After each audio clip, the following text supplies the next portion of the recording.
Welcome, Anna. If you are available for a mic check, will you please unmute?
Pretty sure.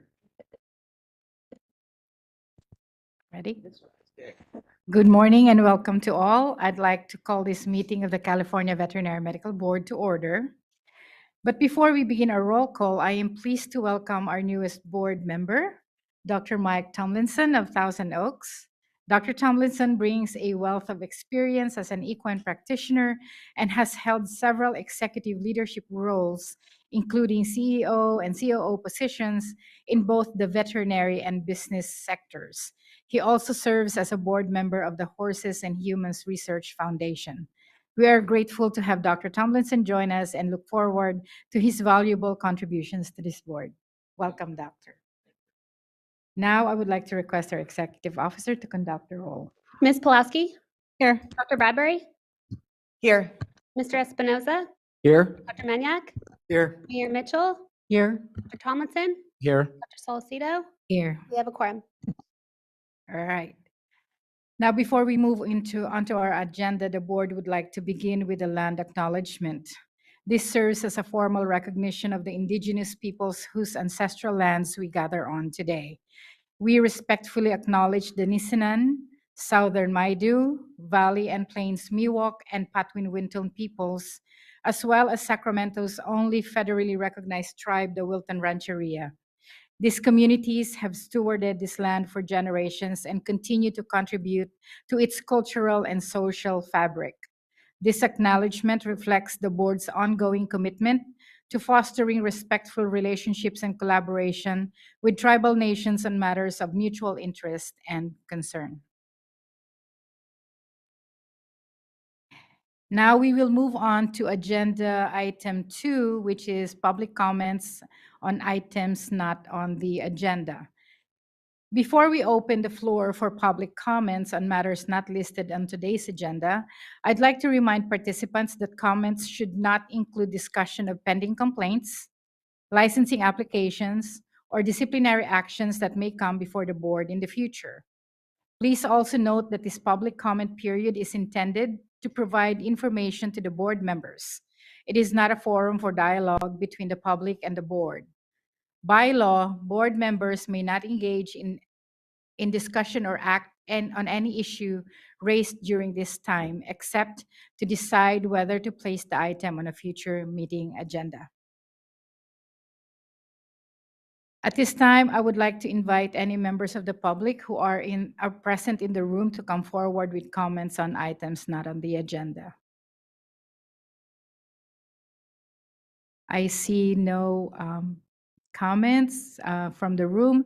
So moderator, kindly open the line for any public comments from those participating remotely. WebEx is now open for public comment for items not on the agenda.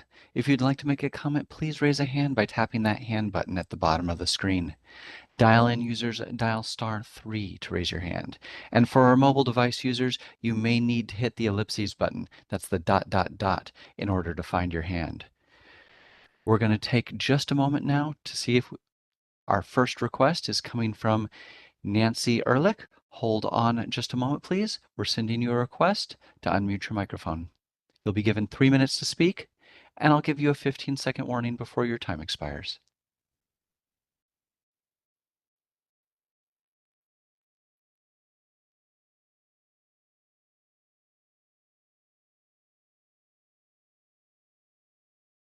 All right, Nancy, we're going to send you another prompt to unmute your microphone.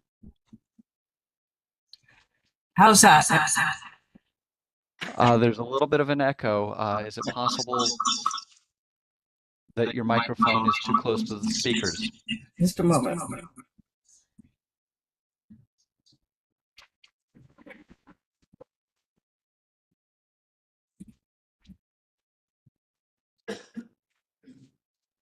How's this? Much better. Go ahead, please. Okay. Just a moment. Sorry.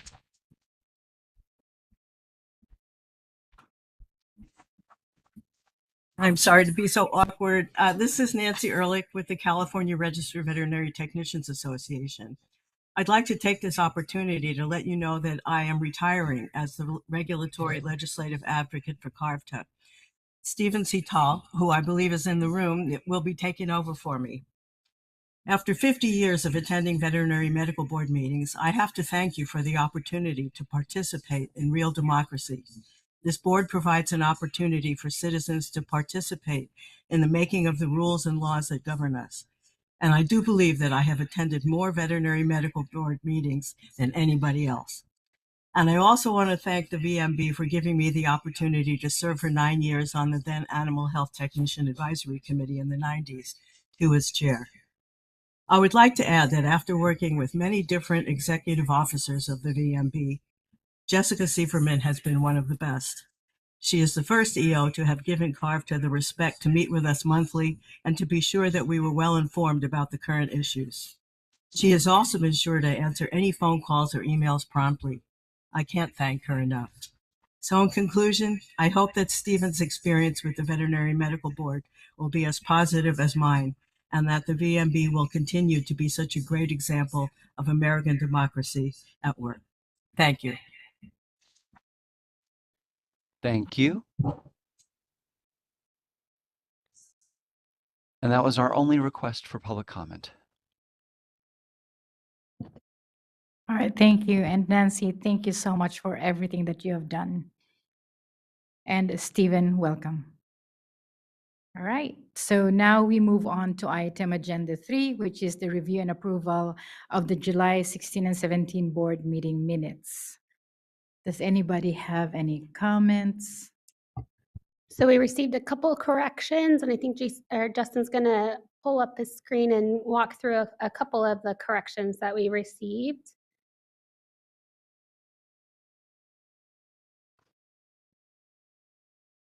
So you see there, we just added an R at the end of that.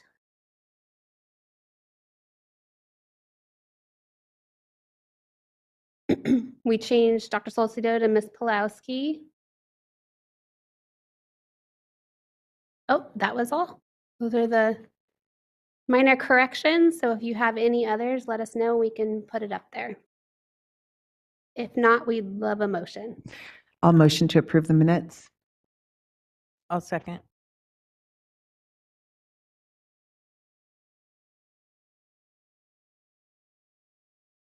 Now we open it, the review and approval of the board minutes for public comment. Anybody in the room that would like to comment on it? I see none. So moderator, could you please open up the line? WebEx is now accepting public comment on the motion. If you'd like to make a comment, please raise a hand by tapping that hand button at the bottom of the screen. Dial-in users dial *3 to raise your hand, and we will call on people in the order we have requests. We're going to take just a moment to see if we have a request for public comment.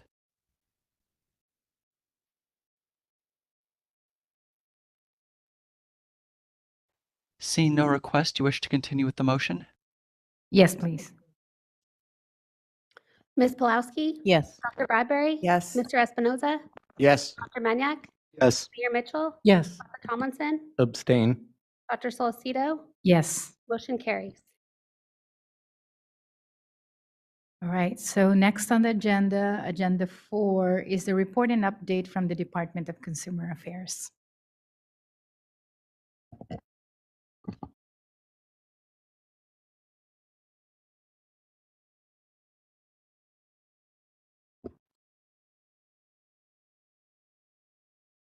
How's this? Perfect. Well, good morning, board members. My name is Judy Bucciarelli from the Department of Consumer Affairs Board and Bureau Relations, and I'd like to thank you for the opportunity to join your meeting today and provide the department update. Before I begin, I, on the behalf of the department, would also like to welcome Member Tomlinson to the board. Okay, we'll start off with new additions to DCA's executive team. We are very excited to announce that the governor recently appointed leaders to DCA Board and Bureau Relations team. Lucy Saldivar, serving as Board and Bureau Relations new Deputy Director, will join the department on Monday, October 20th. Lucy has served as Chief of Staff in Office of Assemblymember Lisa Calderon since 2022 and previously served as Legislative Director from 2021 to 2022. Lisa Calderon, she held multiple roles in the Office of Assemblymember Jackie Irwin from 2017 to 2021 and is a Jesse Unruh Assembly Fellow. Saldivar is a member of the Hope Leadership Institute and the California Latino Capital Association Foundation. Next, Shelley Jones began serving as the new Assistant Deputy Director of Board and Bureau Relations on September 25th. Shelley brings 29 years of experience working with boards and gubernatorial appointees. She has been with the department since 2015, serving in several capacities with Board and Bureau Relations, as well as DCA strategic, organizational leadership, and individual development and organizational improvement offices. Prior to DCA, she served in multiple roles at the Juvenile Parole Board of California Department of Corrections. We are very excited to have this new BBR team in place to serve and assist our boards and bureaus. Next, I have a reminder. As you may remember, board member orientation training, also referred to as BMOT, must be completed within 1 year of appointment and reappointment to the board. Our next session will be held next week on October 22nd. Board members can register for BMOT using DCA's Learning Management System, also known as LMS. Please reach out to Board and Bureau Relations at memberrelations@dca.ca.gov with any questions or assistance. 2026 BMOT dates will be announced next month. Next, the DCA annual report is one of the department's biggest projects. Staff work on this report throughout the year, gathering information and statistical data in order to compile a comprehensive report about the department's actions for submission to the legislature. On behalf of the director, thank you to board staff for your efforts and contributions. Published to the DCA website this summer, the annual report has a wealth of information and memorializes all the great work done by so many throughout the department. DCA encourages board members to take time to review it and use it as a resource. And my last item is regarding cybersecurity. October is Cybersecurity Awareness Month, and a time the department works to raise awareness about digital security and staying safe online. As our lives and business operations become more digital, the opportunities for cyber criminals increase. Threats like phishing, ransomware, and identity theft are no longer rare or isolated events. They're daily risks that DCA works hard to mitigate. This Cyber Security Awareness Month, DCA is reminding all boards and bureaus to think before you click. One small click can have big consequences, and I have 4 quick tips to share with you. Think before you click. Don't open links or attachments from unknown sources. Next, keep software and devices updated to patch known vulnerabilities. DCA-owned devices, there's no need to worry. DCA's OIS, which is the Office of Information Security, handles updates for you automatically to ensure your system stays secure. Use strong passwords. The stronger the password, the harder it is to crack and the safer your data remains. And regularly back up your data to a secure location in case of attacks or loss. For DCA-owned devices, there's no need to take action. OIS automatically manages backups to keep your data safe and recoverable. Please remember, cybersecurity is everyone's responsibility. Should you encounter suspicious emails or other activities, please report it immediately to your executive officer. Your actions help us take swift action to protect everyone. If you have any questions, you may contact Board and Bureau Relations. This concludes my report today. Thank you again for the opportunity to join you this morning. At this time, I'll turn the floor back to President Solicito and welcome any questions from the board. Thank you very much. Does anybody have any comments? Oh, there you go. Dr. Bradbury. So this isn't a question, and I just didn't know where to say this, but I just wanted to give a shout out to all the techs. This is Tech Week, and I didn't see a good place in here. So thank you for your report, and thank you all of the RBTs. Tech Week is upon us, and this is a week of appreciation for our veterinary technicians. Sorry. I just want to jump in on that. Actually, yesterday we remembered we forgot to acknowledge our RVT, Christy and Marie, and everybody else who's been helping the board. So happy Vet Tech Week, Stephen. There you go. All right. Okay, so do we have any public comments from the room with regards to the DCA report? I see none. So, a moderator, could you please open up the line for those participating remotely? WebEx is open on agenda item 4. If you'd like to make a comment, please raise a hand by tapping that hand button at the bottom of the screen. Dial-in users dial *3 to raise your hand, and we will call on people in the order we have requests. We're going to take just a few more seconds to see if we have a request for public comment.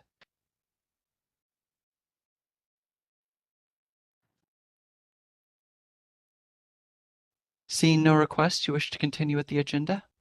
Yes, please. Okay, thank you very much. Now, moving on to agenda item 5, we actually are going to have a presentation from the American Veterinary Medical Association regarding their ECFVG program. And we have folks online, I believe Dr. Kirk and Mr. Weissman. This is the moderator. One moment, please.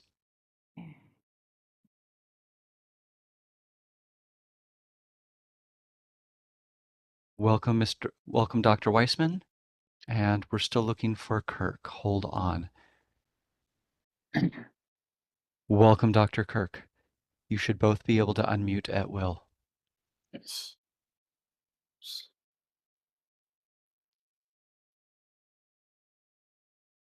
Dr. Weissman, I think I heard you say something. Yes. How are you? Great. Good morning, everyone. This is Dr. Wiseman. I apologize. Welcome. Dr. Weissman, welcome. No worries. No worries. Well, thank you for this opportunity. Here's Dr. Kirk.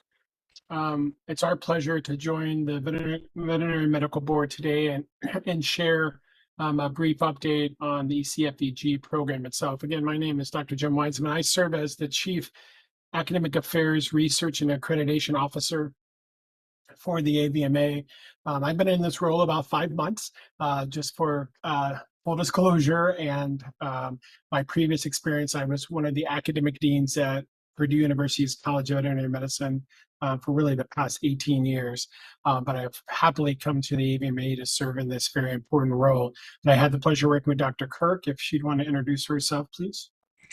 Yes, thank you. I'm Dr. Kirk, and I am the ECFEG Program Manager. I've had a slightly longer tenure. I joined this program in January, but I've been with the AVMA for about 9 years. So we were asked to share with the board just an update on ECFEG, and certainly we're happy to take any questions from there as well after that. So let's see, can I advance the slides or will that happen directly? This is the moderator. Tell us what you need. We'll make it happen. Okay, ready for the next slide then. Great. So basically, the ECFEG, which stands for the Educational Commission for Foreign Veterinary Graduates, is a program administered by the AVMA.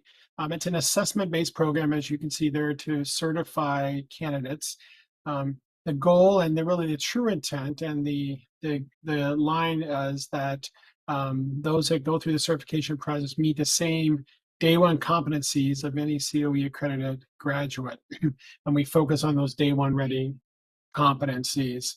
This is one of the routes that non-accredited veterinary graduates can gain licensure here in the United States. Currently, the program is accepted by all U.S. state veterinary regulatory boards, such as yourselves, as well as the federal government. And really, the certification allows for the impart or full certification. They meet the prerequisites for this type of licensure. Just so a note, these candidates must, once they complete the program or while they're in the program, also pass the NAVLE, in addition to any state-specific requirements that they need to be licensed in a given jurisdiction. Next slide. Just to give you an idea of the commission itself, of the members of the commission representing a broad, diverse breadth across our profession to ensure that we have many eyes and lenses on the program. So these volunteers spend a lot of time reviewing and administering the program so that we can ensure we have, again, the focus of a highly rigorous and while also ensuring that we have an appropriate guidelines to meet day one readiness. So we are very thankful to the members of the commission to do this. Next slide. As a review, there are basically 4 steps in the program itself. Really, the first is where the candidates identify themselves by registration and then provide their proof of graduation. The AVMA staff team maintains a list of program listed schools throughout the international space, the world, to understand they must be on that and must petition beyond that, so that way the team knows where the candidates are coming from. And then if the school is not listed, there is, again, a process by which a candidate can get the school listed with the commission. After that's done, then it really goes to step 2, which is they have to complete the English language ability examination. We use registered vendors for this, and that is the second step in the process. Once they're through those, then we can move to the BCSE, which is the Basic and Clinical Science Knowledge Exam. As you can see there, it's a multiple choice exam, test taken at prometric testing facilities across the world, really. Um, and this is the initial step to assess knowledge and competency of given across the knowledge base, basic sciences and clinical sciences of the candidates. We do have subject matter experts that review this information and current information, as well as using a psychometrician to assess the overall exam to ensure that it's valid and it meets the requirements of the commission. Lastly, the step 4, which is the in-person event, is the clinical skills assessment. This particular exam, the CPE, the clinical proficiency exam, is a 3-day in-person exam, hosted currently at 2 sites across the country, one in Las Vegas, the other in Mississippi. There is 7 sections to this, as you see outlined there. So again, this clinical proficiency exam is based on the OSCE format. Really, it's in-person, hands-on examination with assessment individuals at each station to assess based on a stated rubric, which is again confirmed by the subject matter experts and a psychometrician. So those are the 4 steps of the program. After an individual successfully completes that, then they would get their certification through ECFEG that they have completed the program. That then allows them to continue on with their licensure, whatever jurisdiction they're looking. As I said earlier, they still have to look at the NAVLE and then any other state-specific exams. But as far as the ECFEG program, that section would be completed at that point. And Dr. Kurt's going to jump in at any point if there's things I'm leaving out or sharing. Let me go to the next slide. Currently, we've seen growth since 2020, pretty significant growth, about 600 new applicants per year. And so the program, of course, there's a lot to it. And so there also are limitations to space and capacity.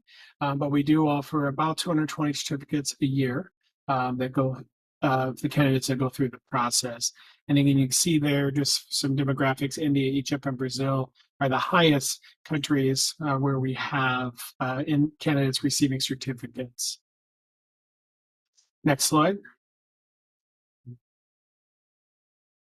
There was a lot going on, not only in staff, as you have met 2 new individuals that are working with this. Primarily, Dr. Kirk is the main person new, and she is doing a great job leading this program for the AVMA. And then we also have an additional systems operator administrator. So this is a position that really works on the program itself and directly with candidates to ensure that we're making forward progress whenever there are needs and meeting their customer needs. In addition, we are working, and it's going to launch next week.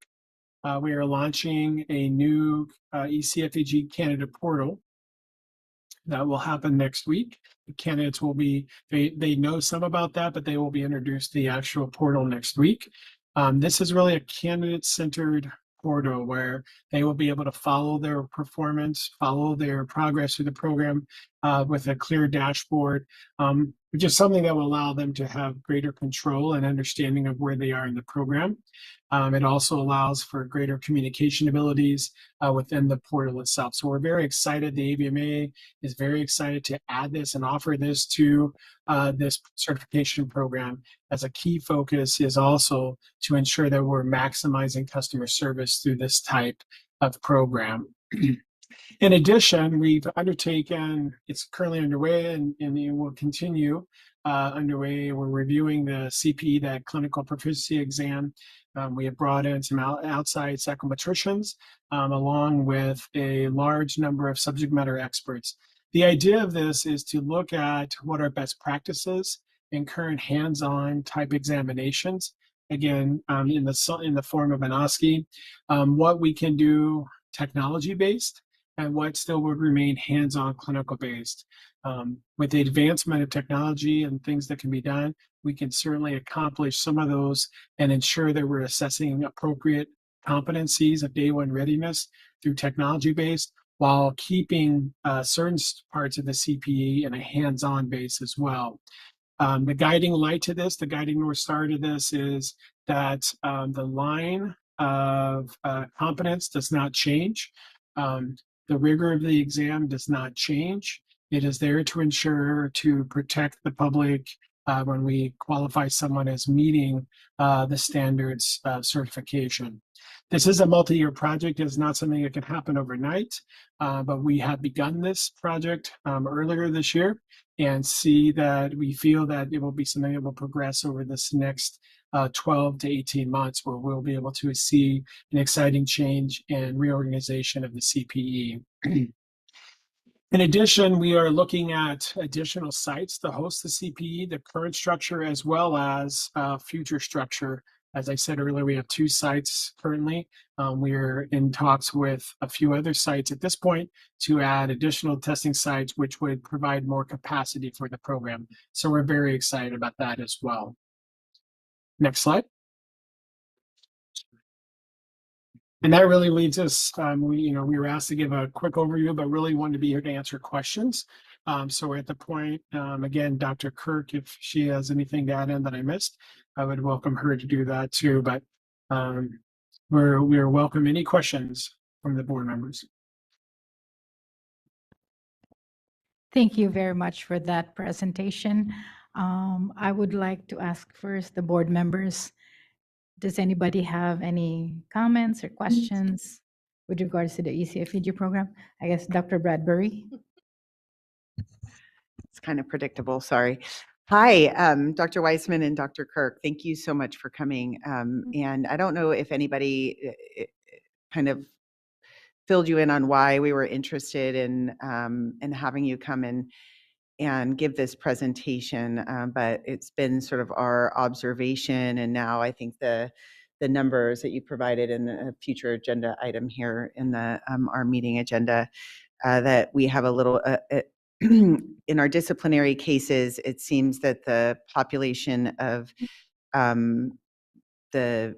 your programs and the PAVE program individuals have a higher percentage of disciplinary actions relative to their population within our licensee population. And so we've had some concerns about whether or not the programs that are evaluating their competency are really capturing their competency accurately. And so that was our main concern, and we were wondering, is this actually a thing? How is this happening? Is there anything we can do to help,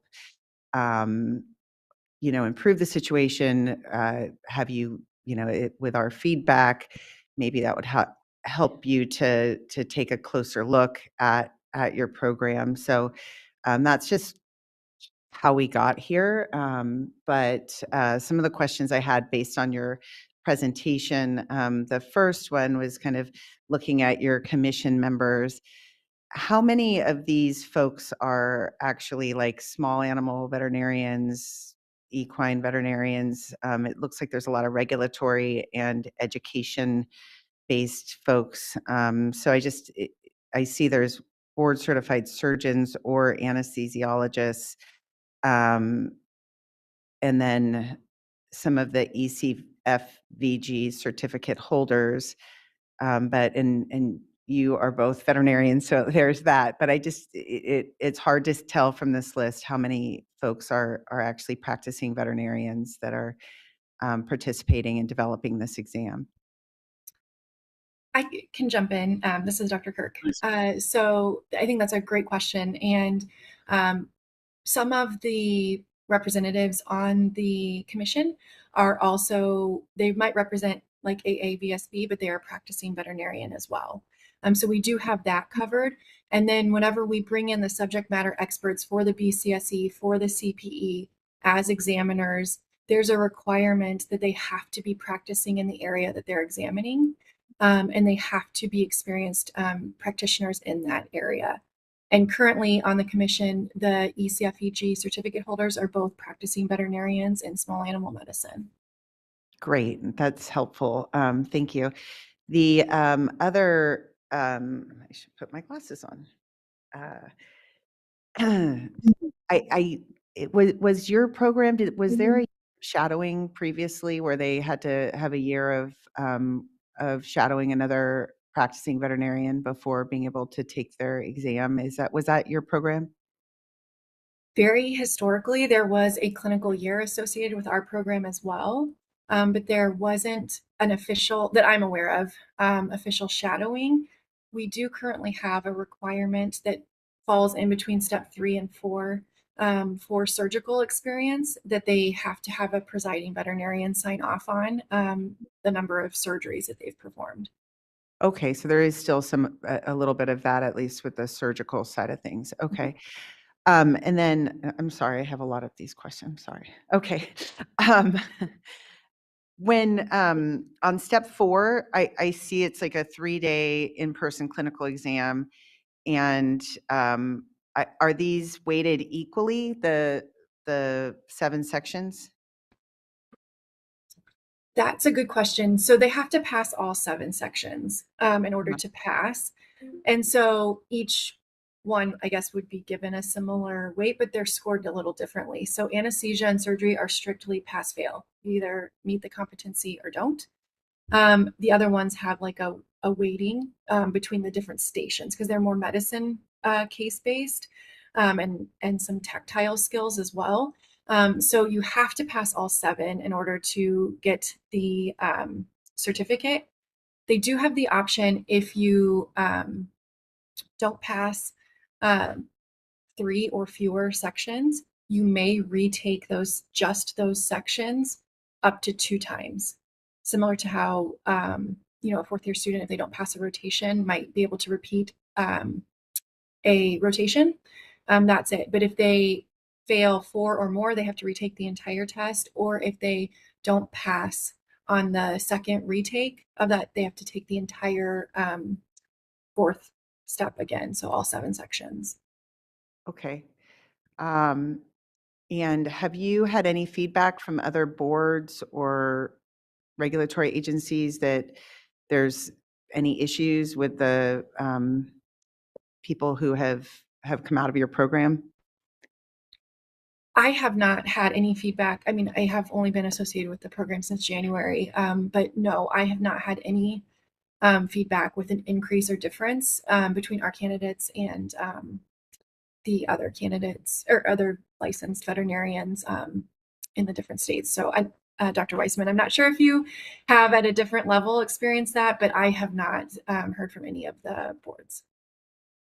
And I would echo that as far as particularly this certification program.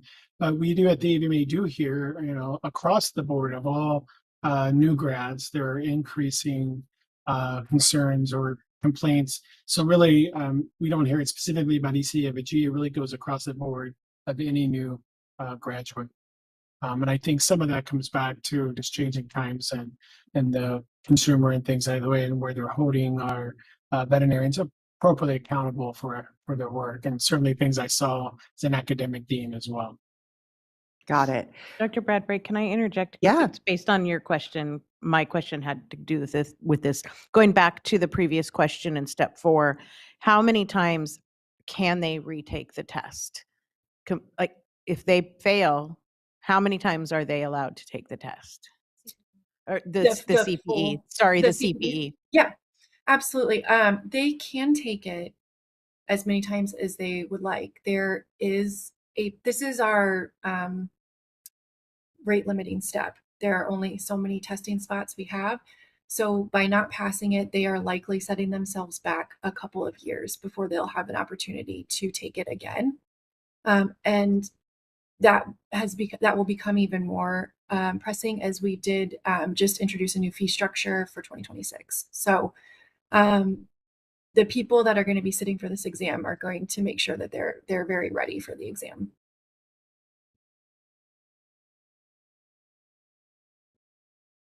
No, I think that's it. I think that some of the concerns that I've had, and I've only been on the board for 7 years, so I haven't seen the, well, I mean, relative to the data was from 2005. So So I've seen a lot of the cases, and a lot of them, I just for feedback to you folks, and of course everybody's an individual, but it does seem that there's a gap in the knowledge base, and it's a lot of competency issues versus some of the other, like, substance abuse, things like that. The people typically really are interested in learning more and willing to learn more and such. But we definitely have had some discussions about the training in other countries, and maybe they're more focused on food animal versus then they come and practice small animal and things like that. So it's just something I think to keep on your radar, since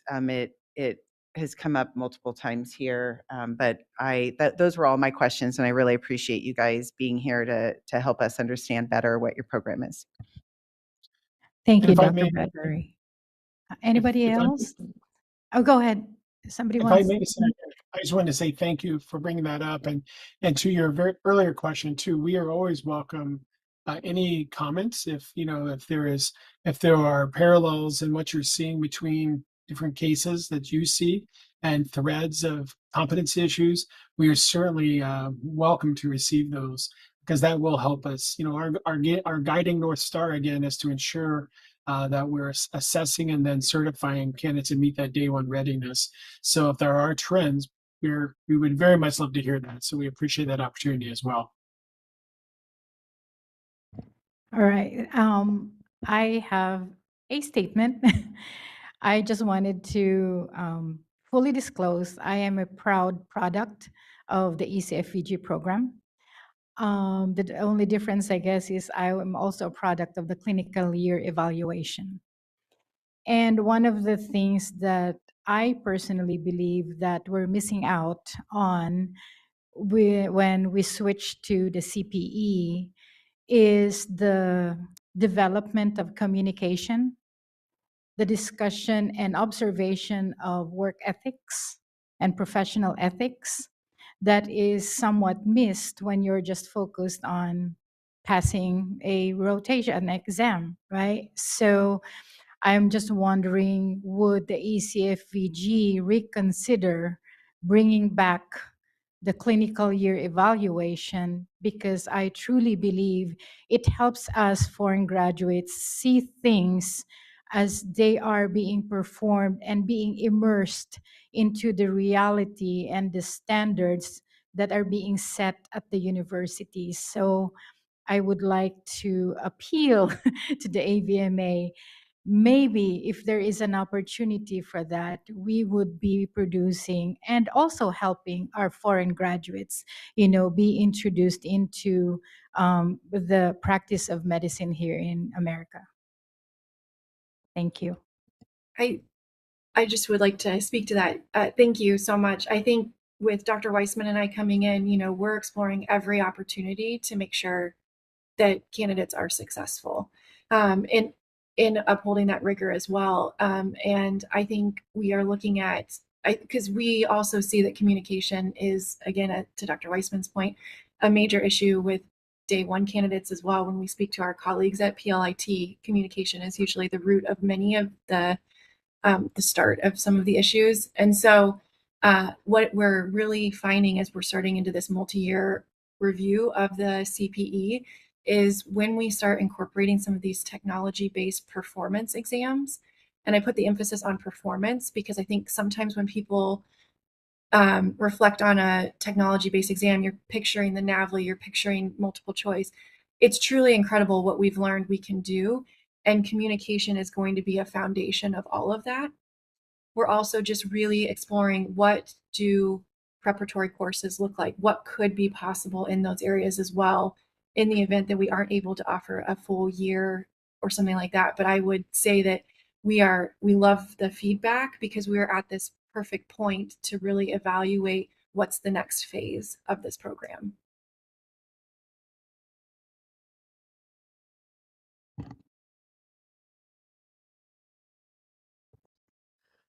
Hi, I have a few questions. So one, what is the total cost of the program?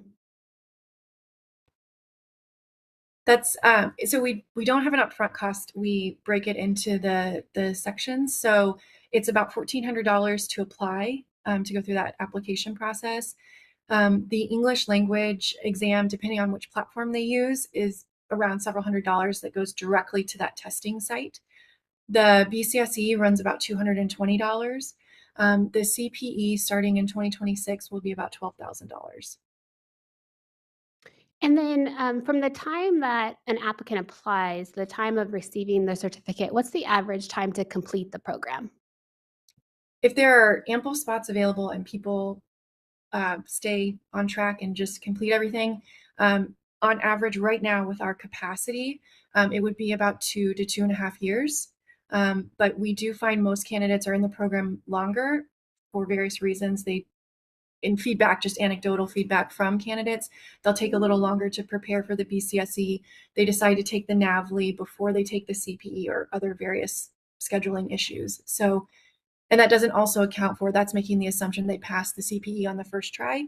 If they have to retake a section, such as anesthesia or surgery, they're probably going to be waiting somewhere between 6 months to 10 months for an open spot to retake that section. So that would obviously extend the time that they're in the program.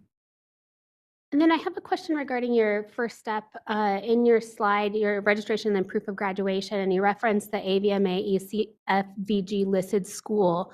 How are schools, what does that process look like to get onto that list? What is that approval process? It's a very extensive process that requires cooperation both from the candidate, the school, and the government. We require the documents to be sent directly from the school, and it lists all of their coursework and transcripts from the specific candidate. We will not list a school unless a candidate is applying to our program. And then we also need a document from the government on government letterhead. It can be sent by the school, but it has to be on government letterhead saying that graduates from that school are approved to practice veterinary medicine without restriction in their country. Okay, so one of the concerns that Christy and I heard on Friday, we were attending a CVMA Board of Governors meeting, and one of the concerns that were raised was regarding some of the schools in other countries and how the schools really teach the students and train the students based on the country's need and not necessarily like the full scope that you would see in a school in America. And so the concern there is that their training is just based on a very limited amount of knowledge based on what the country needs at the time. So I was curious to your thoughts on that. And then also there was a concern, and I don't know the validity of it, but essentially that it's really easy to get on the ECVFG list, and that you have some that seem to be more legitimate than others, and there was a concern that some you could just do essentially a mail-in and get put on this list. So, I mean, that's a pretty big concern. So I just wanted to raise that and see what your thoughts are to that. Dr. Kirk, I can address some of that initially. It's, again, I think, the concerns are valid as far as the institution, but really the certification program is focused on the candidate itself because there is such diversity amongst institutions across the world. The focus remains on and the rigor remains on the competency, day one competency of the graduate. So whether or not they come from an institution that has a leaning toward farm animal production or different things within their country, they still have to go through both the basic exam and the CPE, which covers all species, as you saw noted, equivalent to what we would see in a US AVMA accredited or in an AVMA accredited institution, which across all species. So I think in the ability to say, really the checking off of adding to the list is there to ensure that we have an appropriate connection and understanding of what the curriculum is and what the government within that area says about their candidates. But really then it all then focuses on the candidate itself. And that's where we can have the common denominator of competence, which is what we're focused on.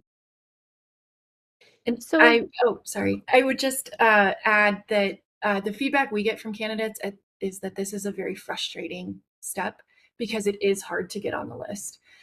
Because often the candidates want to send us all the information, but we can't verify it when it comes from the candidates. And we have very specific emails that it can and cannot come from for the school. And then we have a staff member that is dedicated to researching each of the schools to be added. It's a pretty extensive process. And what we mostly hear from the candidates is that it's a frustrating step because it's out of their control. They have to wait on the school to send in the documents. So when you require the proof of graduation that they have a degree to practice veterinary medicine, do you have a baseline assessment that regardless of what country or what school they're being added, they have to have at least this criteria in the course that you're looking for? Or is it simply a letter from the government saying they have the degree to practice veterinary medicine? I think those are just two different streams too. So the one to get the school listed, that's where the government letter comes from. Once the school is listed, we have to have proof of the transcripts from specific to that candidate that is applying, and we have to have their either diploma or certificate of graduation, whichever is awarded from the school. And all of this has to be notarized and translated into English so that we can review it. Right. Sorry, maybe And I'm I, not asking it. Is there some kind of baseline as far as what the curriculum should have baseline for every school?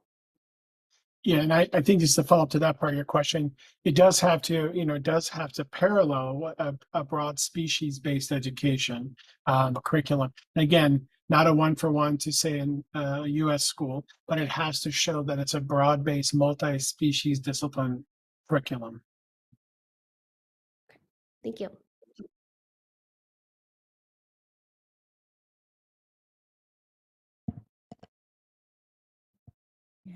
Okay, so I see there are no more comments from the board. I would like to see if there are comments from the public in the room. I see none. So moderator, could you please open up the line for those participating remotely? WebEx is open for public comment on agenda item 5. If you'd like to make a comment, please raise a hand by tapping that hand button at the bottom of the screen. Dial-in users dial *3 to raise your hand, and we will call on people in the order we have requests.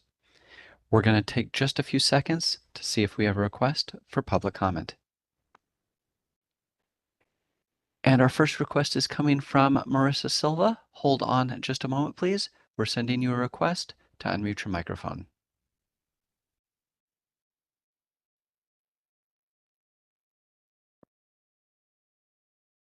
Hi there, can you hear me? Yes, go ahead, please.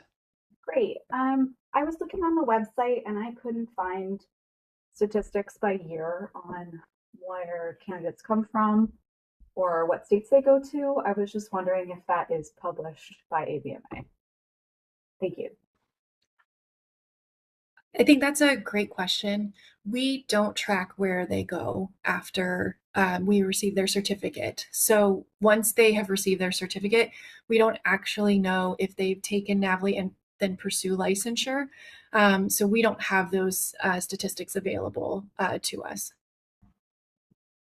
Okay, thank you very much. That would be helpful, I think, in seeing where the most benefit of this program goes in the future, but I also know it's hard to follow up with people. Thank you. Thank you. And that was our only request for public comment. Okay, I guess that would be it. Thank you so much, Dr. Weissman and Dr. Kirk. And I believe this is not going to be the last, interaction we will have. We definitely will be in touch. Thank you. Thank you very much to the board, and we appreciate this opportunity and look forward to ongoing dialogue. So thank you very much. Thank you. Okay. All right, I guess now we're moving on to another presentation from the AAVSB regarding the PAVE equivalence program. And I believe we have Ms. Benson from AAVSB online.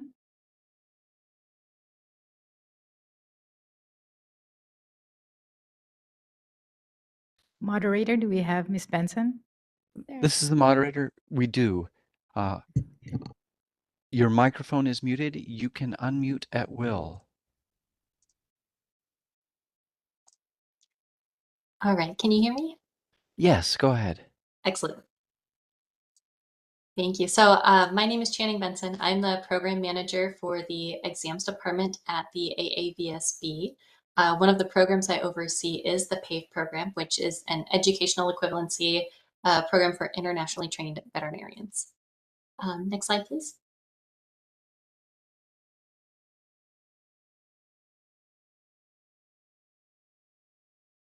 Perfect. Thank you so much. So what I'll be reviewing today is the processes for the PAVE program, going through each part to learn the candidates, AAVSB staff, and the educational program sections of this process. Next slide, please. So the candidate kicks off the PAVE process by filling out an application on the AAVSB website, which gets them in our system. And it is an open application, meaning they can apply at any time of the year for any of the next 3 exam dates. So they can apply for the program up to 3 years before they take the qualifying science exam. This gives them plenty of time to ensure all of their documents are submitted. Next slide. So part of that application is to submit an affidavit through DocuSign, which releases their documents for review. Candidates will not be eligible to move forward in the PAVE program until they have submitted all required documents and they have been reviewed and approved by staff. So if a candidate has already graduated, then they have to submit their final transcripts and diploma. If they have not yet graduated, then they must have completed at least 50% of their program and have a letter of good standing from the dean to move forward and take the qualifying science exam. Now, this option is typically for our St. Matthews, Xavier candidates, but there are a few other schools internationally who have permitted their students to go that route and just start with that clinical year as part of the PAVE program. Next slide. So once all required documents have been reviewed and accepted by the AAVSB staff, candidates can schedule a time to take their qualifying science exam. Next slide. So as I mentioned previously, the candidate has already selected their exam date as part of the application, and now that they are eligible, they can schedule their time slot and test delivery method through our exam vendor, PSI, through their website. Next slide. So this exam is available for them to take through either a test center or live remote proctoring. The blueprint for the exam is posted on our website for candidate review as part of their preparation. The blueprint is evaluated every 5 to 7 years as part of our normal processes by a group of subject matter experts. The qualifying science exam is the first part in truly determining that educational equivalency to AVMA accredited veterinary programs. And the content of the exam spans what students learn in the first 3 years of veterinary school. So because this exam has a smaller number of candidates, we use a delayed scoring process, which is a standard practice in high stakes testing to ensure every scored question meets strict quality standards, especially if there's a lower number of candidates taking the exam. So after the exam is scored, candidates receive their pass-fail status in their AAVSB portal. Failing candidates will have a breakdown of how they performed in each domain so they know where to focus their studies. So candidates who pass, they cannot take the exam again to improve their score. Once they pass, that determines that their competency encompasses those first 3 years of veterinary school. So something newer for the PAVE program is the AAVSB no longer requires candidates to take the QSE before starting their enrollment process in the next phase of the program, the Evaluated Clinical Experience, or ECE. Most schools still require it, but we found it was a bottleneck to candidates starting to apply for ECE placement, which are often for placement starting the following year. Next slide. So once the candidate passes the QSE, their information is sent to the ICVA, giving the candidate the option to take the NAVLE. Next slide. So one note about this, candidates, they are not required to take the NAVLE at this time, but they do have the option to, since it has been determined they are competent in those first 3 years of veterinary school. Next slide. So I've mentioned the ECE. So reviewing what that is, it covers the clinical year of veterinary school where candidates enroll at an AVMA accredited program and go through that year as a standard student would. Next slide. So the ECE application itself is not something the AAVSB is directly involved with. It falls on the candidate to apply to programs following that program's regular application process and criteria.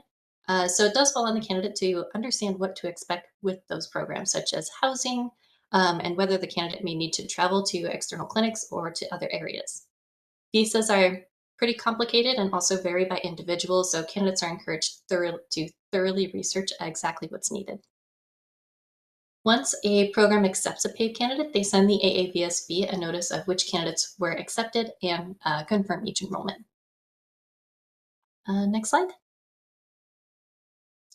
So paid candidates who were accepted into the program are to receive the same education as a standard veterinary student. And then similar to the notice of acceptance, the school would then send the AAVSB a notice of completion after that candidate has gone through that whole year. Next slide. So the final step of the ECE is to review the final documents, and we also only accept documents from the source. Next slide. So to wrap up the physical requirements and complete the program, the AAVSB must receive the candidate's final transcript and diploma if they originally applied with a letter of standing, and the transcript or course list from the ECE program. Next slide.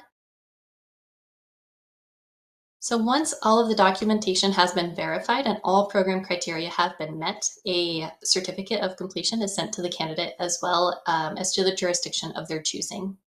And we will send it to whichever jurisdictions the candidate would like us to. There's no charge for that. Next slide. There is a wide variety of jurisdictions who recognize and accept the PAVE certificate of completion. Candidates can choose to have their certificate sent to any but 5 of the states in the US, any Canadian province or territory, Australia, New Zealand, Puerto Rico, and the Virgin Islands. Next slide. Since its inception in 2002, over 2,400 certificates of completion have been issued to PAVE candidates. And we do get a few questions on how many of our PAVE candidates are true international graduates and how many are from the Caribbean. So we have a chart here showing the representation from each category, kind of and how many certificates have been issued over the past few years. As you can see, and as with most exam programs, even outside of veterinary medicine, we did see a dip in enrollments during COVID with an enrollment spike in 2023. Next slide, please. So here we have a map indicating kind of generally where paid candidates are coming from or had their initial education. So as you can see, PAVE has a pretty wide reach with most of our candidates coming from India. And next slide. So I'm happy to take any questions now. Thank you very much. I do have a question. How many universities are participating in the ECE program? Well, that's a great question. And we don't have a standard list. It does depend. We do have universities that will take a couple of specific candidates that they have connections. I think right now we have about 4 that are taking candidates beyond the Caribbean candidates. The ones who are in St. Matthews and Xavier, they have contracts with some of the schools, so they'll attend the other locations. So it's not really a PAVE endorsement to the university. It's dependent on the student to try and get into a university. Is that the case? That is correct. The students will go through the regular application process and the regular selection process just the same as all the other candidates. And is it their universities that would need to establish that connection to open up that opportunity for a foreign graduate?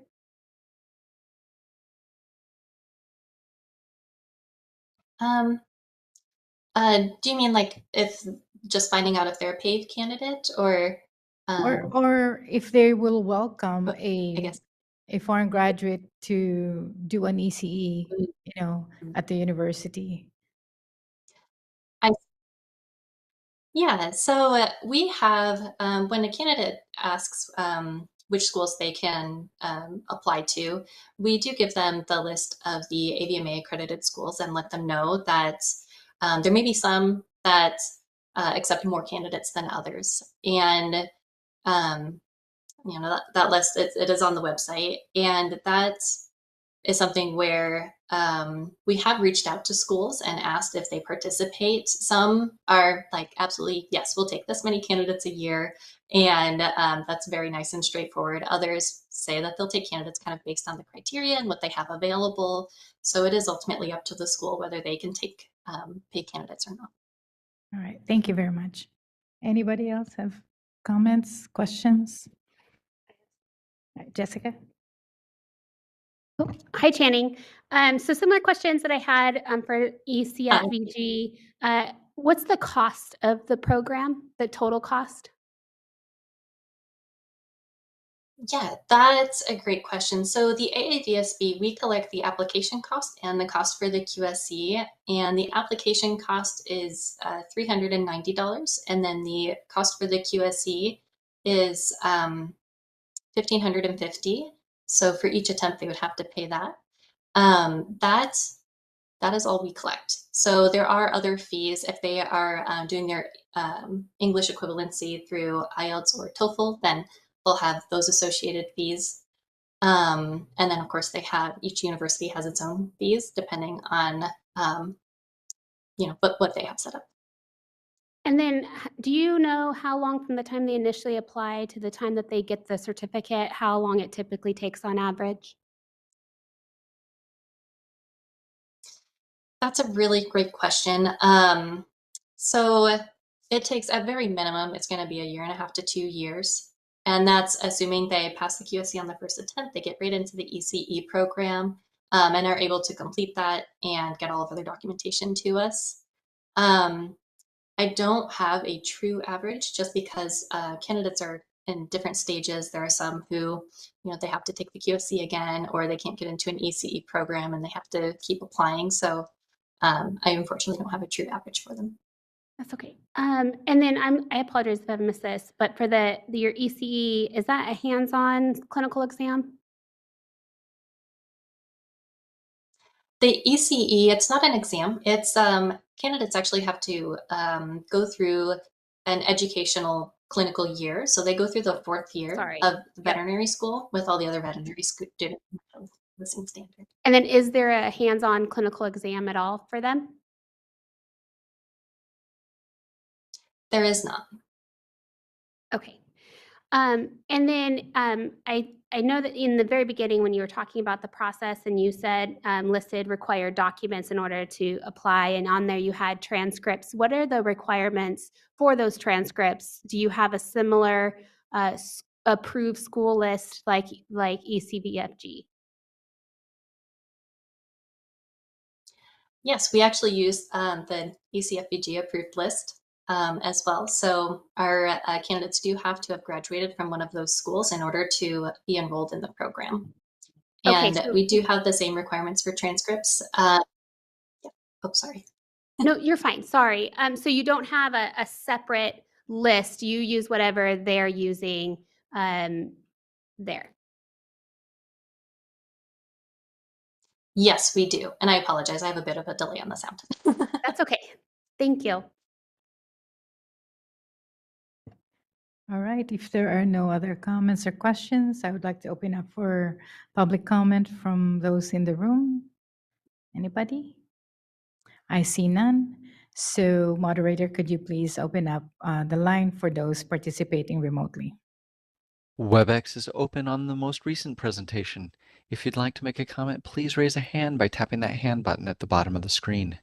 Dial-in users dial *3 to raise your hand, and we will call on people in the order we have requests. We're going to take just a moment now to see if we have a request for public comment.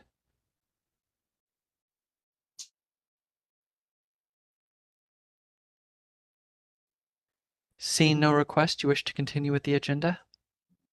Yes, please. And thank you so much, Channing. Thank you, Channing. Thank you so much for the present. I know.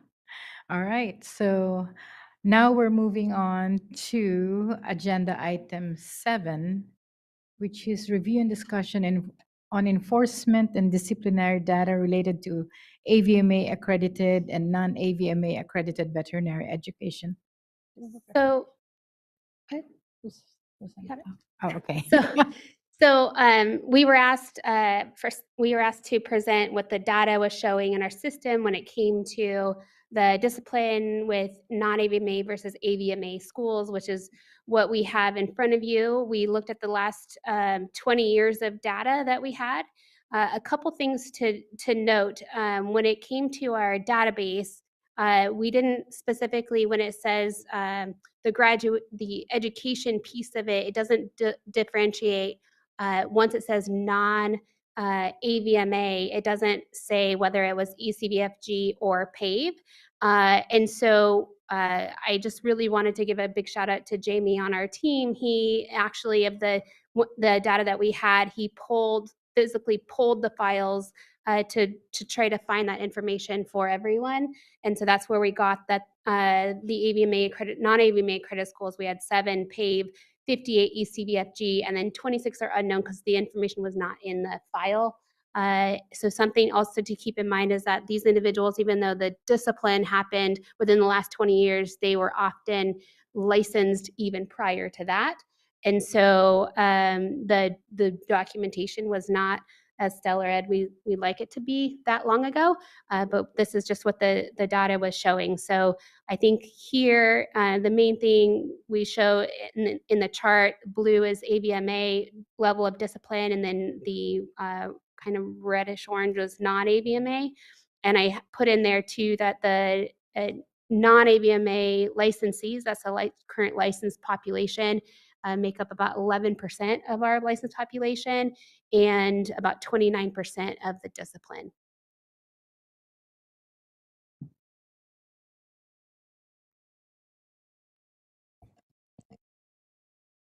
Okay, Dr. Bradbury? I'm just gonna go straight. No, I just thank you for looking at this because it's important.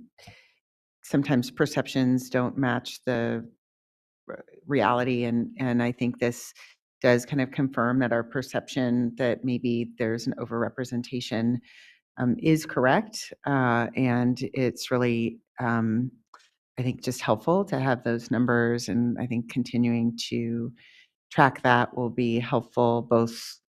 I think in our discussions with the AVMA and like the fact that they are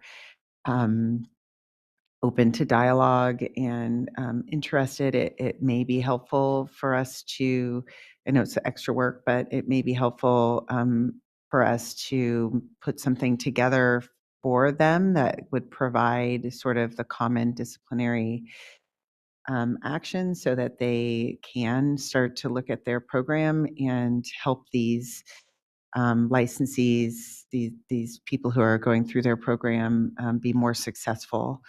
You know, and because that's all we want, right? Is to protect the consumers, but help them be successful and not have them have to go through this and have the patients that have gone through what they have. So, yeah, if you have time and if the executive team thinks that's important, I think it would be a great project. And another thing I do want to point out in the data that I forgot to mention is while you see there 7 were PAVE, 58 were ECVFG, I think ECFG has been around a lot longer than PAVE, so that doesn't necessarily mean that the concerns are specific to ECVFG or that it's program specific. It's just that ECVFG has been around a lot longer. Yeah, and it also seems like there's more people going through the ECFG. Yes. It's an easier way to go, without having to do the clinical year. But I think it'd be, if we can collect that data moving forward, it would be helpful to know. Because to me, it seems like a clinical year at a university would be incredibly helpful. Yeah. In helping to train because culturally there's differences and all of that. So we will be looking at easier ways to track this data so we can report it on a more regular basis. So is it something that I'm hearing you would like to see maybe on the enforcement report or in the licensing report about those individuals? Or would you like to see it on an ongoing basis? I mean, I think it would be helpful for us to know, but I would love other people's opinions too. I think we have 2 other comments. Yes, Christy. that's actually one of the things I was going to say. And then I would like, because I really like what Dr. Solicito said, in that having the constructive dialogue about what was helpful to her and being able to provide constructive feedback to AVMA and to AAVSB. So I think that's what's really important, for me, would be to how do we move forward? But I think what you provided to them was very constructive, and I think that would be very nice for us to move forward. All right, Dr. Tomlinson. In our role to protect the consumer here, prevention of a problem is the most important thing. And through the enforcement, we can see where problems are occurring. Our goal here should be to provide more granular data to the educators, to the testers, so they know what's going wrong to complete the loop for feedback. The more granular we can be, obviously we have to anonymize it, et cetera, but if we can tell them you're deficient in this area, they'll fix it. So, and we wouldn't have to anonymize the information itself because disciplinary data is public and all of the disciplinary actions are already posted. And so we would be able to send them the actual actions and they can have that information. I think they'd love it. That's great. That's actually what my thoughts were. If we're able to really analyze, is like, what is the cause of the discipline? What is, is it really something preventable as like, hey, developing what you call this, like communications, or is it an ethical issue? Is it what you call this, like a real competence issue? So I think both AAVSB and AVMA would definitely appreciate that kind of feedback. So, all right, thank you. All right, any more comments? Nothing from the board members? Anybody from the public? Nope. And we would open it up for those participating online. All right, WebEx is open for public comment. If you'd like to make a comment, please raise a hand by tapping that hand button at the bottom of the screen. Dial-in users dial *3 to raise your hand, and we will call on people in the order we have requests. We're going to take just a few seconds to see. Our first request is coming from Beth Vinnett. Hold on just a moment, please. We're sending you a request to unmute your microphone.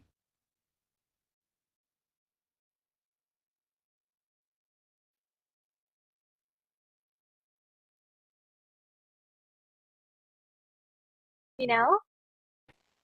I thought I heard you. Are you Hello? with it? Welcome. Go ahead, please. Can you hear me? Yes, go ahead, please. Hi. Hi, thank you for this. Yes, thank you for this very interesting conversation. I wanted to ask the boards, maybe not their opinion, but thoughts moving forward.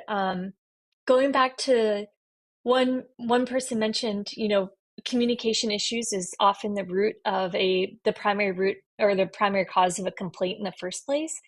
So I'm wondering how we could determine or separate a deficiency in competency versus a communication breakdown as the root of the actual complaint. And I'm wondering how we could figure that out. Hi, Dr. Bennett. This is Maria Salacito. Sorry, we have to finish public comment. And Oh, then I'm so sorry. Go ahead. Well, that's it. That's it. But I don't expect a response now, but just something to think about. Okay, That is moderator, do we our have any other comments? That is our only request for public comment. All right. Yeah, so I just wanted to respond to Dr. Bennett's request for thoughts.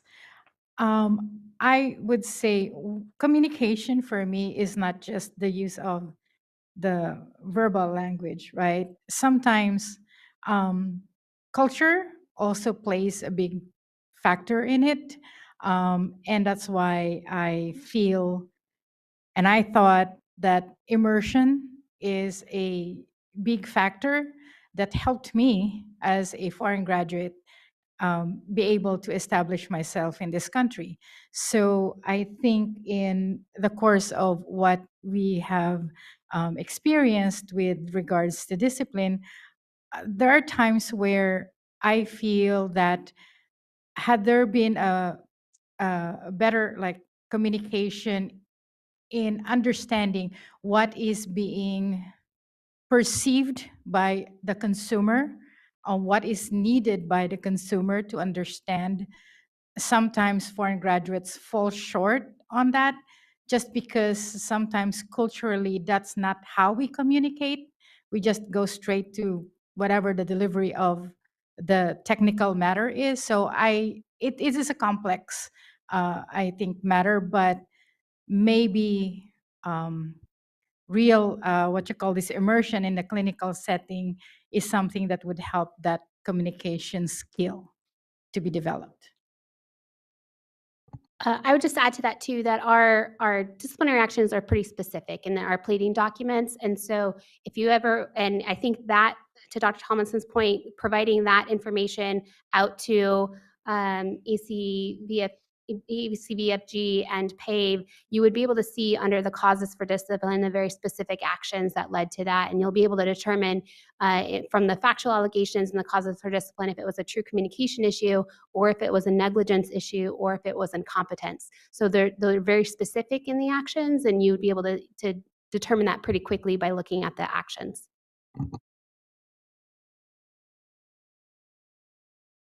All right, I guess that would be it for.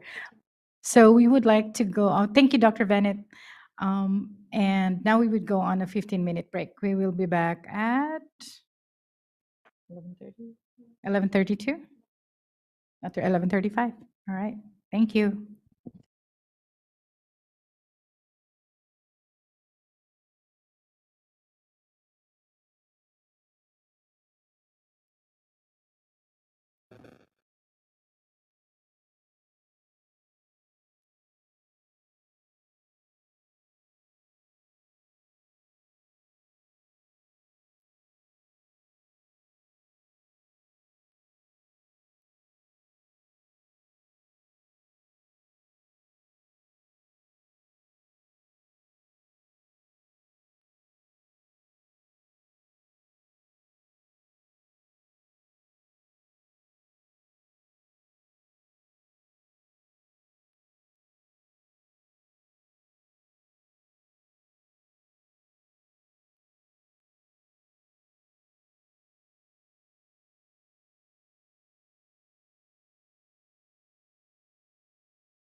All right.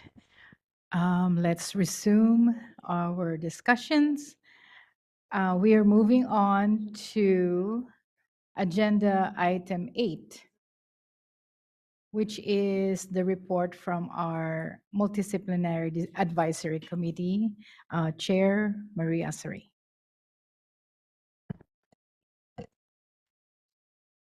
Good morning. Good morning. Okay. So we had a great MDC meeting yesterday with a lot of good discussion and many questions. We did discuss some pretty big topics. So while I've done my best to try to summarize this, some of this may be a little longer to ensure that I appropriately represent everything that was discussed. The meeting was called to order shortly after 10 a.m. after sorting out some technical difficulties. There was no public comment on items not on the agenda. The July 2025 committee meeting minutes were reviewed and approved with minor amendments. I then gave a committee chair report to update the committee on the board's feedback and decisions from the MDC report that was given at the July meeting. I also updated the MDC on the status of 6 pending regulations that were discussed at the board meeting. We were given a presentation on mobile animal sterilization hospitals, or MASH-style clinics, from Juliana Tetlow of the San Diego Humane Society, Emma Clifford, the founder and director of Animal Balance, and Dr. Dina Allison, the medical director of Animal Balance.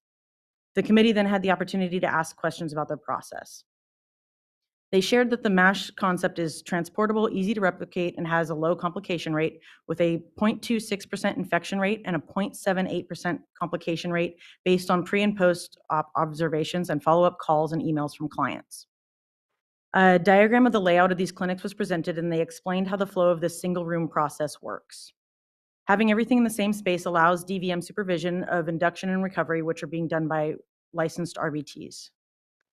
Each location has a set of 6 stations from registration to final recovery. There is a minimum of 10 feet of distance between prep and recovery and surgery, and 3 feet of distance between each of the 2 to 3 surgery tables. They have very specific SOPs to reduce the risk of complications and infections. They noted that these SOPs are available for viewing online. Each surgery gets a new sterile pack, and surgeons wear sterile caps, gowns, and masks. Every cat spay and every dog surgery is intubated and put on oxygen and isoflurane gas. Cat neuters are up to the doctor's discretion on whether or not they're intubated due to the short length of the procedure. They have strict procedures for age, weight, breed, and medical conditions, as this model is not appropriate for all pets.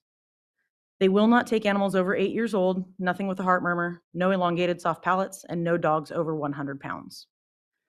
Anesthesia risk levels 1 and 2 are ideal for these clinics. However, they did note that they have a high-risk waiver that can be used in certain situations. The example given was for a Doberman that had not been tested for von Willebrands.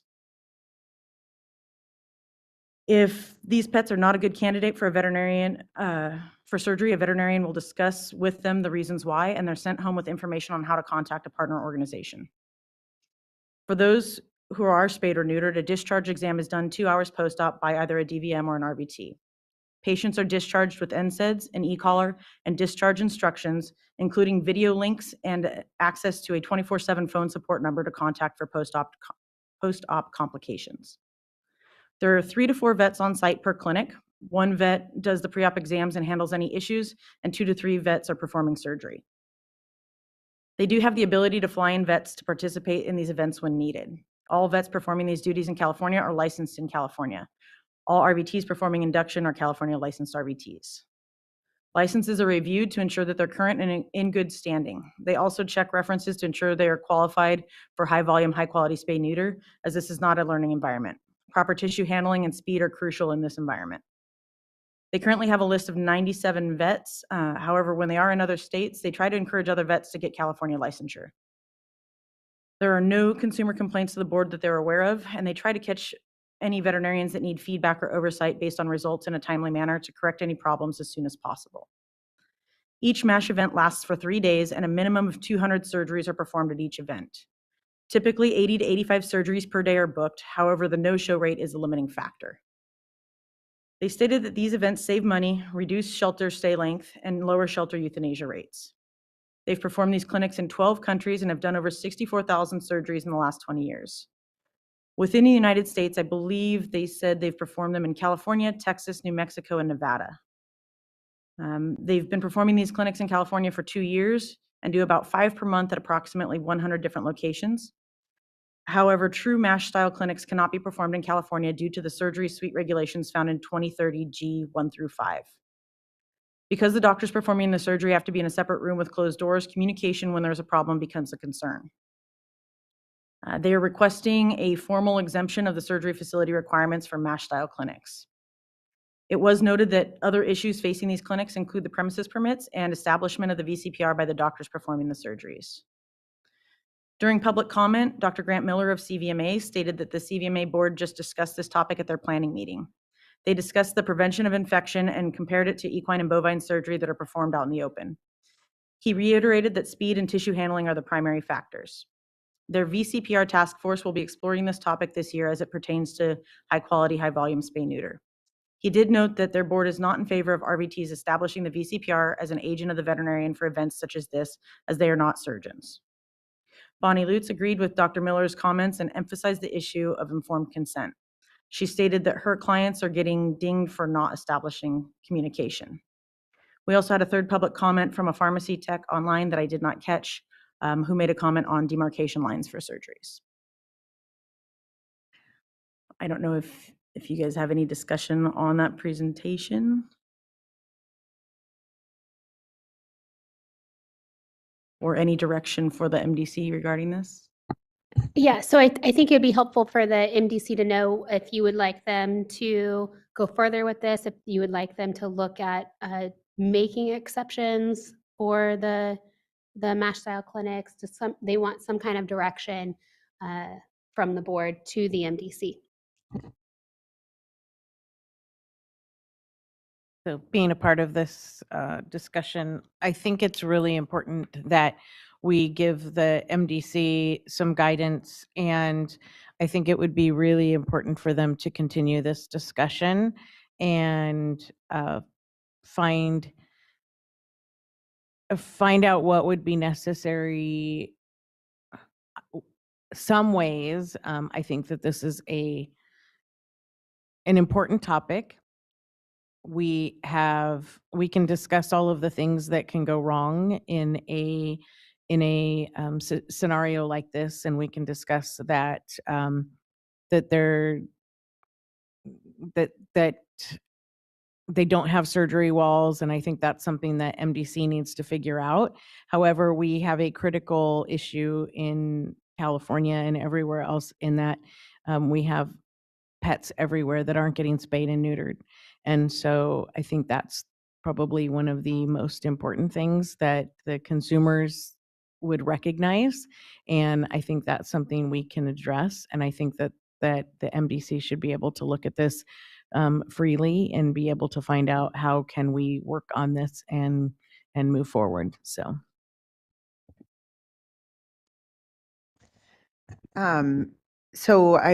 I guess I was kind of hoping that there was from this presentation and that the MDC was there and discussing it, if there were any impressions from the MDC about whether this seems like a safe practice. I mean, from what you've described, it sounds like it's very well thought out and monitored, and in some ways potentially, safer than in some shelter settings. I don't know for sure, but was there any consensus from the MDC about whether this is something that seems worthy of pursuit? I think the general consensus was that it was something worthy of pursuit. There were some mixed feelings about the procedures based on experiences that some of the veterinarians had had in their regions, not with this, with animal balance in their specific MASH style clinics, but with other high quality, high volume spay neuter that was going on in their area. So in that regard, there was a little bit of a mixed feeling on that. There were a lot of questions about the infection rate and the complication rate and how they calculated that. And basically, there's not a lot of data out there statewide or nationally that they could cite for what to expect. Theirs was based on reports that they were getting from RVTs post-op, as well as call-ins, emails, things like that from clients post-op, or any complications that were done during the surgical procedure. Okay, and then how were they established? They were establishing a VCPR differently in other states? Like, what was that issue they were having? So they're having a separate veterinarian do the pre-op exams before sedation and induction. And in California, the surgeon is the one that needs to be establishing the VCPR. And so that's a little bit difficult. I think our shelters as a whole struggle with that from a surgery standpoint in being able to do that many surgeries in a day and also establish the VCPR for those animals and establish that line of communication with the clients. I think the communication portion is the hard part of that for them. Okay. And so I think so it sounds like there's two issues. The establishment of a VCPR by one doctor and then having a surgery done by another, which I think some in other settings does happen, and is maybe a little bit of a gray area anyway, and that has come up recently, it sounds like, for other reasons. And then the second is the premises and requirements for surgery. I would be in favor of further investigation of both of those. Yes, go ahead, Mayor Mitchell. Thank you. Yeah, I'm really happy to hear this coming up and that MDC is looking at it and would definitely support further research. My background in Humane Society and animal sheltering is spay neuter, spay neuter, spay neuter is the only way to get out of the crisis that we have now, and the shelters are overwhelmed and animals are getting euthanized. So this is really, I think, an important thing and the only way to really help both the consumer and the animals. So I hope that we can continue looking at this and move it forward. I think one thing too that I'd add that was discussed to your question about whether it was safe or not, I do think there's a lot more research and conversations to have with stakeholders to fully understand it and then understand what the potential hindrances are that could be changed while still maintaining the same level of protection. But one of the things that they also discussed is about the difference between a normal spay and neuter and then the high quality, high volume spays and neuters, and the incision itself and how small the incisions are versus the incisions of a normal spay and neuter. There were comments from veterinarians about how long their incisions are, and it's a lot larger than the incisions that are being done in these high quality, high volume spays and neuters. So it's obviously the bigger the incision, the more chances of infection and all of that. And so when it's really, really small, it reduces the risk to the animal as well. And also the amount of time that they're in there because Really they're quick. doing it within 7 minutes. Yeah. So it's the amount of time that they're in there and the incision, because I know Dr. Nunez was shocked that there was no scalpel handle and in the surgery pack. And I even said, I mean, if you've ever seen an incision done by them, it is literally the size of the tip of my pinky. And so I think that people need to respect what is done, and it is an amazing ability that these surgeons have, and it should be respected. And so for that, we need to say we can't compare them because it's not comparing apples to apples. So I think it's really important that we allow this to be researched further by the MDC.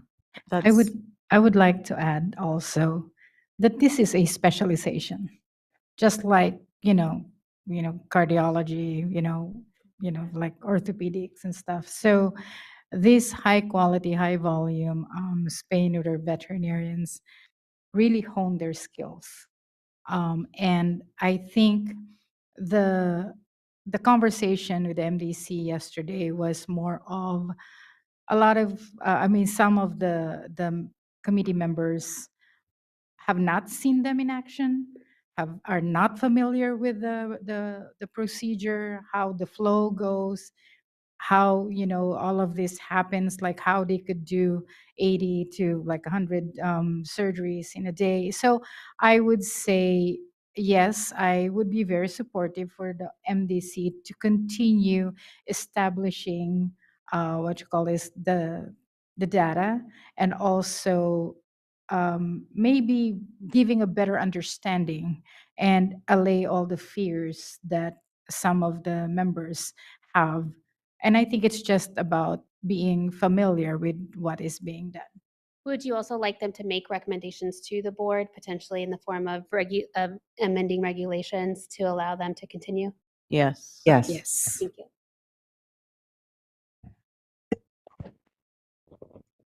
Sure, we can go. Yeah. Okay, so for this specific item, we would like to open it up for public comment for those in the room. And we do have one.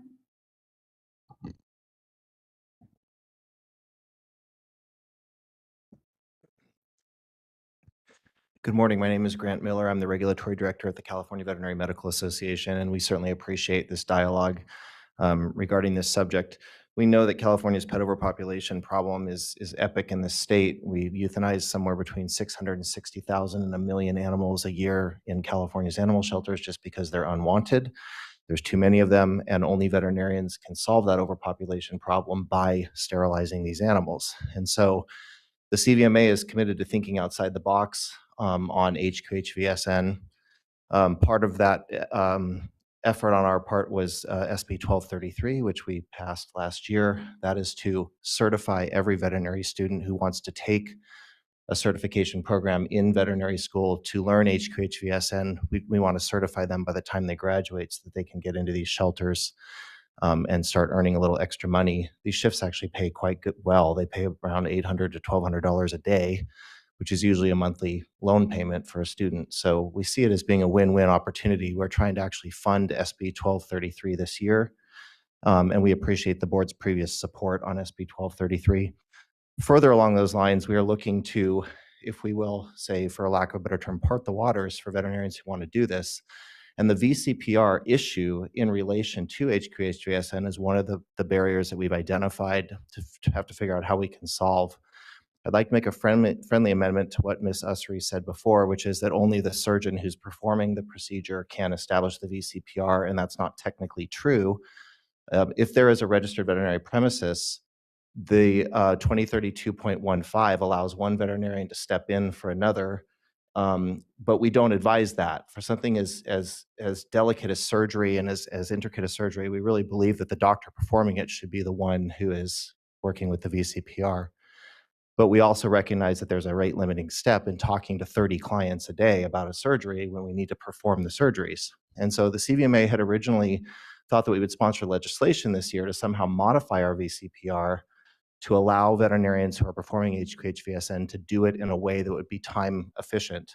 But we quickly realized among our board that this is a very complicated topic, and when you answer one question, 5 more come. And for that reason, our board last weekend directed the staff to start a task force in 2026 to examine specifically the VCPR as it applies to HQHVSN and what can be done to make sure clients are informed that they have a way to communicate with their doctor, but not necessarily in that traditional across the exam table one-on-one conversation that we are used to having. 15 seconds.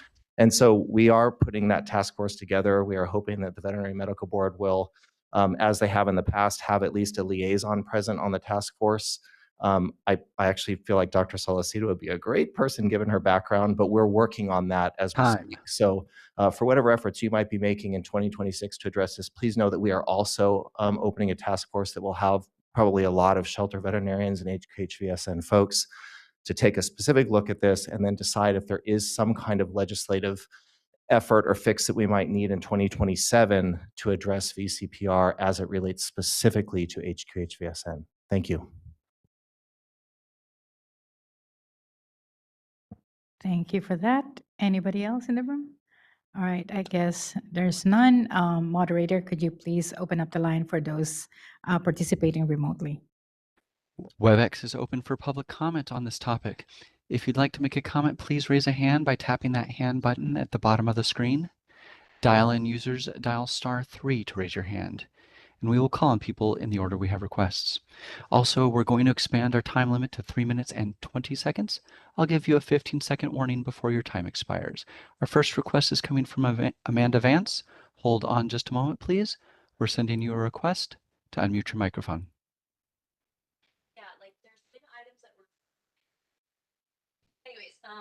But yeah, like, and that's the thing I was saying about that we don't. They're All right, Amanda, we're going to try you again. We're sending you a second request to unmute your microphone.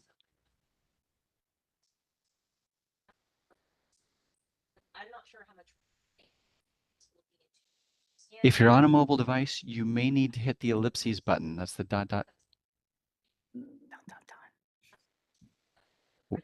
Are you with us, Amanda?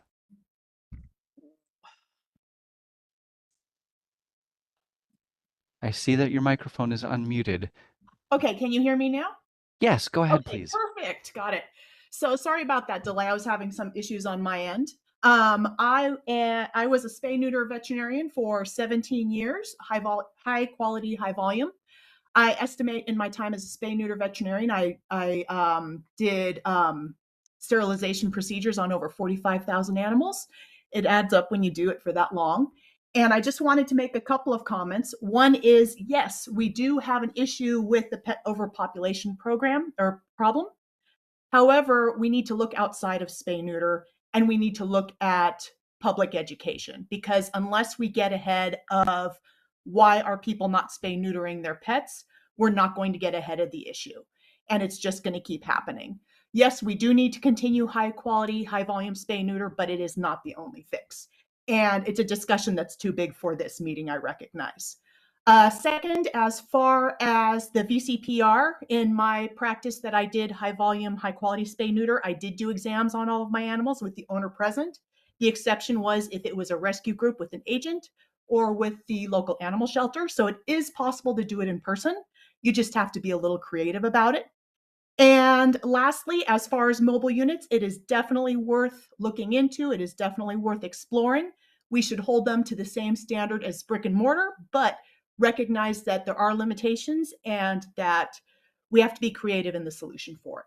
So thank you. Thank you. And that was our only online request. Yes, thank you very much.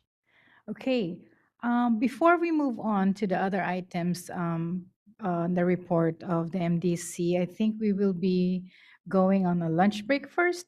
Let's go for an hour. We'll be back at 1 o'clock, hour and 3 minutes. Thank you very much, everyone.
My check.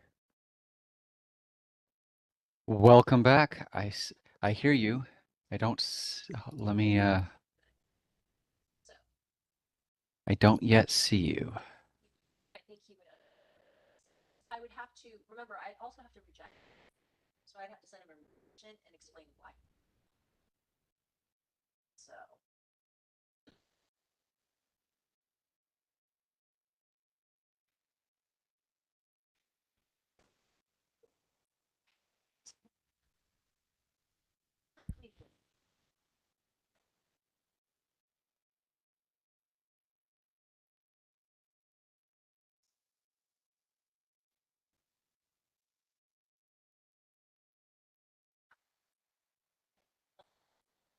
Of what ifs. Hopefully,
Okay, good afternoon. It's 1 o'clock, and we would like to resume the California Veterinary Medical Board meeting and go back to where we left off with agenda item 8 with the report from the MDC. So I'm turning it over to Marie.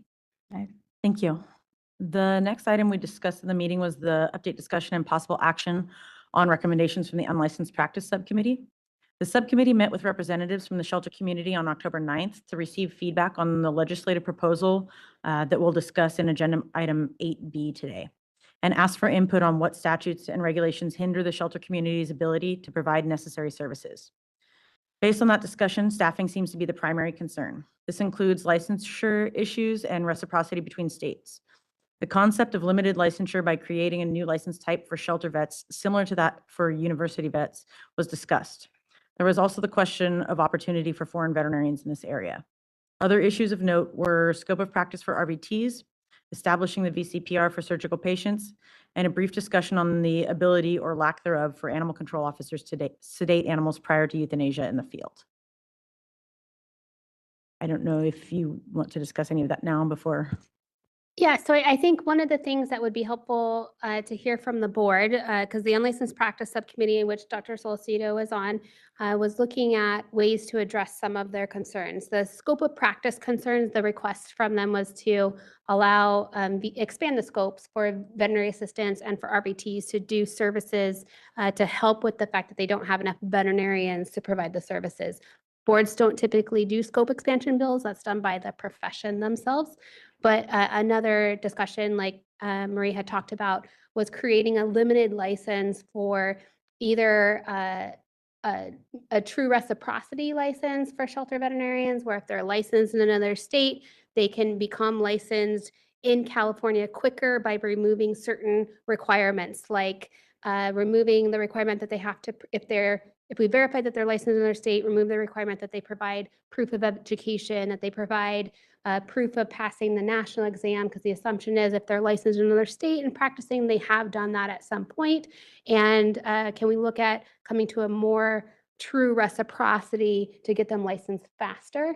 Another of the discussions was creating a separate license, again, limited for shelters for foreign graduates. And when we say foreign graduates, we're not talking about the foreign graduates who went through the foreign graduate pathway to get licensed. These are foreign graduates who are not successful in completing that pathway for various reasons, to allow them to become licensed to perform the spays and neuters within the shelters and other shelter services.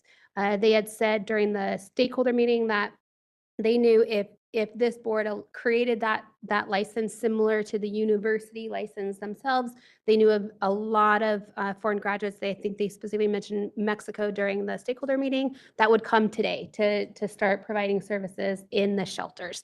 So, but the subcommittee and the MDC didn't want to get ahead of the board by creating what that could look like in statute before getting more guidance from this board. Is that something that you would want the MDC to do, to look at creating limited licensures for shelters to help them provide the services they want to provide? Can I just add also, based on our stakeholder meeting, it was emphasized by our stakeholders from the shelter community of the big gap in staffing. That is the biggest pain point, I guess, that they have. And that's why they're reaching out to the board as to what the board could do to help them address that staffing issues. So. Any comments? Just a clarifying question. When staffing issues related to the Veterinarians, basically, veterinarians, RVTs, those are there's a big, I guess, exodus of veterinarians from the shelter community, leaving them. And so now they're they have this big gap in the provision of services, not just for animals impounded, but also for the community who's now turning to the shelters for help. And there's a shortage of RVTs as well. Is that true in the shelters? Pardon that? Is there a shortage of RVTs within the shelters as well as vets? Correct. Yeah, okay. But the request from the shelters was to look at expanding the scope for RVTs and the scope for VAs because there seems to be more RVTs than there are veterinarians who are willing to practice in the shelters. As to the question of speeding up the time frame with due to reciprocity issues, I thought that our time frame is like 10 days or something. So I don't know that that would improve anything. Which am I like? How would that improve anything? Yeah, so our license cycle times are pretty quick. When we first started the discussions with animal balance and social compassion legislation, which Judy Mancuso, a former board member, was part of, they were looking at proposing legislation to create a temporary license for spays and neuters specifically to where they can come in, get a temporary license for 60 days and perform these spays and neuters. And when I went through and talked to them about the requirements that we have, because they did have some misunderstandings of what the requirements were. So when I explained to them what the requirements were and showed them how quick it actually is to get a license, they decided not to proceed with the legislation because I also explained to them that the steps that it would take to get them licensed, to get a temporary license, would be similar to just getting a normal license. But if they do it in 60-day increments, they would actually have to, every 60 days that they want to come back, they'd have to apply again, where if they just got a license, it'd be good for 2 years. So yes, it is still relatively quick, but any step that you remove is a step quicker to licensure. So as far as what that equates to in days, I don't know, but I don't think it'll be that much of a difference, but it is something that they thought would be helpful to eliminate the need to prove education and to prove the exam scores. Okay. And then did anybody talk about, like, for the foreign graduates, some sort of a, like, certification to ensure that they can perform these procedures? Yeah, that was part of the conversation. It's not just like just giving a special license. There definitely is, would be a requirement to establish competence also, and also the supervision of, an overseeing veterinarian. And, so I guess it's just a request for us to kind of think outside of the box and what is existing, what the scenario is at the shelters, and it's a start of a conversation. Are there any other jurisdictions that are doing anything similar? Well, the only similar thing that I could think about is with Nevada's, what you call this temporary license for foreign graduates, but this is more not for shelters, but in general practice. What Nevada has is if they have gone through the process of ECFEG and PAVE and they passed the NAVLE, and they haven't done the clinical proficiency, they technically can practice in Nevada as a veterinarian under a direct supervision of a licensed vet. That's the only similar thing that I could think about, and that's, I think that's what we would want the MDC to come back with, is more information for us to see if this is something we would want them to pursue, and then come up with ideas of what would be acceptable. So are you saying you want them to look at creating a limited license for the shelters for foreign graduates and the reciprocity option? I think I think what Dr. Bradbury is saying is she wants more information on it, right? Is that what you're saying? Is that? No, I was just asking a question to see Okay. if anybody knew. Like, I'm just trying Okay. to understand the topic a little bit more, and Okay. whether there was. I misunderstood. I thought maybe you were asking for more information before they went forward. Yeah, no, I just wanted, I'm just trying to understand it before we ask the MDC what to do and whether it's something we would even be behind. So I guess I have concerns because shelter animals are animals and we want this, you know, don't want them to be harmed. And sometimes they are also, you know, we don't want them to be harmed. So it's hard to say we would have lower standards, but on the other hand, euthanizing them um, is harming them too. And so, you know, I guess I am open to investigating it more. I just wanted to know if there were other jurisdictions that had anything similar. Yeah, this came about with the suggestion of kind of like a special license or something parallel to what is being issued in the universities in like research, right? Where usually foreign graduates would be granted a limited license as long as they're working within that research facility or in the university. So that's kind of like where the thinking is. So Could we potentially say that we are asking the MDC to find out what options are out there for us? And, you know, who else has anything like this? If there is anything else out there, what is there? What potential options are there? And then, and if there is anything, be able to model something like that, or if there isn't anything, what kind of options could they potentially come up with for us? And that doesn't mean we're going to accept it, but what would be a potential viable solution if we were so to accept this? So are you I know. asking for like multiple options and the products being a legislative proposal to create a license type and this is what it would look like? I mean, because they need more guidance on what end product you want from the MDC. Dr. Tomlinson?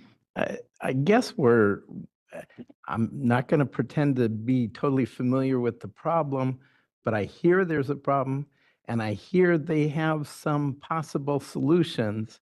And we're not going to say we like the solution without knowing what it is, but we are going to say, bring us back some ideas, please. Yeah, so the ideas are creating a limited licensure, but they didn't want to Oh. create a legislative proposal to show you what that looks like before getting ahead of they don't want to get ahead of the board. So if you're saying you want to see what it looks like, then they'll proceed with showing you what it could look like. Okay. Okay, so motion? No, we don't. If that's a consensus from the board that yes, that's what we want to proceed with, seeing Okay. what the options could look like in a legislative proposal, then we can do that. I guess We love There's giving the MDC marching more work, orders for right? the subcommittee, right? So Yeah, and can we just include in that some ways to safeguard the limited license, you know, with of course. Yeah, if you have Um, any kind of concerns that you would like to make sure that the MDC analyzes in this process, then it's good to hear that feedback. yeah, as like well. a way to assess basic competency before granting such license. Yeah. And are you interested in doing that just for things like spays and neuters or all the services provided in a shelter setting? I would say for since the biggest need is the spay and neuter, maybe that's where we could start with, right? But I wouldn't mind like looking at the RVT scope as well, being able to incorporate that because they're going to come back and ask for that as well. And since that was brought up, you know, I don't, that may be something that is addressed with the CVMA stakeholder meeting. I don't know. And I know that CVMA is bringing that up. So that may be something that's addressed. I think they mentioned that yesterday. That is a good point. Maybe that's where we could start with. If we could look into a possible limited license, incorporating what the RVTs are doing in addition to possible spay and neuter I ability. thought RVT's scope of practice is not the board, but Right. yeah, The that's, board doesn't typically do scope of practice legislation. I mean, So we're kind of doing two different things right now. We're talking about right now a license for foreign graduates for shelters. And the reason I ask if you're looking at just spays and neuters or all shelter services is because if you're looking at competency, and if it's for spays and neuters, there's creating courses then you can get certificates, especially if UC Davis gets funded. what I heard, what Christy was saying is that incorporating the services that RVTs are able to provide, and on top of that, the ability to do space and neuters for this new license, the limited license. So that it's not just limited. No, not RVT. Right? Not RVTs. It's just that the services or the like tasks that they're allowed to do, right? And adding a spay and neuter component to it. I understand we cannot work on scope of practice, and I understand that. And so maybe let's take out what I just said about RVTs and work on the one thing and move forward with that and see where the rest of it goes. Foreign graduates. Yes. And the we foreign look grad. everything that they do in a shelter setting, because we want them to be able to practice in a shelter setting and be effective. And Thank you. Strike, add, edit. Dr. Thomason had. Okay, Dr. Thomason.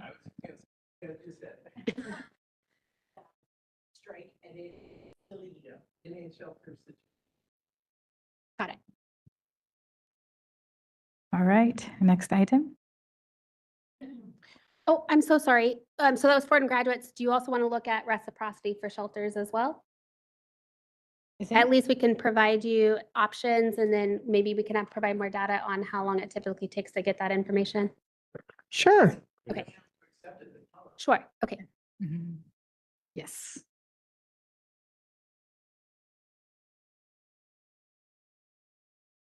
Okay, thank you. Following that, we received an update from the Veterinary Practice Subcommittee. This began with another brief discussion on the MASH clinics. After listening to the presentation and the MDC discussion, and based on the direction from the board received today, the subcommittee will evaluate the current veterinary premises requirements to see what, if any, amendments may be made to accommodate MASH-style clinics while adequately protecting consumers and animals. We then discussed challenges related to licensee manager requirements. The board's executive officer and enforcement managers have shared significant concerns with the licensee manager structure and the lack of accountability for the veterinary premises owners. These concerns include the fact that licensee manager's position seems to be a rotating door at many veterinary premises. This creates issues such as repeated inspections and delays in compliance due to change in licensee managers in the middle of the 30-day corrections period.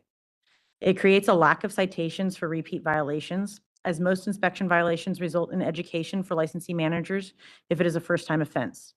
If the same or similar violations are found at a subsequent inspection and there's a new licensee manager, it is difficult to issue a citation against the new licensee manager as they were not responsible for or educated on the violations for the first inspection.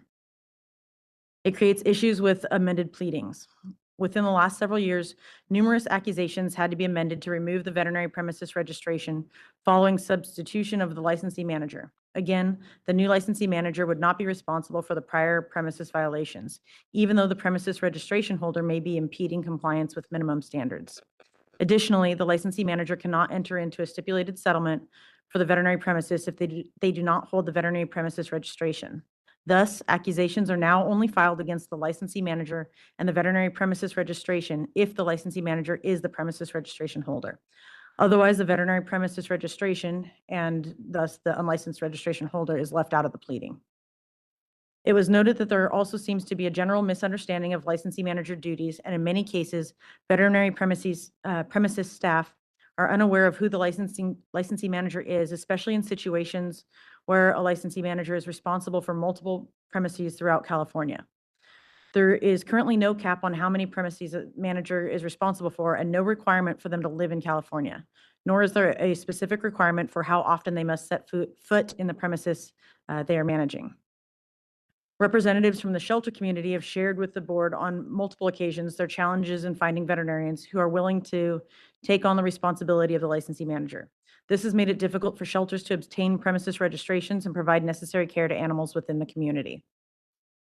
Recently, the Virginia Board of Veterinary Medicine took action against 3 corporation-owned veterinary premises for operating for multiple years without a veterinarian in charge, which is their equivalent. The veterinarian who the corporation had listed on forms as a veterinarian in charge had no knowledge that he was listed for multiple years. There are concerns that these violations are occurring nationwide, including in California. The subcommittee shares the board staff's concerns that the current structure holding the licensee manager accountable for all minimum standards within the veterinary premises may not be adequately protecting consumers or animals. Instead, the regulatory structure designed to protect consumers and animals may provide a false sense of security while enabling owners to continue operating veterinary premises well below the minimum standards. During discussion, there was a wide agreement from the MDC that this topic needs to be looked into further. A lot of research is needed here, including how to obtain contact info for the owner and who is held responsible for corporations. During public comment, Bonnie Lutz brought up how other states operate, specifically North Carolina and Massachusetts. These states have specific requirements for reporting any violation of the Practice Act that ties it back to the owner.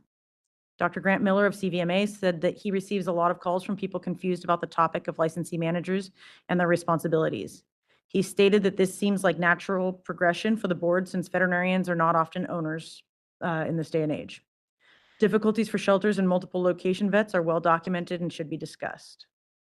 Before researching this issue any further, the subcommittee would like guidance from the board on whether this should be pursued or if there are alternate solutions to be explored.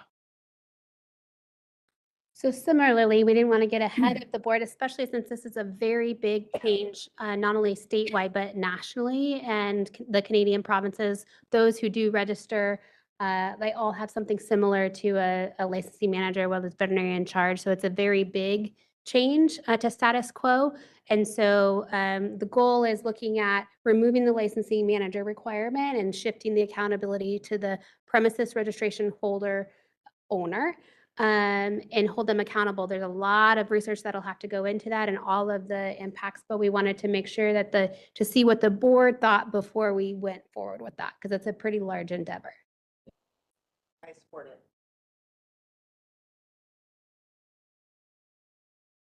Okay.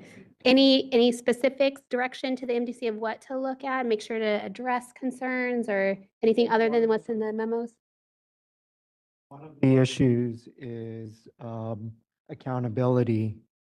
And I think one of those things can be they have to be a resident of California. Oh. Okay. I think that can be an important step.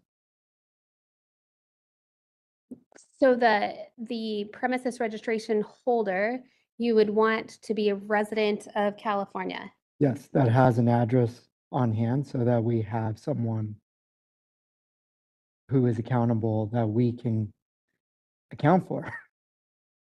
So how would that work with national corporations? For them to figure out. Okay. It would just mean national corporations have to have a licensed person in California. Well, that's what they're doing like now. Yeah. And so they don't even, an owner doesn't have to be a licensed individual. The owners are the owners. And that's what we're saying. I believe the idea is to remove the need for one, because if it's somebody who's in California that's a licensee, and then they just are like, okay, yeah, I'm out, I'm not doing that. We run into the same problem. But if it's the owner of the practice, they aren't just, it's not a rotating door. So it's not a licensee anymore. It would be the owner of the practice who might be a licensee. Registration holder. So the registration holder, but currently there's no requirement that anyone resides in California. So that would be a pretty big change. And the other thing that was discussed about making sure that you hold someone high enough in the food chain accountable. So it can't just be someone like, oh, you're in California, we're going to make you accountable. So it's like switching the licensing manager with someone else that then it becomes a rotating door. You would want And I think this is all part of the research, but I think with Board of Pharmacy, they have a structure we can look at where anyone that's listed on the Secretary of State's website, I think Board of Optometry has something similar as a holder in the corporation. But that, I mean, tying that to then requiring residency in California, I think that's going to be a pretty big hurdle. But all things that we can all look at. So we can.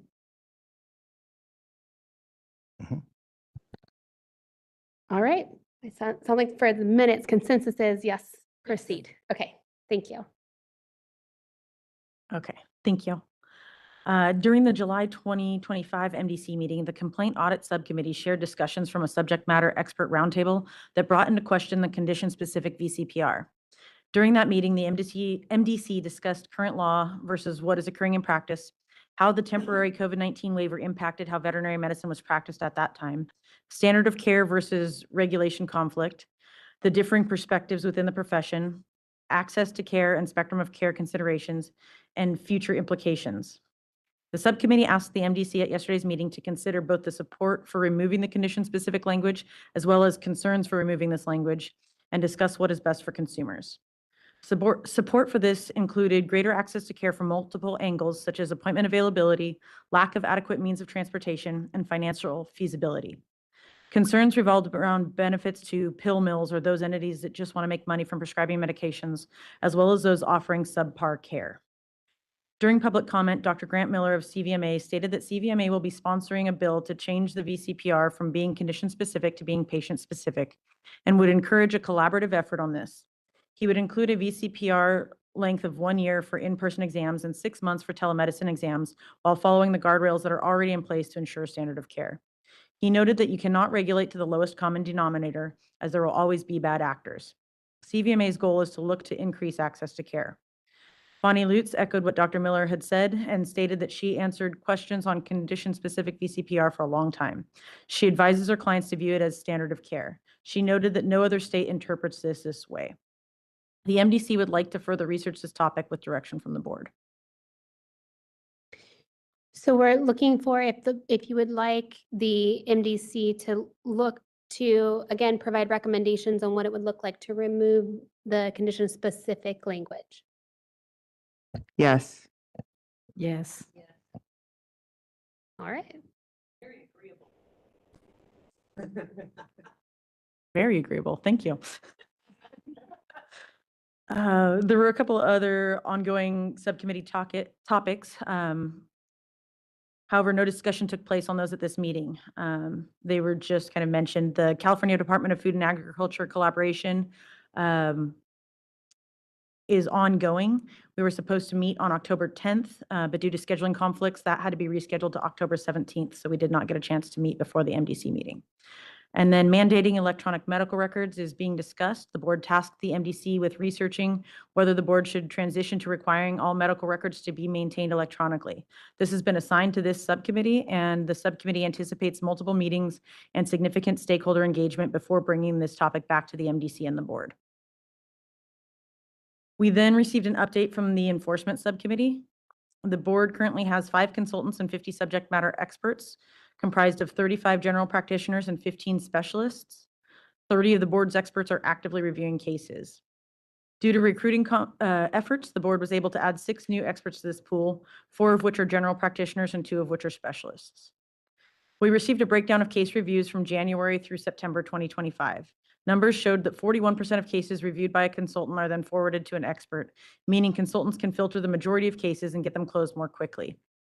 86% of cases closed involving an expert review did not result in a citation or discipline. The subcommittee met on September 4th and were provided with an update on the following. The first was Strategic Plan Objective 3.4. This objective is aimed at increasing the number of experts and consultants to decrease investigation processing times. One task to help meet this objective is to create a video to recruit additional experts to join the team. Board staff met with DCA's public affairs team in September and is in the process of crafting video scripts. However, due to staffing issues, the public affairs team noted that videos will likely not be able to be completed until the first quarter of 2026. Strategic Plan Objective 5.4. This objective is tied to the above, as its goal is to create videos demonstrating how to file a complaint and apply for a license or permit. During the board's meeting with DCA's public affairs team, these additional videos were discussed and a plan is being laid out to create them. Inspector recruitment. The subcommittee discussed the possibility of employing veterinary assistants to conduct premises inspections given the reimbursement rates for inspections. It was also determined that any complaints submitted to by a licensed veterinarian would be automatically shifted into the expert queue rather than having them filtered by a consultant. Pursuant to Strategic Plan Objective 3.7, the subcommittee finalized updates to the hospital standard self-evaluation checklists to help licensees remain in compliance with regulations. Since the MDC's July 2025 meeting, the checklists were finalized and sent to DCA Legal for review and approval. Upon approval from legal, staff will work with the publication's design and editing team to develop the checklist for posting on the board's website and dissemination to stakeholders. The subcommittee and staff are also creating checklists to coincide with the minimum standards for alternate veterinary premises regulatory package that is anticipated to go into effect January 1, 2026. By starting to update the checklist before the regulations go into effect, the subcommittee strives to have those checklists ready for dissemination upon the regulations' effective date. I don't know if anybody has, I don't have any requests for that, more of just an update. We then received an update from the Outreach Subcommittee. On September 23rd, the executive officer went to Fresno and spoke to the Central California VMA on Spectrum of Care and was joined by Dr. Cheryl Waterhouse. The event was well attended and very informative. Future discussion topics for the MDC include electronic medical records, electronic signatures, HQHVSN and alternate premises regs, condition-specific VCPRs, licensee managers, shelter-specific licenses, the VCPR as it relates to high-quality, high-volume spays and neuters. Pharmaceutical pricing and access to care was brought up at the last meeting. We do need a little bit more clarification from the board on this pharmaceutical issue and what direction you would like us to go, how you would like us to research that. Yeah, so this was brought up a future agenda item. I know it came up during public comment during the last board meeting, and even it reflects in the minutes. The board had said that even if the board's role is unclear, but the members agree that there is impacts to consumer protection that may merit MDC research or collaboration with agencies like Better Business Bureau. But we just need a little more guidance on what product do you expect out of the MDC. Because when it comes to access to care, this board created an access to care task force a couple years ago and looked at all the potential ways that the board could help with the access to care issue and had taken a lot of action in order to address all the things that this board had felt was within its purview for access to care. And so with this, when it comes to how the pharmaceutical companies are impacting pricing, that's where we're not sure where that you want the MDC to go. And the MDC has a lot of work to do, so we just need to make sure that we're not going down rabbit holes that the board doesn't actually have any control over. I have a question in regards to the task force. When they looked at access to care, and when was that completed? A couple years ago. A couple years ago? Yeah. I don't know that the access to the care issues are similar today to what they were back then. In So- terms of what I think we're talking about is financial access to care. Yeah, so they did a lot of research to find out all of the things that are impacting access to care, and there was a lot of different facets that are impacting that. The one thing that the board didn't have control over is the financial aspect of that. And so that's something that the board, that's not in the board's purview, but we looked at any barriers to licensure to help with the access to care, and the board supported legislation to remove unnecessary barriers to get more individuals licensed. And we looked at the process of the license application to get them licensed quicker. And so they did things that they felt they could do to help with the access to care. But when it came to financial, that's outside of the board's purview. And so then it seems like that this direction is now looking at going into a direction that is not within the board's purview. And so that's where we just need more, what is it that you want the MDC to do? We even started with corporate practice of veterinary medicine. So Yes. to be clear, we even started there. Okay. So it did start there. I guess the whole access to care, the result of that actually was more focused on, I would say, accessing veterinary services, right? So that's part of it. But what we know about access to care problems, and not just in California, but nationally, is that the access to care issue is greatly affected by financial abilities of pet owners, of to afford, because of the increasing cost of care. And I think that is where the comment, that's what I got, the comment came from the public, is about on top of the shortage of veterinary services, which the board is trying to address, there is also this problem where what you call this, the cost of care, especially the access to medication, is becoming a problem. And I think that's what the comment was about, with regards to the disparity in the pricing compared to corporate and private practice or something like that. Yeah, it was related to corporations and those who are able to do Correct. a higher volume got a better deal on pharmaceuticals than the independent veterinarians. And so they were concerned that that's an access issue because they can't compete with the higher volume orders. And so that's where that concern is. But that's where we're kind of at a loss of where is it you want the MDC to go with that, because that is completely outside of our purview.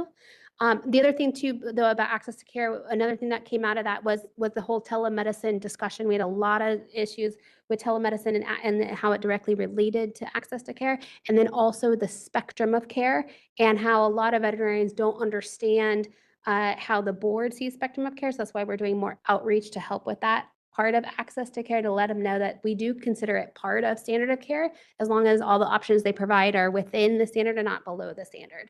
So we feel that those are all, so we had the educational piece, we had multiple pieces of legislation to help with access to care, but this is the one where it's like, I don't know where you want the MDC to go.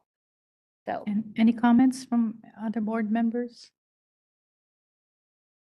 Okay. So it seems, to recap, you're saying that it's not within our purview to talk about the pricing and what could we do. There Yeah. really isn't anything, right? So. Right, and that's kind of where we're at a loss, because this was delegated to the MDC to look at, and it's specifically about pharmaceuticals and their pricing, which we have zero authority over.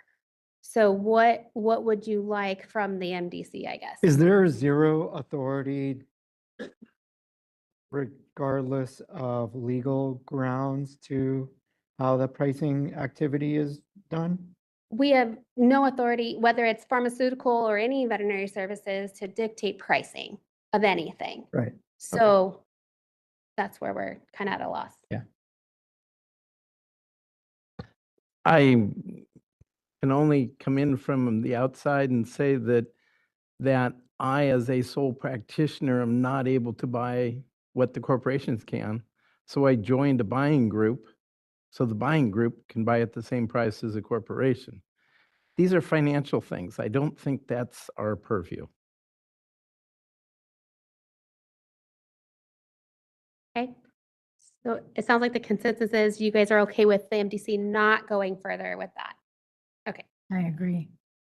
Okay, we will take that off of our to-do list. Thank you.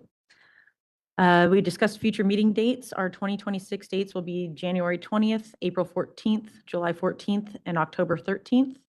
We then held the election of officers for 2026. Dr. Cheryl Waterhouse was voted in as MDC chair, and public member Kathy Bowler was voted in as vice chair. I would like to offer congratulations to both of them. All right. Does anybody have any comments, questions? We should do public comment. Now, Thank you, Marie, for doing your final chair report then, and happy RVT Week, National Vet Tech Week. And we appreciate everything that you've done. Not that you're done yet, but Not done yet. yeah, but I'm just telling you, thank you for doing a great job as chair. And Dr. Sullivan did a great job, always. always doing, mentoring you, of course. But yes, thank you for all of your work as chair. Thank you. Happy Vet Tech Week to you too. All right, now we would like to open agenda item 8 for public comments in the room.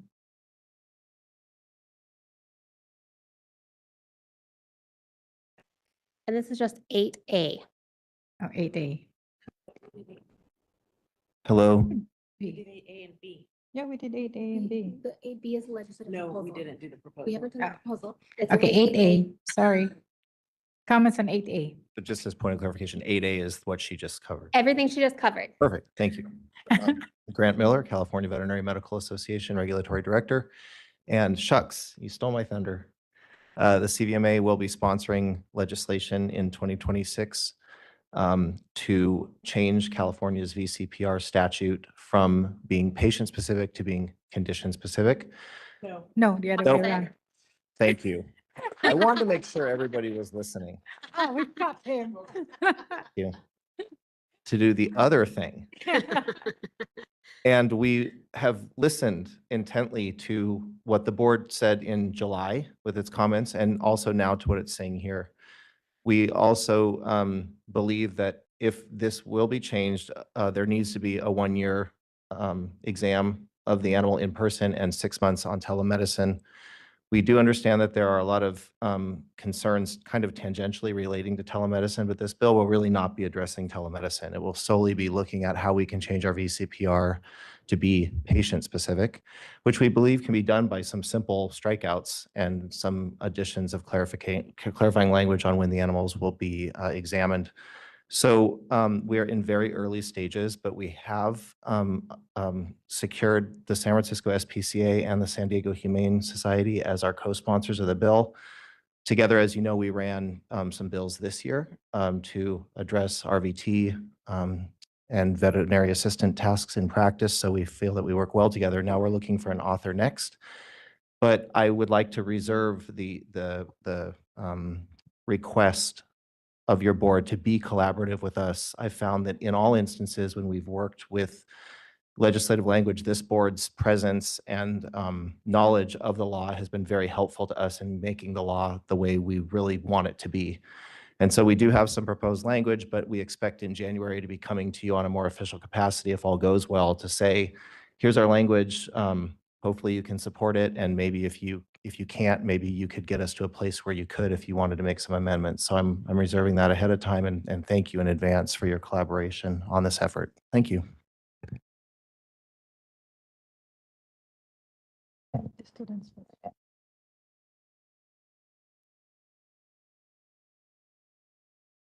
All right, so moderator, can we open up the line for those participating remotely for agenda item 8A? All right, we are open for public comment via WebEx. If you'd like to make a comment, please raise a hand by tapping that hand button at the bottom of the screen. Dial-in users dial *3 to raise your hand, and we will call on people in the order we have requests. As a reminder to our mobile device users, you may need to hit the ellipses button, that's the ... in order to find your hand. We're going to take just a few more seconds to see if we have a request for public comment. Our first request is coming from Amanda Vance. Hold on just a moment, please. You'll be given 3 minutes to speak, and I'll give you a 15-second warning before your time expires. Hi, can you hear me? Yes, go ahead, please. Okay, excellent. I had more success this time. I want to address the concern about a lack of veterinarians with shelters We can't hear. and the consideration of changing licensing. My concern is we had a... Amanda, this is the moderator. Can I interrupt for a second? Yeah. Is it possible to get closer to the microphone? Yeah. Can you hear me better? How is that room? Can you hear me better? It's clearer. Go ahead. Perfect. So I want to address the concern about veterinarians available at shelters, the lack of shelter veterinarians, and the consideration of changing licensure for foreign veterinarians. My concern is if we make it match the university requirements.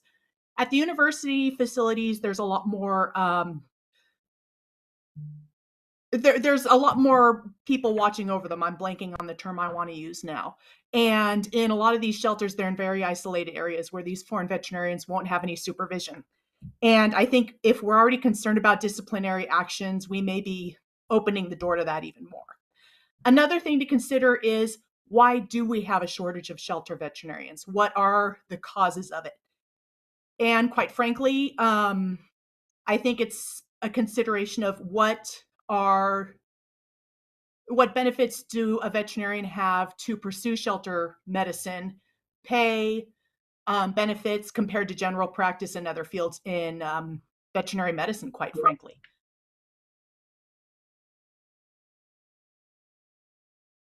That's all. Thank you. And that was our only online request for public comment. Okay, thank you so much. Now we are going to proceed with agenda item 8B. Okay. So this is the recommendation on the legislative proposal to amend BPC 4827 regarding veterinary medicine practice exemptions. As discussed during the MDC's October 2024 and January 2025 meetings, the subcommittee was tasked with pursuing legislation to narrow the scope of licensure exemptions in BPC Section 4827 to prevent unintended consequences. The board raised concerns around the owner exemption in 4827 subdivision A1 and it being applied beyond its intended purpose of allowing ranchers to provide veterinary services on their owned food animals. The board receives many complaints each year for unlicensed individuals who have allegedly caused significant harm to animal patients. The subcommittee held multiple stakeholder meetings over the last year to understand the various types of unlicensed practice occurring and worked with stakeholders to craft legislation proposals to help address these concerns. In April 2025, the board approved a legislative proposal that narrowed the owner exemption. This proposal was unsuccessful due to significant concerns raised by the shelter community.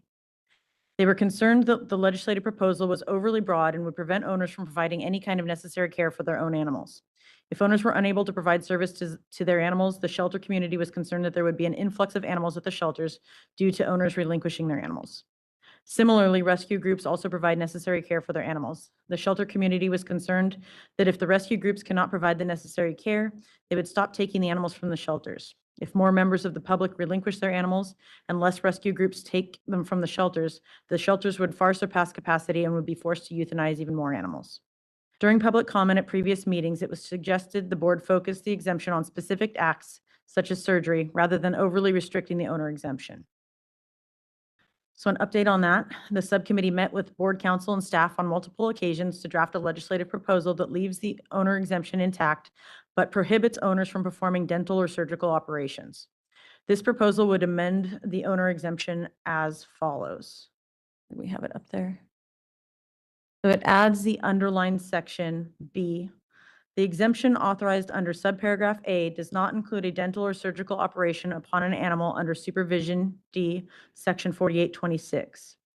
Part C, for purposes of this paragraph, surgical operation means any procedure performed on an animal in which the skin or tissue of the animal is penetrated or severed, but does not include administration of the injectable drugs, let's see, is that the old one? Prescribed by a California licensed veterinarian, artificial insemination, castrating male livestock or dehorning or branding animals, subcutaneous insertion of a microchip for identifying an animal, ear tag or tattoo placement for identifying an animal. And I believe in the updated version, the first part there is just left at administration of injectable drugs. Yeah, Justin, would you mind jumping to, believe it's page 4, the actual legislative proposal, so the board can see what it looks like?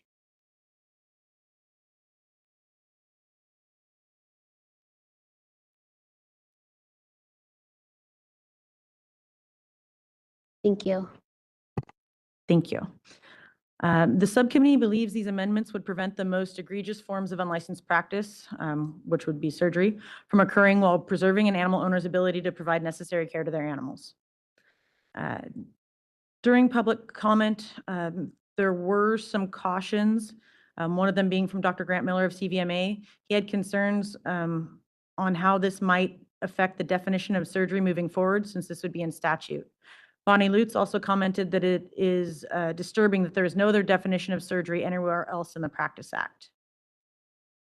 So the MDC voted to recommend to the board to submit to the California legislature the legislative proposal described herein to amend BPC Section 4827 regarding unlicensed practice. Any comments from any board members? Okay, go ahead, Dr. Tomlinson. My only question on this was D, I believe, where it says subcutaneous administration of ID. Was there a reason why you put subcutaneous? I mean, because I'm sorry, you in said in D? maybe it's D. I can't. Yeah, it's C4. C4. Okay, thank you. The only question is, in all other or many other species, it doesn't go subcutaneous.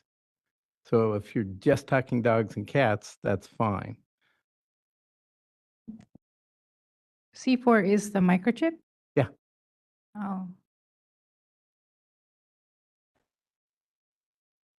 Tara Welch, Board Counsel. Is there, a description of tagging the ear that could be utilized for C4? I mean, clearly we're trying to accommodate microchipping for animals. So if there's some other identifying, Just take the word subcutaneous out. so that would then be insertion of a microchip for identifying an animal. So that's where. You mean, where do we put it in other animals? Yeah. Ear tags, nuchal ligament, things like that. So 5 does have ear tags. Pardon me? So C5 does say ear tag. Okay. I couldn't quite read it on the screen up there, but I was specifically thinking about in horses. Owners are currently allowed to put in the ID chip, but if this went through, they would be prohibited from doing so. I think, I mean, to me, just removing subcutaneous and saying insertion of a microchip for identifying an animal would be a reasonable thing, since that's the intention of this, right, is to allow people to be able to do that. Mhm.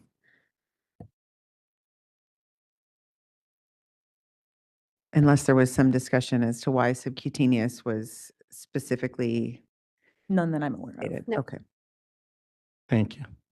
So the amendment, I know Justin, he's sharing a PDF, so we can't show a amended version, but it would be striking subcutaneous. And it would just be start with insertion. Okay. Was there support of this from the other stakeholders?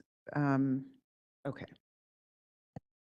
yes, this was discussed with the stakeholders of the shelter community, and they agreed. They, in fact, appreciated the term was the compromise done by the board, to accommodate their concerns. And was there any further discussion about the concerns raised by Bonnie and Dr. Miller? Okay. Okay.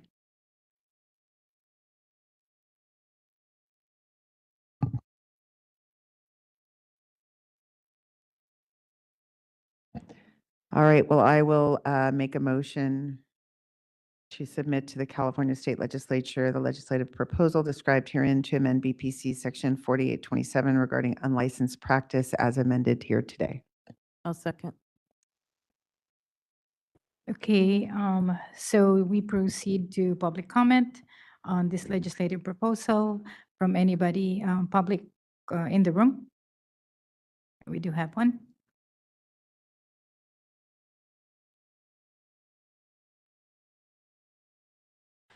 So just one brief comment. I'm sorry, Grant Miller, California Veterinary Medical Association. Just one brief comment that may have been overlooked yesterday by me, which is that in addition to injecting animals, many owners draw their animals' blood. In the cattle industry, it's now very common to just do a blood test to determine pregnancy, and those owners can do it on their own. They can either draw from the jugular or the tail vein.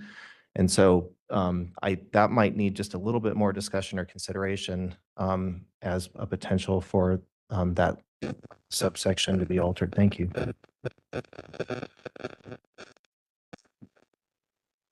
Thank you. Any other comments from the room? I see none. So moderator, could you please open up the line for those participating remotely to comment on this legislative proposal?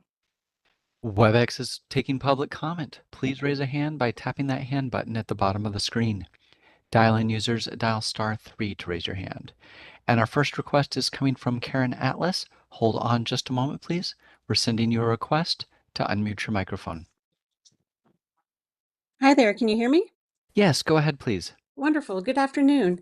My name is Karen Atlas, and I am the president of the Animal Physical Therapy Coalition, a diverse alliance of veterinarians, physical therapists, registered vet techs, and animal owners who share a common goal, which is to increase access to care for animals in California by allowing veterinarians to refer or provide medical clearance for a qualified animal physical therapist to practice under the degree of supervision determined by the veterinarian, whether that be direct or indirect. Importantly, we also serve as a voice for California veterinarians who no longer are aligned with the CVMA. The CVMA is not the sole voice for the veterinary profession in this state. Many veterinarians across California support collaboration and referral-based care, and our coalition represents those professionals who value choice, trust, and access for their patients. I would like to state for the record that this board has once again failed to bring forward or discuss any of the solutions and comments our coalition has submitted regarding unlicensed practice and exemptions. We have been diligent and engaged, and we have provided both written letters and oral testimony during the exemption stakeholder meetings, yet none of our proposals have been substantively considered. It is noted from the September 16th, 2024 stakeholder meeting that, quote, an animal physical therapy coalition representative, which was me, encouraged the subcommittee to allow an exemption to permit a veterinarian to refer their animal patients to non-vet professionals, such as licensed physical therapists trained in animals. The APTC representative, again, that was me, claimed that this would relieve the board's enforcement burdens, help shoulder some of the patient care burden on veterinarians, and provide better access to animal care to care for animal owning stakeholders, unquote. While we appreciate that our comment was acknowledged in the minutes, it is deeply concerning that no further discussion took place, and that board continues to disregard any ideas outside its own narrative. Our suggestions to help solve both access to care for animal rehab and reduce unlicensed activity complaints was by providing an exemption to the Vet Practice Act. Providing exemptions for qualified non-vet licensees to work on animals was also a suggestion provided a decade ago, almost to the day, on October 20th, 2015, by the supervising senior attorney of the Department of Consumer Affairs. Her name was Noreen Marks. Sadly, the minutes from that 2015 meeting does not capture this important detail. And when asked to post the video from that meeting for public viewing, Ms. Sifferman denied that request for transparency. Holding, quote, stakeholder meetings should mean genuinely listening. Holding stakeholder meetings should mean genuinely listening to stakeholders and exploring new ideas to address longstanding problems, not simply checking a procedural box. Time and time again, we have raised real issues and offered workable solutions, and time again, those have been ignored. Time. We're respectful. Thank you.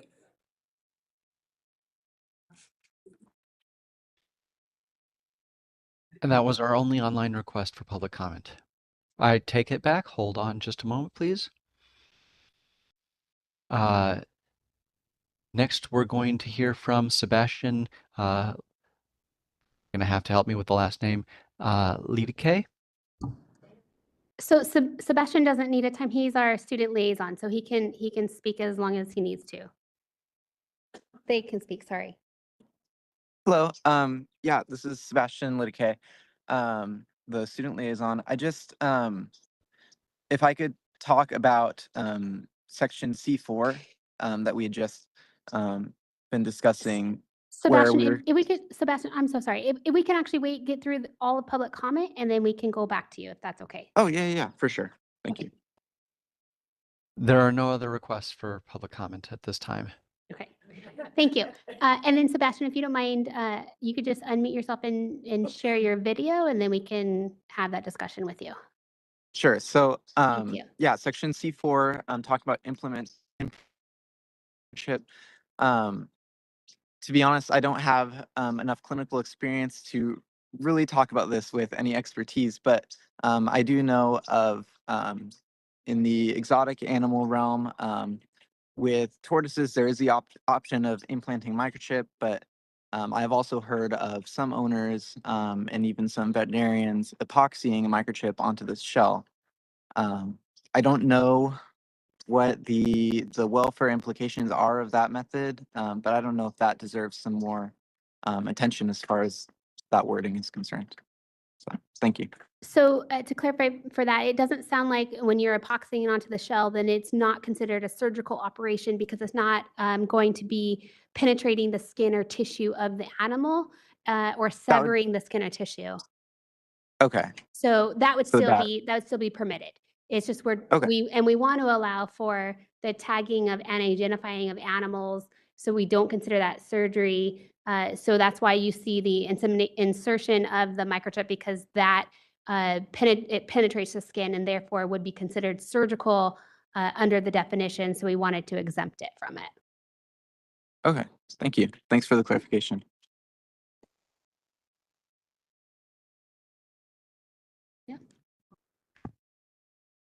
So if there's any more discussion after public comment, if not, there could be a motion. Any about the drawing of the blood? Because I just wanted to know, does anybody have any comments with regards to what Dr. Miller had shared with regards to drawing of the blood, which technically entails penetration of the skin? Should we want to include that? I would be fine including that. And since we are defining this so narrowly, we might need to do that. So do you want to make amendment to your motion?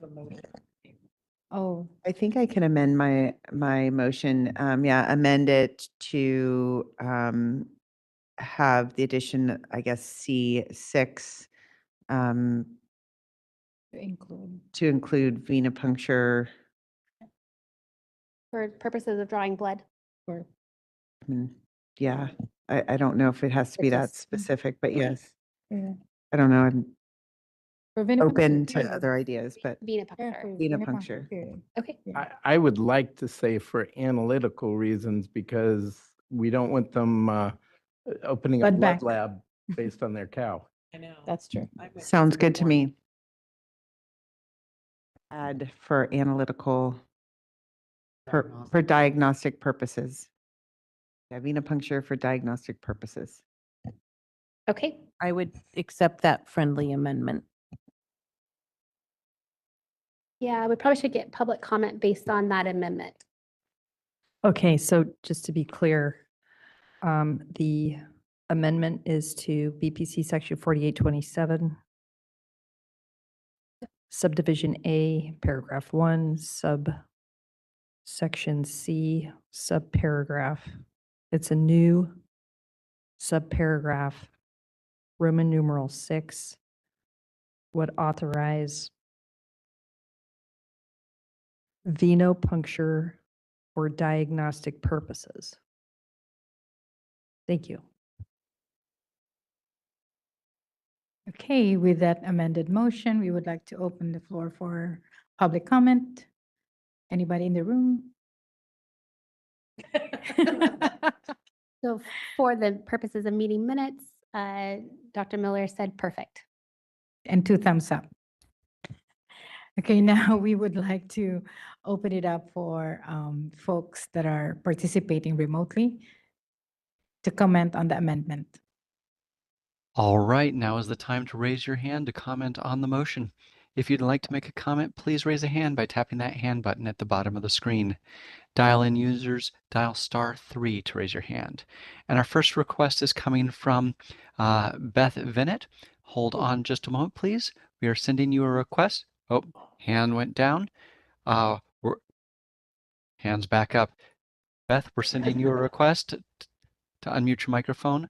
Carrie will follow if the hand remains up. Okay, can you hear me? Yes, go ahead, please. Great. Sorry, I was trigger finger with the lowering the hand. Was it the intention of the board to allow owners to draw blood for any purposes or for the purposes of diagnosing pregnancy?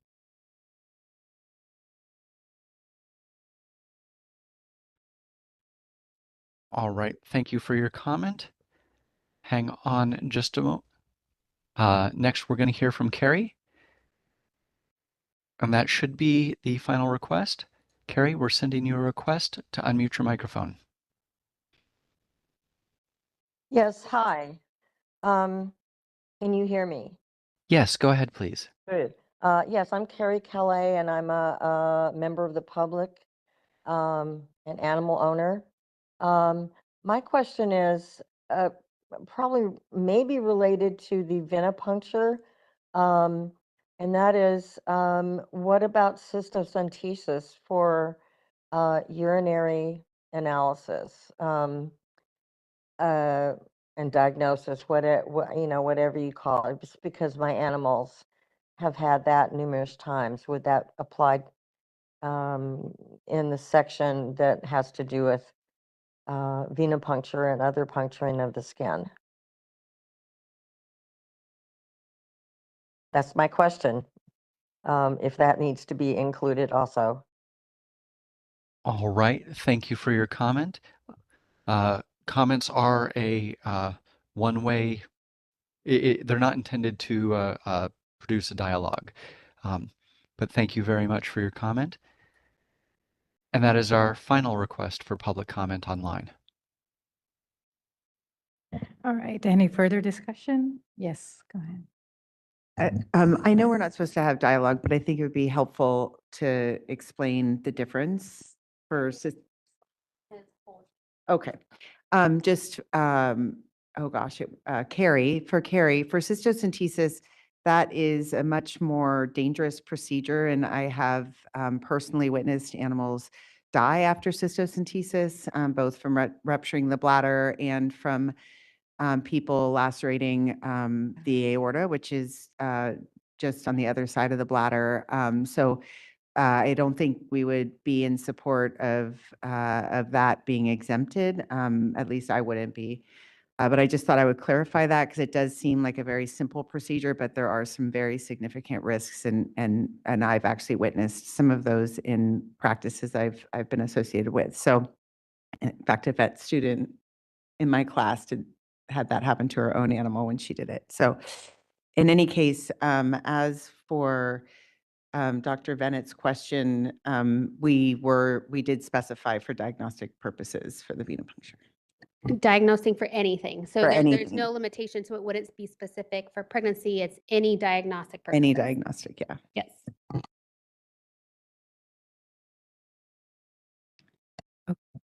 Okay, any other comments? I guess that's it. Now we would like to vote on the motion. Ms. Pulaski? Yes. Dr. Bradbury? Yes. Mr. Espinoza? Yes. Dr. Maniak? Yes. Mayor Mitchell? Yes. Dr. Tomlinson? Yes. Dr. Salcedo? Yes. Motion carries. And Anna and Sebastian, you guys can comment anytime, just to be clear. You don't have to wait for public comment. Yeah, please do. Okay, actually, we're going to make a little bit of a change in our sequence. We're going to skip to agenda item 11, which is the report of our student liaison. And starting off with UC Davis liaison, Sebastian Lidike. Thank you so much. Yeah, and thank you for moving this item up. I have a lab to get to pretty soon, so I do appreciate that. Yeah, I'm Sebastian Lidike. I'm student liaison. I wanted to report some changes to the school as well as just some of the student reaction to that. So just initially some new class statistics. So the school removed the graduate record examination requirement in November of 2022.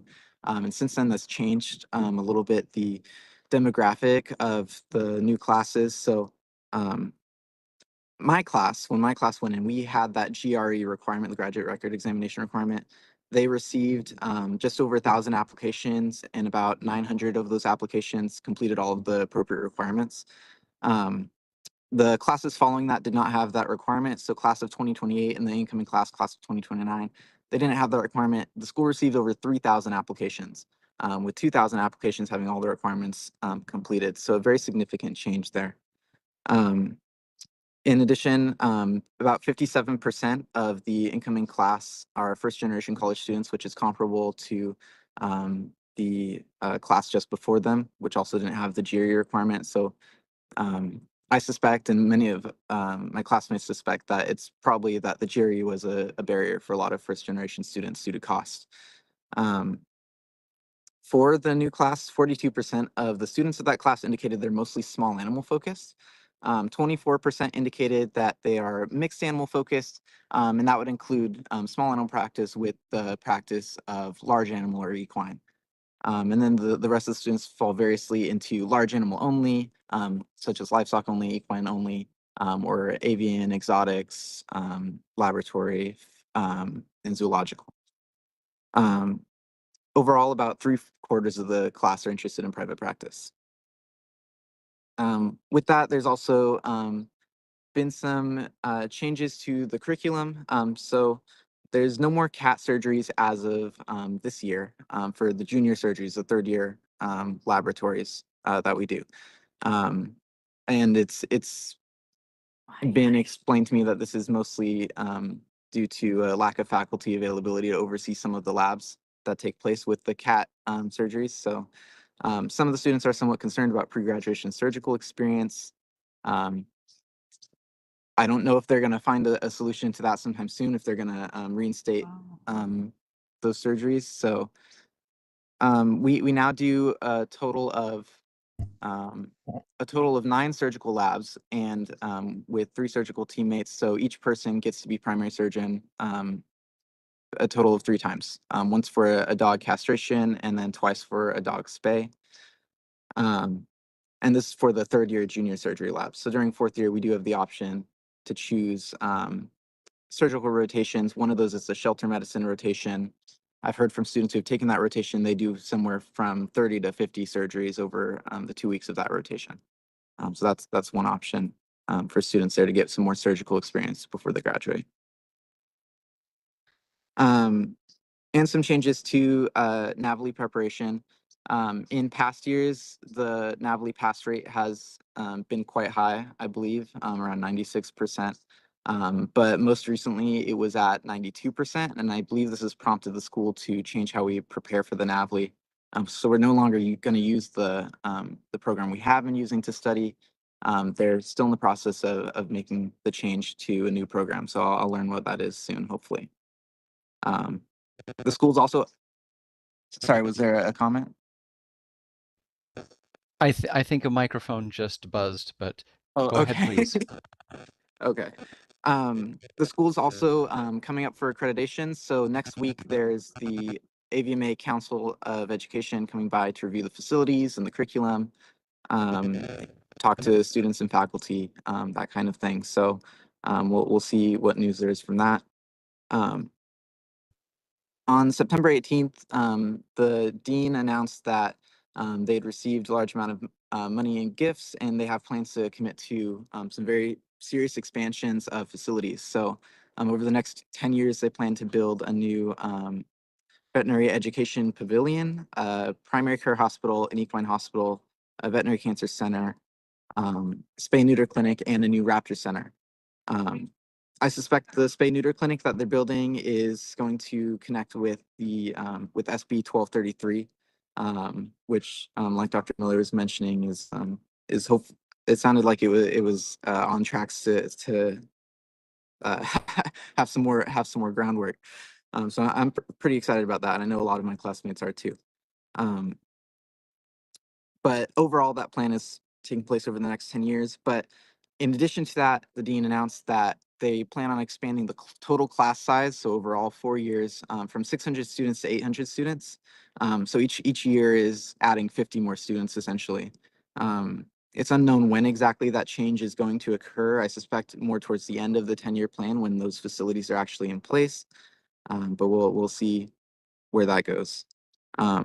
One part of that plan, the All Species Imaging Center, did open up. So that's been in construction for the past few years, and has been kind of, I guess, a preview to the rest of their construction plans. So that's open, it's up and running. Hopefully that will provide students a lot more opportunities to gain experience.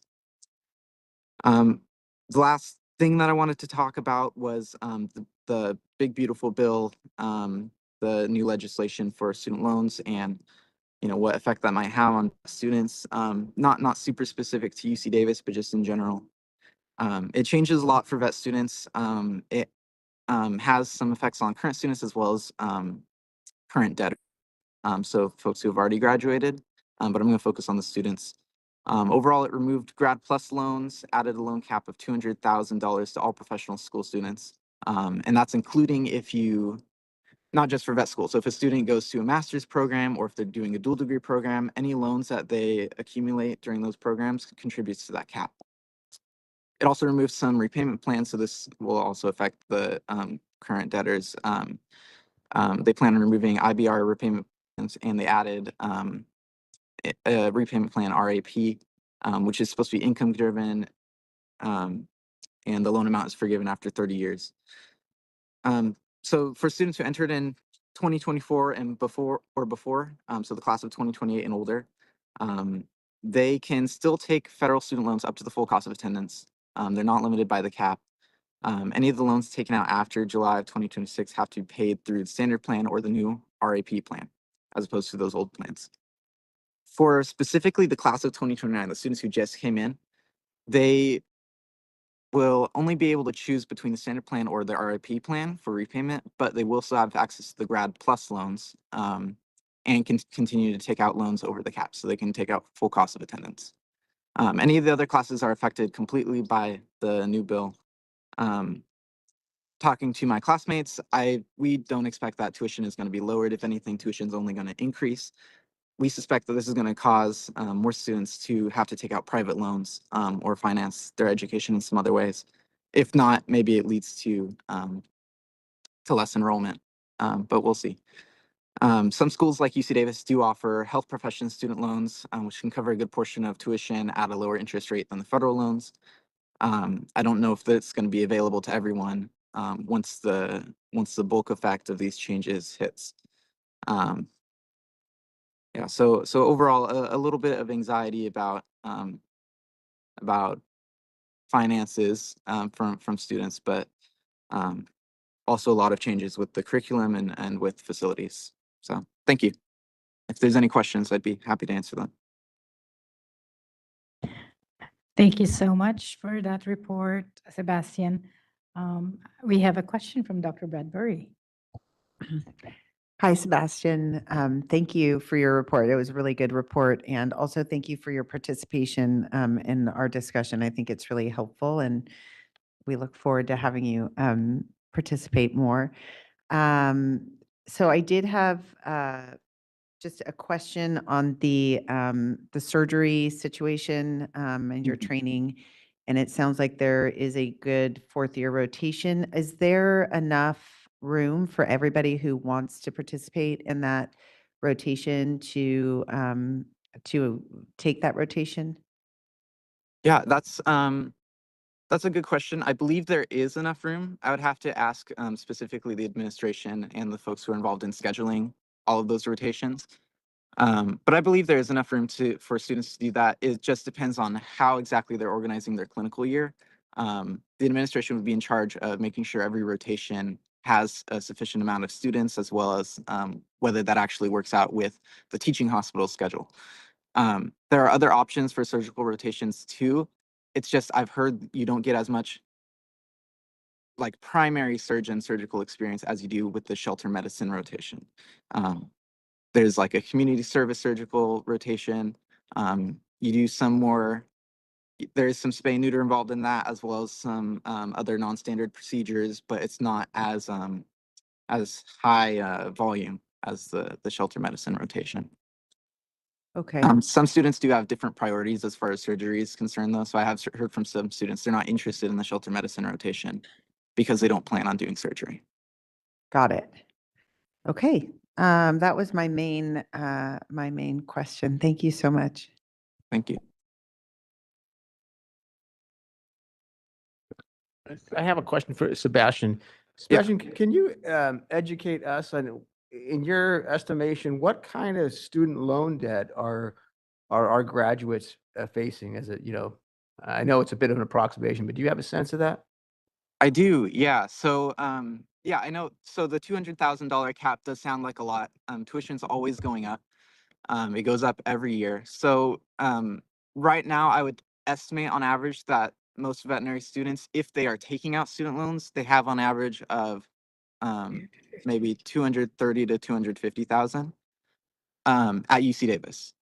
There's other schools across the country. I know that the more private schools, I've heard some folks are in for about $400,000 of student loan debt. So certainly for those private universities, if they have higher tuition, that is going to be a significant limiting factor for who can enroll, significant financial barrier. For a school like UC Davis, where um, in my opinion, from looking at other schools' tuition, it seems like UC Davis tends to be on the cheaper end, and it's still most students would be severely affected by the full scope of the new bill, as far as the cap on student loans. So, Thank you. thank you.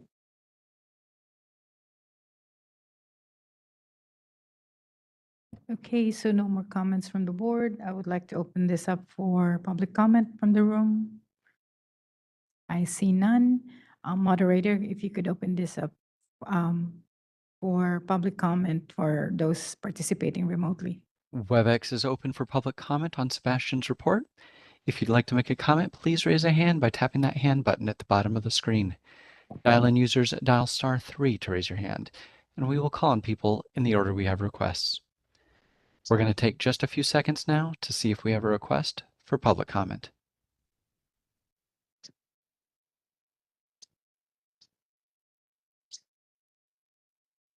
Seeing no request, you wish to continue with the agenda? Yes, please. Thank you so much, Sebastian. Thank you. Sebastian. All right, so moving on, we will take the report from Western University of Health Services as Sciences Liaison Anna Stiles.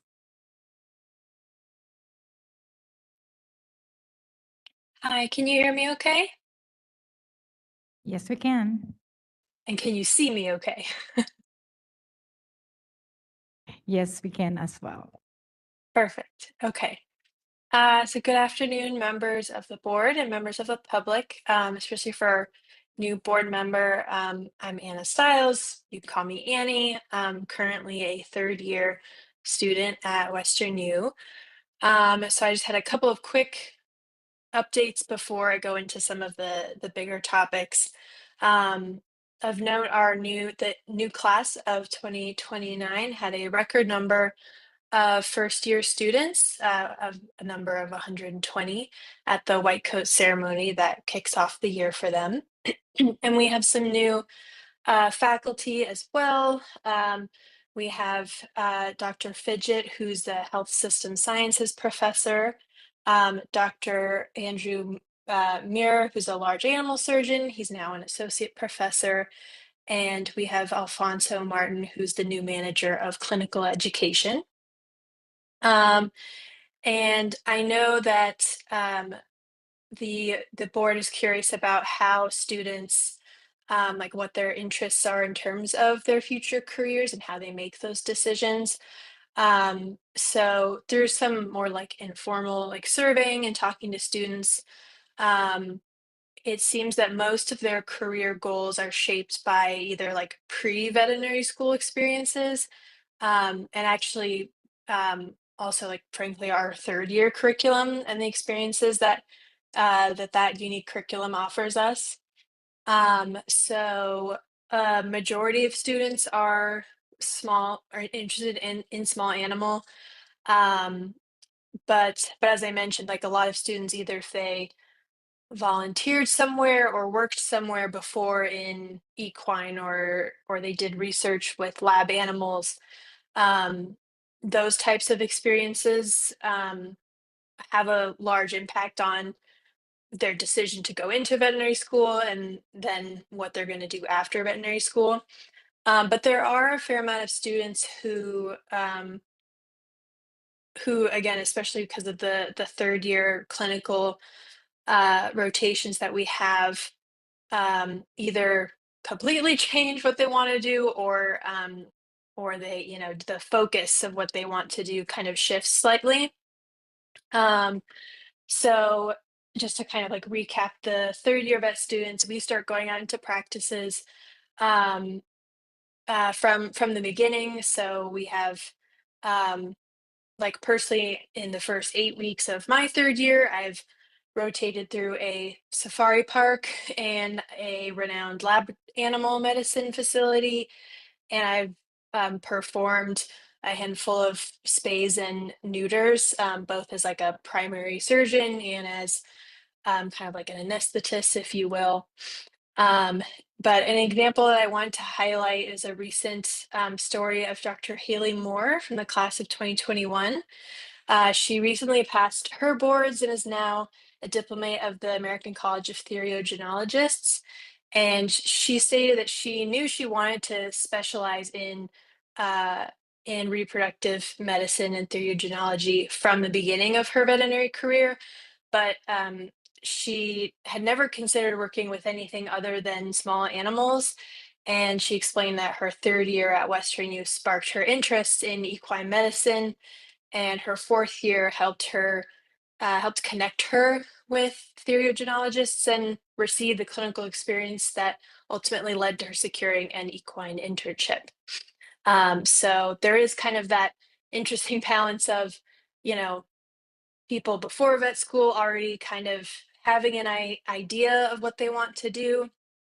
Um, but in the third year when we start getting more clinical experience, and more kind of like structured clinical experience in diverse fields within veterinary medicine, that sometimes those interests and those focus tend to change.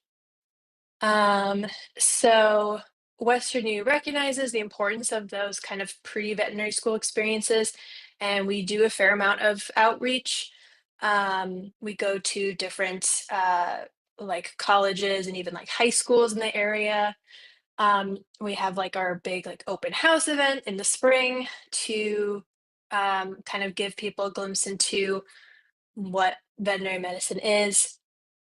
And this summer we had a veterinary medicine summer camp where we basically, it's a free program. We had 15 high school students have hands-on learning opportunities. They learned kind of about like physical exams and suturing and feed label education and even like some large animal handling. And it was facilitated by some of our students and the one of the veterinary anatomy instructors, Ken Noriega. So I just, you know, wanted to highlight the fact that Western U knows it is what they do within the veterinary school, like 4-year program, but a lot of it is also before that, it starts before that as well. And so they're trying to do what they can to um, show people who maybe never thought about veterinary medicine as a career that there maybe is a place for them in that field. Um, but maybe even more so, like trying to show people who have a very narrow idea of what veterinary medicine is or what their role in it is. Um, they've Western U has done a lot of outreach to try to kind of broaden people's views in that sense. Um, and then, so Sebastian kind of talked about this a bit with the changes um, to federal, excuse me, federal loans. You know, the cap of how much you can take and the repayment plans. So I won't go over all the details because Sebastian already did, but it's definitely causing stress and anxiety for Western U students. We are a private institution, so our costs um, are generally much higher than the public institution like counterparts. So like based on the I guess it's the AVMC like cost comparison tool, which was based on 2024 graduate data. Our their total tuition was just over $230,000. That's total tuition, and again, that's both California residents and non-residents. And it is only going up, as Sebastian mentioned. Um, and I thought it was interesting. They also included not just total tuition, but total cost, like in general. And it was anywhere from like $410,000 to $450,000. So the percentage of graduates, again, from that 2024 class, who had debt was about like, I think 86%. Median debt for those students was just over $312,000. What I thought was interesting is that the percentage of all students receiving scholarships was only 8.5%, which I believe is a lot lower than UC Davis, our other, California school, and then even like other schools across the country. I don't know necessarily though how that compares, like what the other numbers are at other institutions. But given how expensive our school is, how expensive cost of living is in our region of Southern California, these loan caps and changes in the repayment programs are definitely causing students a lot of anxiety, and there's also just a lot of well, there's frankly a lack of clarity, and that might actually be causing more anxiety than the actual numbers. It's more the kind of suddenness of these changes and the lack of clarity with them. And then I just wanted to mention briefly, there is a significant concern among students of stress caused by the increased presence of federal immigration enforcement in our vicinity.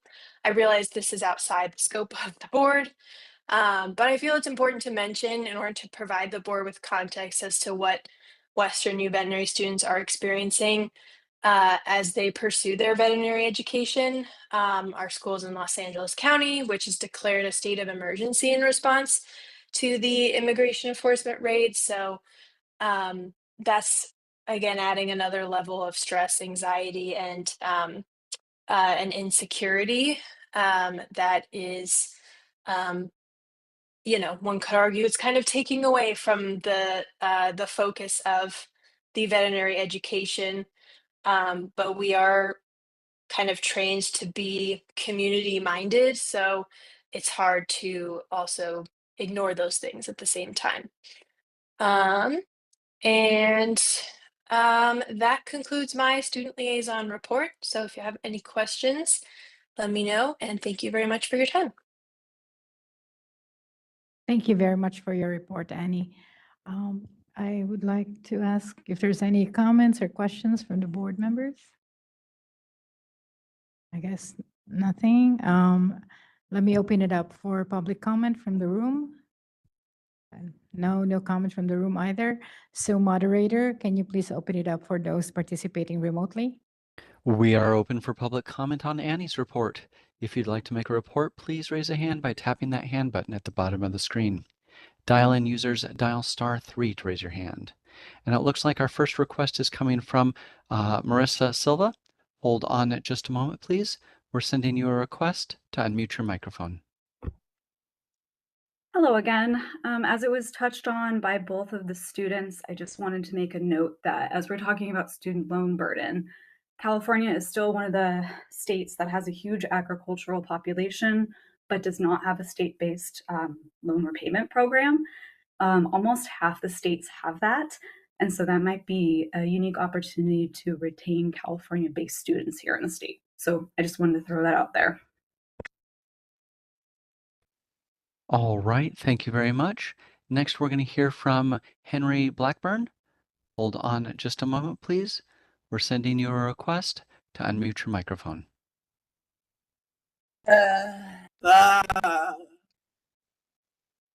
Henry, are you with us?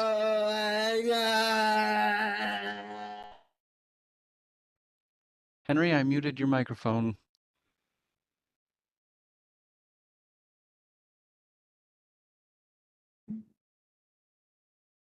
All right. Those are all of our requests for public comment at this time. I was just wondering if maybe we could see if Henry can type his comments. Moderator, is there a way that you could communicate with Henry if he could type in his comments? Henry does not appear to be connected to the WebEx anymore. Oh, okay. All right. Thank you.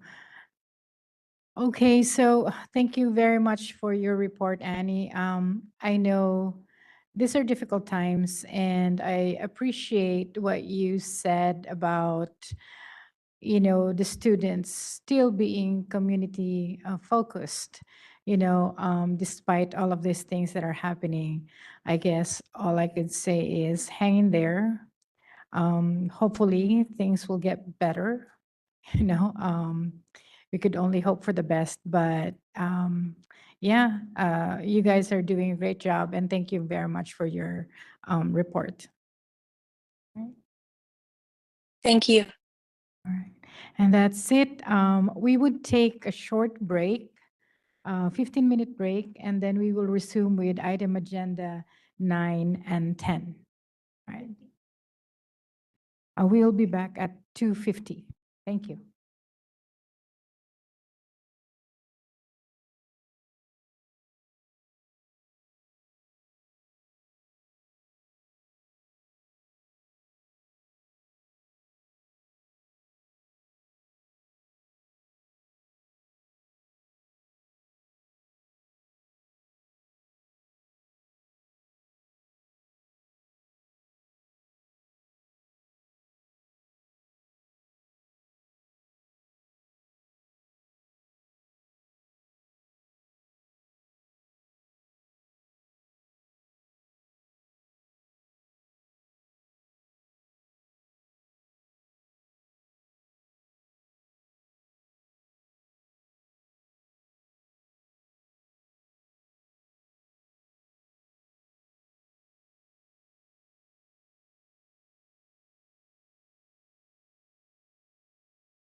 All right, welcome back, everyone. So now we will resume our meeting, discussing agenda item 9, update, discussion, and possible action on 2025 legislation impacting the board. And that would be Justin presenting. Yeah, I think Jessica's going to cover 9A, correct? Oh my Sure. So 9A, it was just a very quick, more informational in general. That was just the informational hearing that the Senate Committee on Business Professions and Economic Development held. They were hoping to do a joint committee informational hearing, but it wouldn't work out for scheduling purposes. It was a pretty quick notification of that.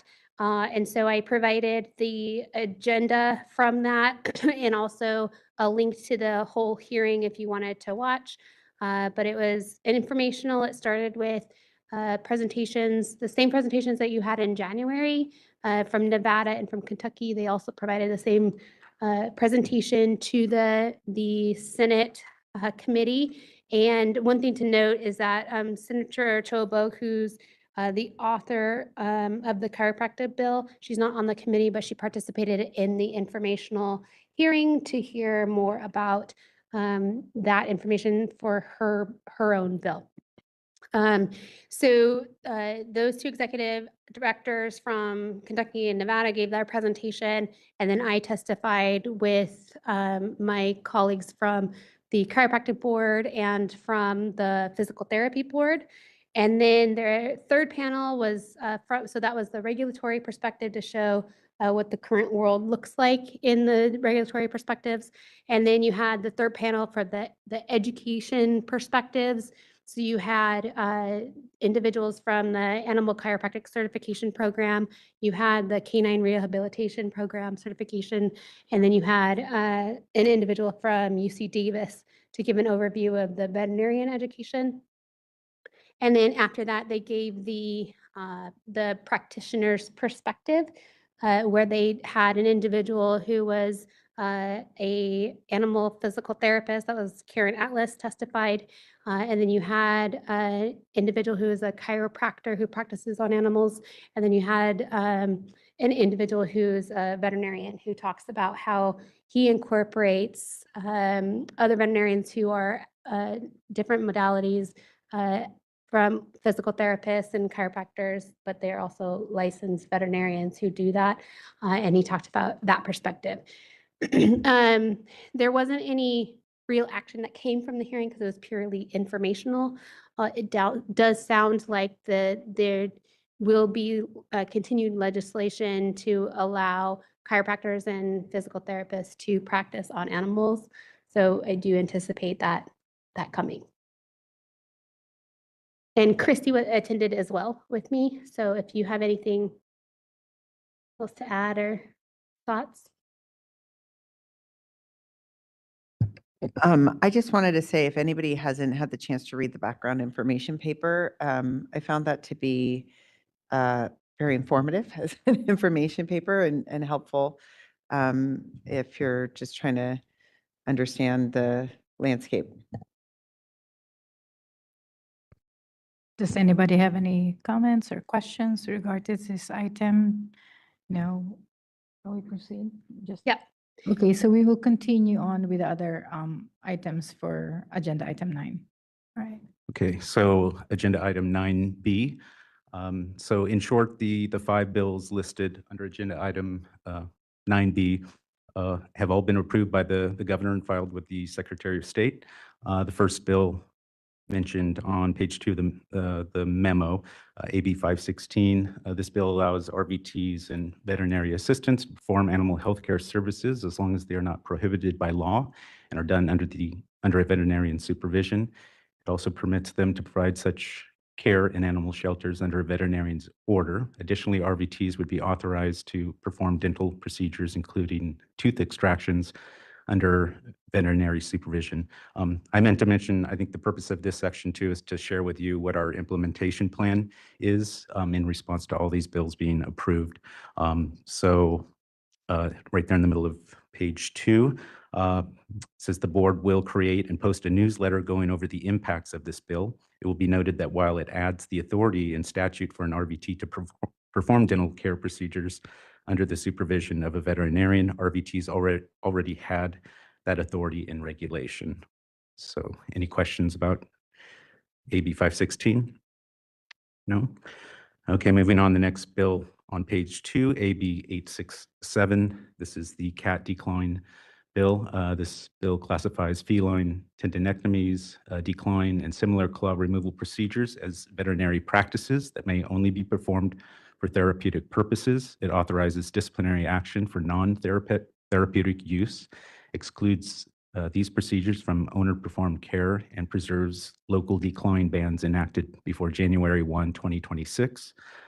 It also included conditional changes tied to AB 1502, our sunset bill. This bill was approved by the governor on October 9th. And this was a bill that this board did oppose back in April.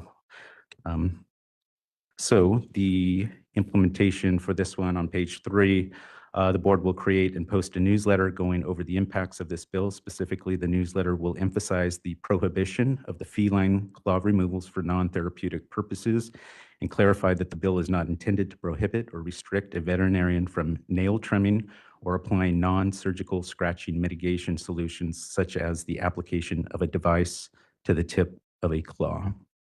So any questions about AB 867?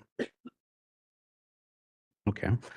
The next bill, item 3 on page 3 of the memo, AB 1502. As you know, this is our sunset bill. This was approved by the governor on October 1. And just in short, well, the bill summarized on pages 3, 4, and 5. I won't go into all the detail there, but in short, extends the board's authority to 2030. It would add a second RVT member to the board and requires one veterinarian with equine and livestock experience. There's a medical records component, requires veterinarians to provide medical and payment records upon request, especially in urgent cases. The bill also removes the 20% annual inspection requirement. There's some CE provisions included there as well. And the bill also introduces a tiered fee structure for veterinary premises and removes board approval of RVT training programs.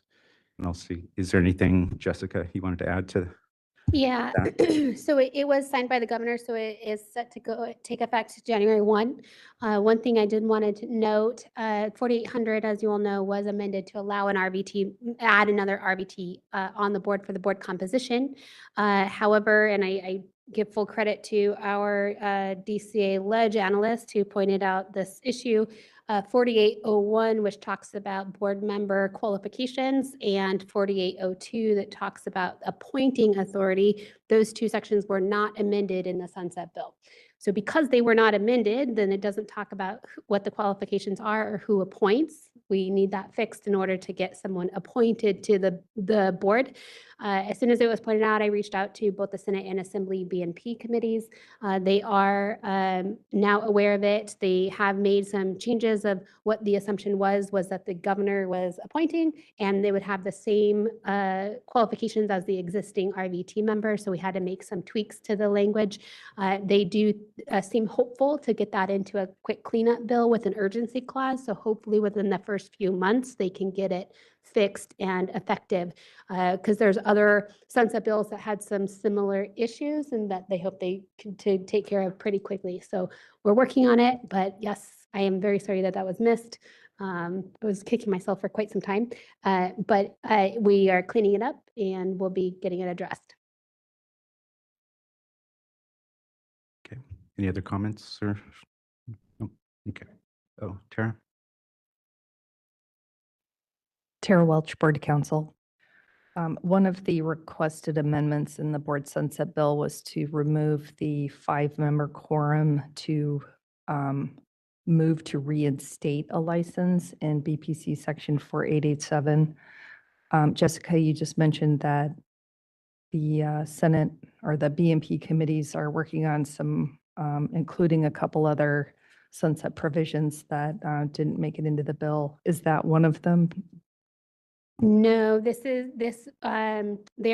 think they're trying to make this very specific to an immediate urgent need. I can make the request, but I think that they really want to limit it to things that are incredibly urgent to get fixed right now.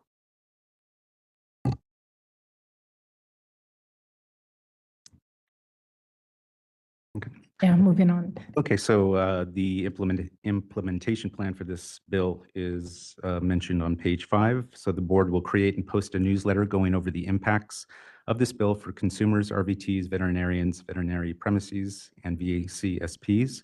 The board will also review regulations which may need to be repealed or amended through the Section 100 rulemaking process due to various statutory changes. In addition, the board will submit a ticket to DCA's Office of Information Services to update BREEZE to add small, medium, and large modifiers into the veterinary premises initial and renewal applications.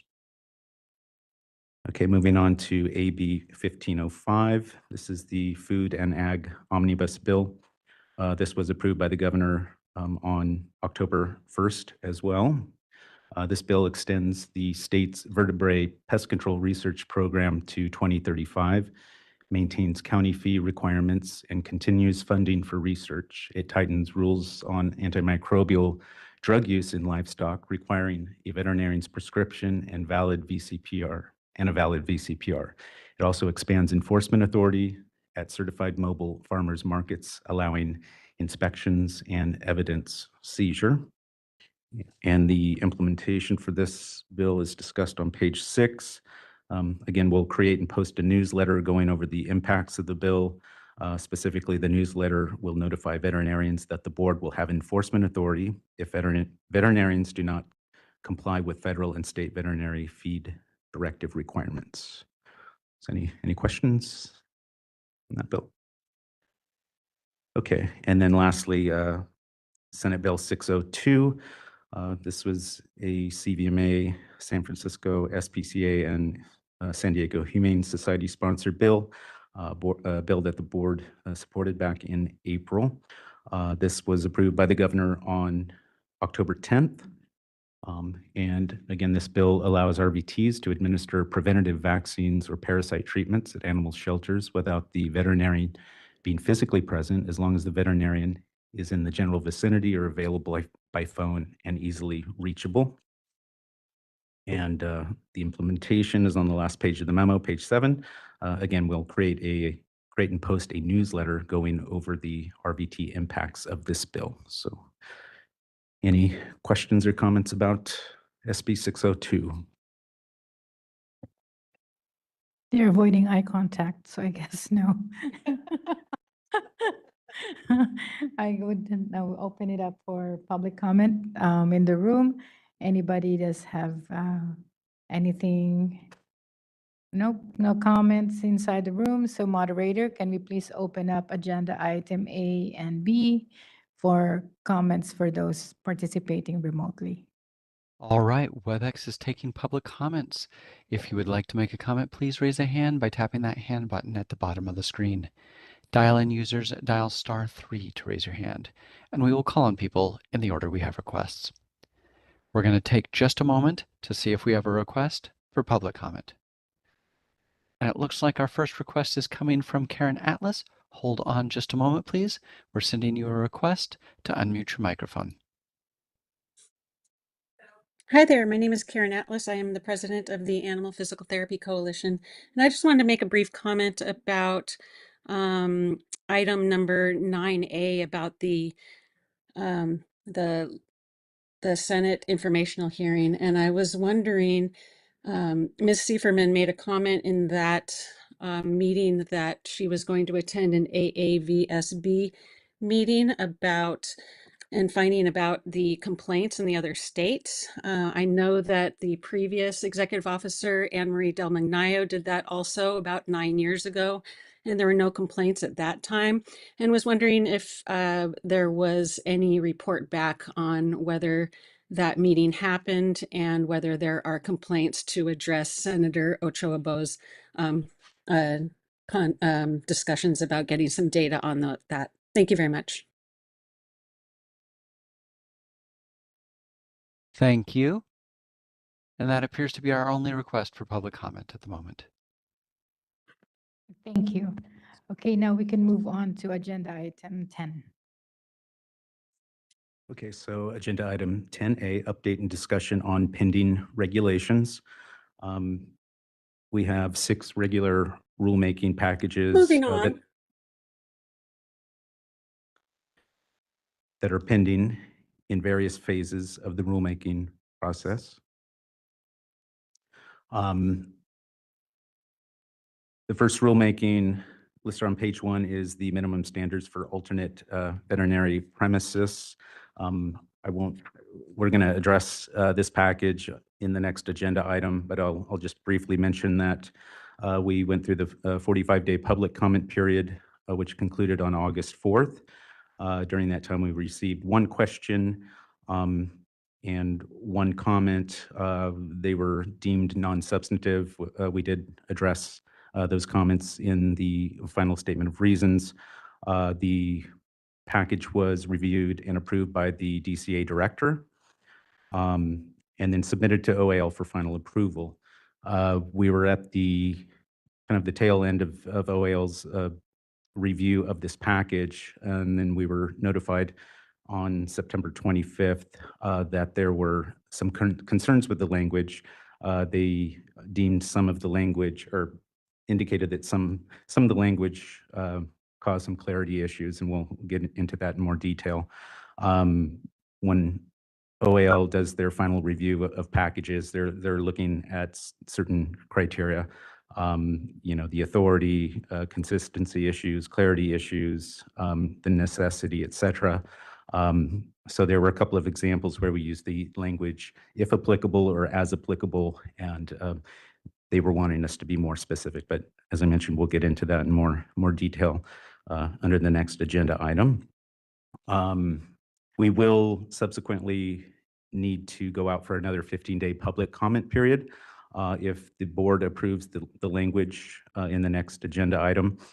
And hopefully we can get through that comment period without any additional concerns or comments, and we can proceed with the rulemaking process. The next package mentioned on page 3 is the drug compounding regulatory package. The summary of that package is listed there. I'm not going to go over it in detail there. We are currently in the 45-day public comment period for this package that concludes on November 3rd. To date, we've received 1 comment. We'll be taking a look at that. But yeah, we're coming up here on the 45-day public comment period, conclusion of that period. And then the next package is listed here. They're just listed, I think, in the order that we will be processing them. Our records package. This package was kind of tied to corresponding legislative amendments in our sunset bill, as mentioned here, corresponding legislative amendments to BPC sections 4826.6 and 4855. They were included in AB 1502. So as a result of that bill being approved, we will proceed with processing this package. The next item on page 4 is the civil penalties for citation package. This package was also contingent upon the approval of some legislative language in the sunset bill as well. So now that the bill has been approved, we can proceed with the processing of this package as well. On page 5 of the memo is our RVT registration pathways package. And I'll just, I guess, briefly mention that the MDC RVT subcommittee was tasked with evaluating all RVT registration pathways and making recommendations to the MDC and the board. As a result, regulatory proposals to amend section 2068.5 and to repeal section 2068.6 were approved by the board in January and July 2025. Prior to the July 2025 meeting, it was determined that the proposals would be merged into one regulatory package. So we'll be pursuing those two proposals together. In short, the proposals would address concerns related to qualified instructors, the number and location of required clinical practice hours for RVT applicants, supervising veterinarian license requirements, and how supervising veterinarians attest to the clinical practice experience of RVT applicants. The proposal would also eliminate the experience-only pathway for RVT registration that currently only exists for out-of-state applicants. So the update here at the July 2025 MDC and board meetings, revised amendments to 2068.5 were reviewed and considered. The board approved these revised amendments, and the package will be prepared for Regulations Council review and initial DCA director and agency approvals. And then the last item on page 5 is basically a cleanup proposal. There were a couple of provisions that we tried to include in a Section 100 cleanup at the beginning of the year. They were deemed substantive or a bit more substantive, so we had to kind of extract them from the Section 100 proposal. So we will be pursuing those separately. And there's also some additional cleanup language that's discussed here that will be included in this package. So that kind of concludes the update. And then in the attachment, as always, any text in red indicates any updates with these packages since the last board meeting. So that concludes my update, unless there are any comments or questions.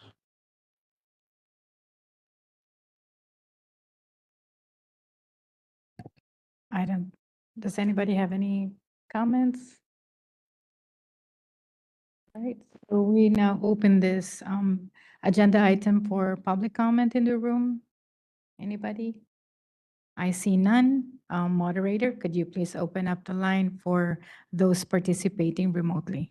WebEx is taking public comment. If you would like to make a comment, please raise a hand by tapping that hand button at the bottom of the screen. Dial-in users dial *3 to raise your hand, and we will call on people in the order we have requests. We're going to take just a few seconds to see if we have a request for public comment.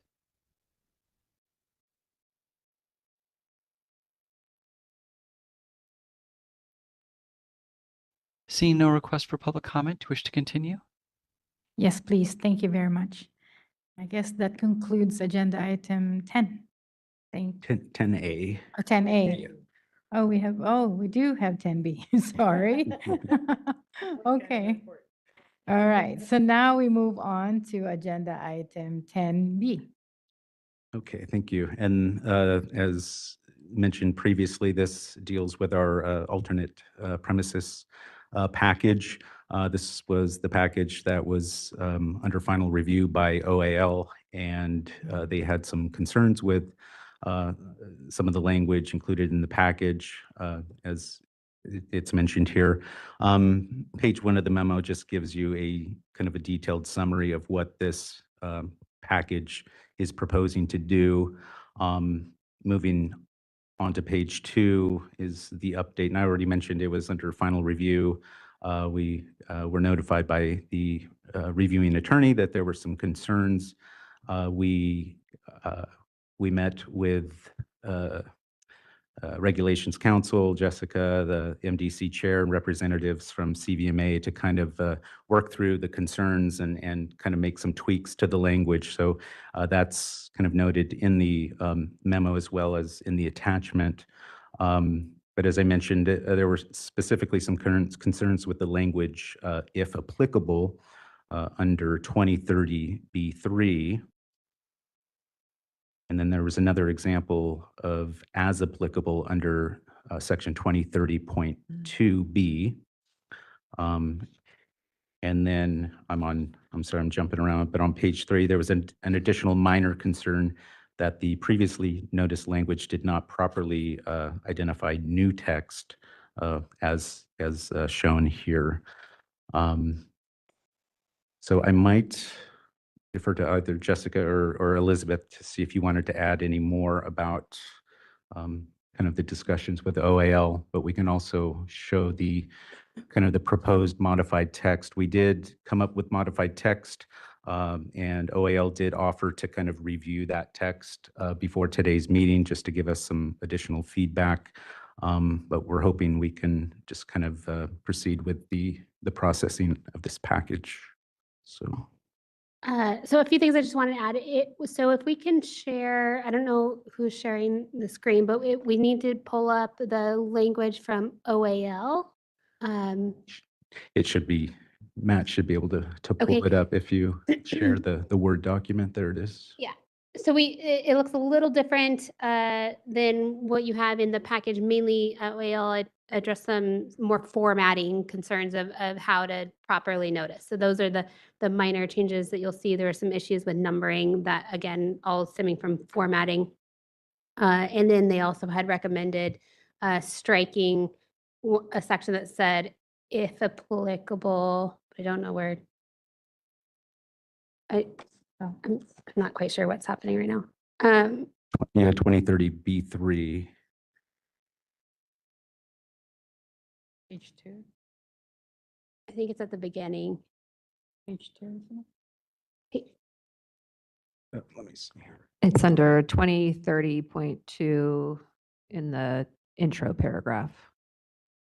Is it page 2?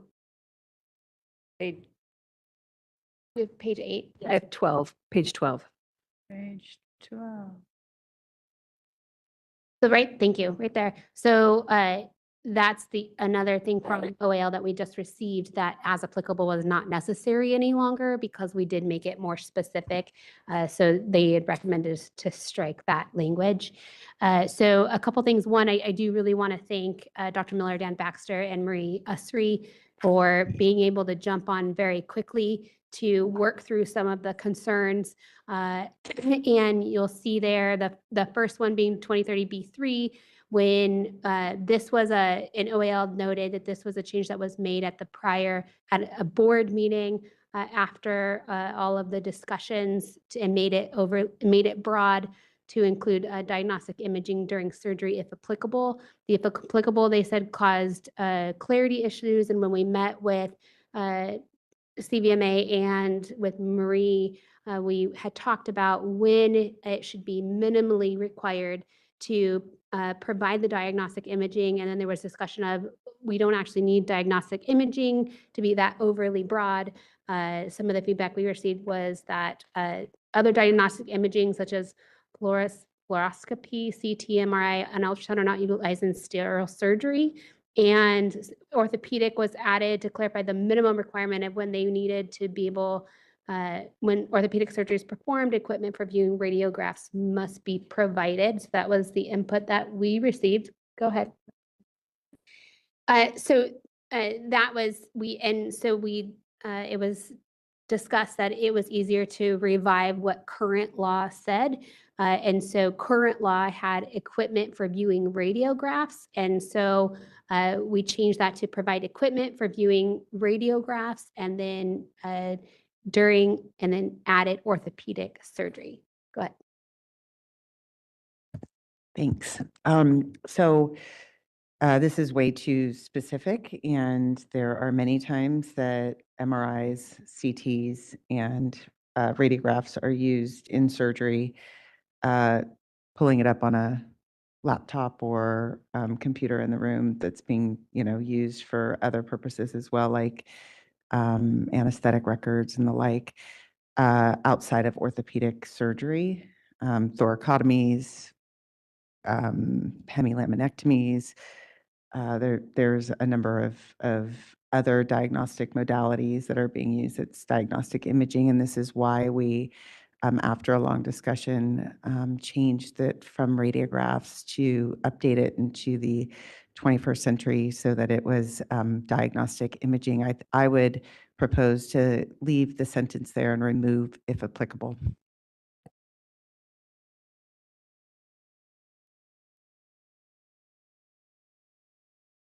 Okay. So we can, if you want, we can take public comment on each section or take public comment on the end. Do you have a preference? Let's go ahead and take public comment on just that section, just so we can hear from the reasons why that was changed. All right, so we're open for public comment for that specific item. Thank you, Grant Miller, CVMA. Thank you for the comments. We did the best research that we could and talked to as many doctors as we could.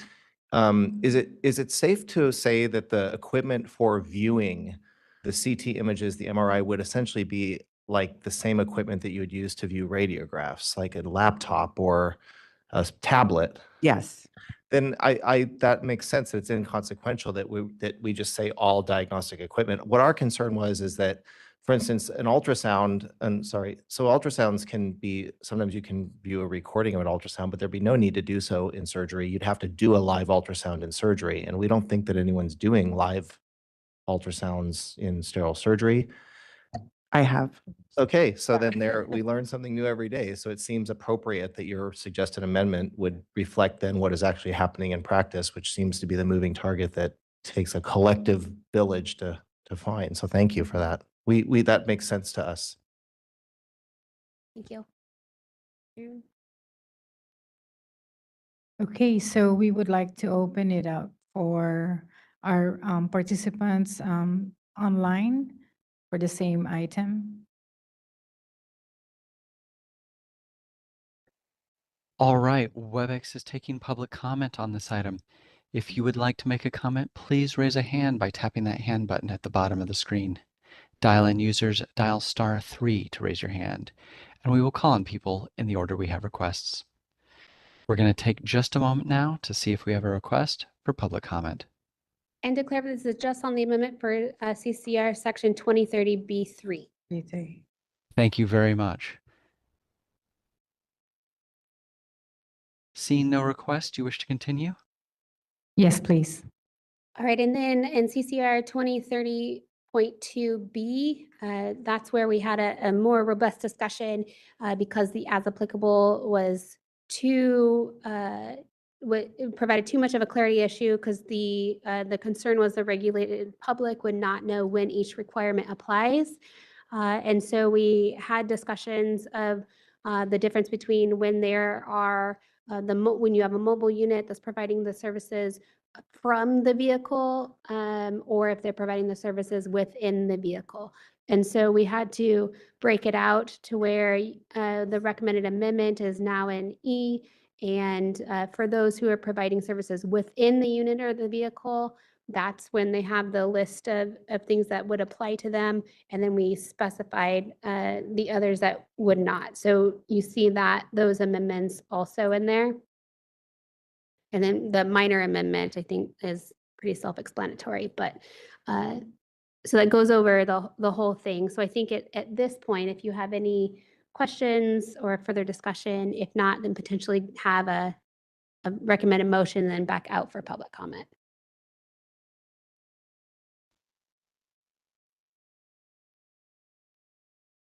Does anybody have any comment? I see none. Yeah, I do. So how are we now defining a small animal mobile clinic? Is that we're striking that out? Is that right?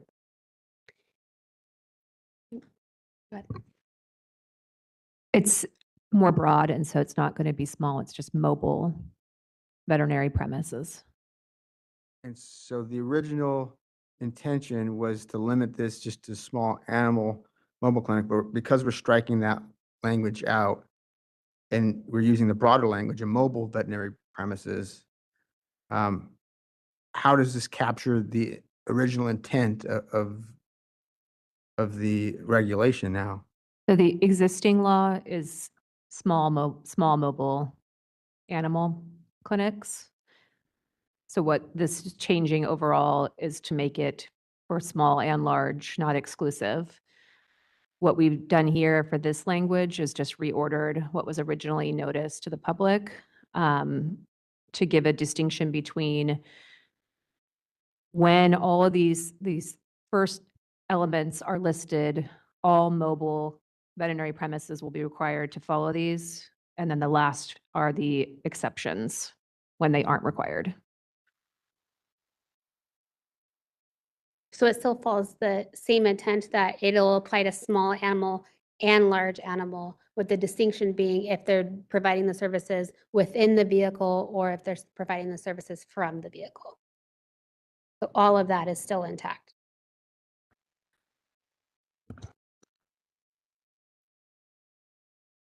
Our current law doesn't have any regulations for large animals. Does that make more sense? So it's trying to be more inclusive. I understand that.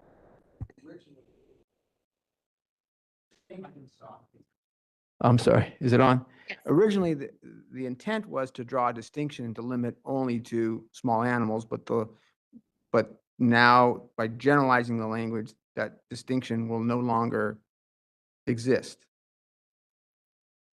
No, so the whole intent of this rulemaking package was, well, one of many, was to eliminate the narrow scope of small animal and have it apply to all mobile, whether it's small or large. Okay, So that was the whole intent of this section, was to make it more applicable to both. And so it still does that. And none of that has changed. okay, all right. So I'll make a motion. Oh, yeah. Can we take a look at page 10 of the new text? I just want to point out for the members that there's been some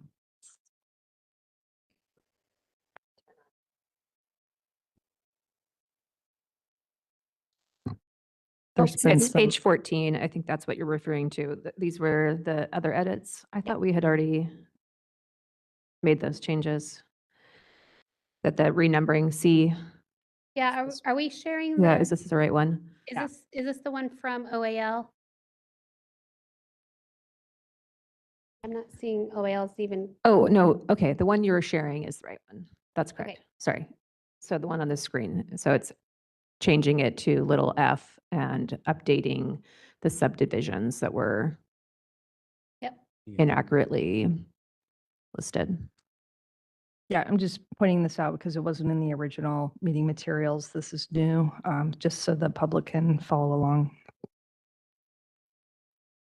Okay.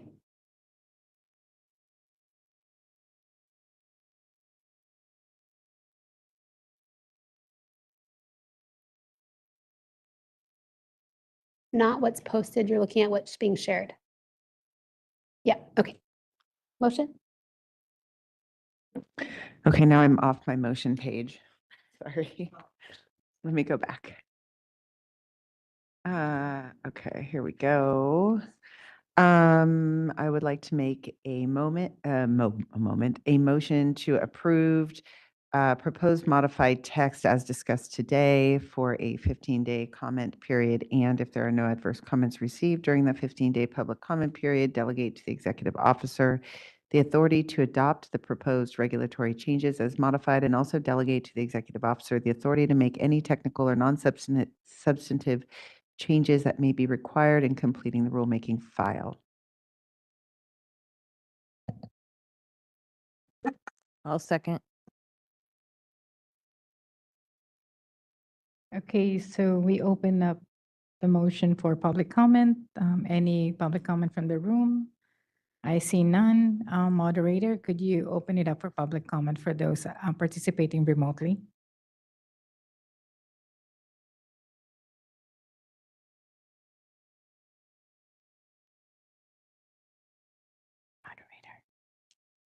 Moderator, are you there? We can't hear you. My apologies.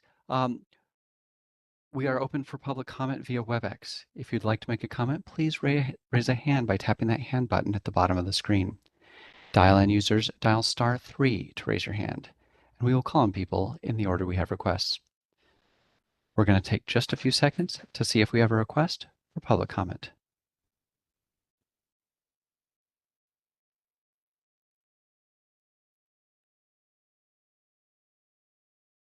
Seeing no request online, do you wish to continue? Yes, thank you. Ms. Pulowski? Yes. Dr. Bradbury, Yes. Dr. Espinoza, Yes. Dr. Maniak, Yes. Mayor Mitchell, Yes. Dr. Tomlinson, Yes. Dr. Solcito. Yes. Motion carries. Thank you, Justin. Thank you. Thank you. Thank you, Justin. That concludes our agenda item 10. All right. Now I can say it. All right. So we would like to continue with some of the agenda items for tomorrow since we have time and we love to keep working. So we would continue with agenda item 21, which is my president's report. Okay. I Since our last meeting, I have been involved in one, the onboarding of our new member, Dr. Mike Tomlinson, which happened on Teams with Jessica Sieferman, our executive officer, on August 13. And on September 17 to 20, I attended the AAVSB annual meeting and conference in Cincinnati, Ohio. As a first-time attendee and voting delegate, it was very interesting. It was a great experience, I guess. And I attended the conference together with Dr. Dick Sullivan, Dr. Mark Nunez, Dr. Christina Bradbury, Christy Pawlowski, and of course, Jessica Sieferman. Part of the conference, I was able to attend the member board training, which mainly focused, I guess, on the Practice Act module being discussed and introduced to a lot of the board members.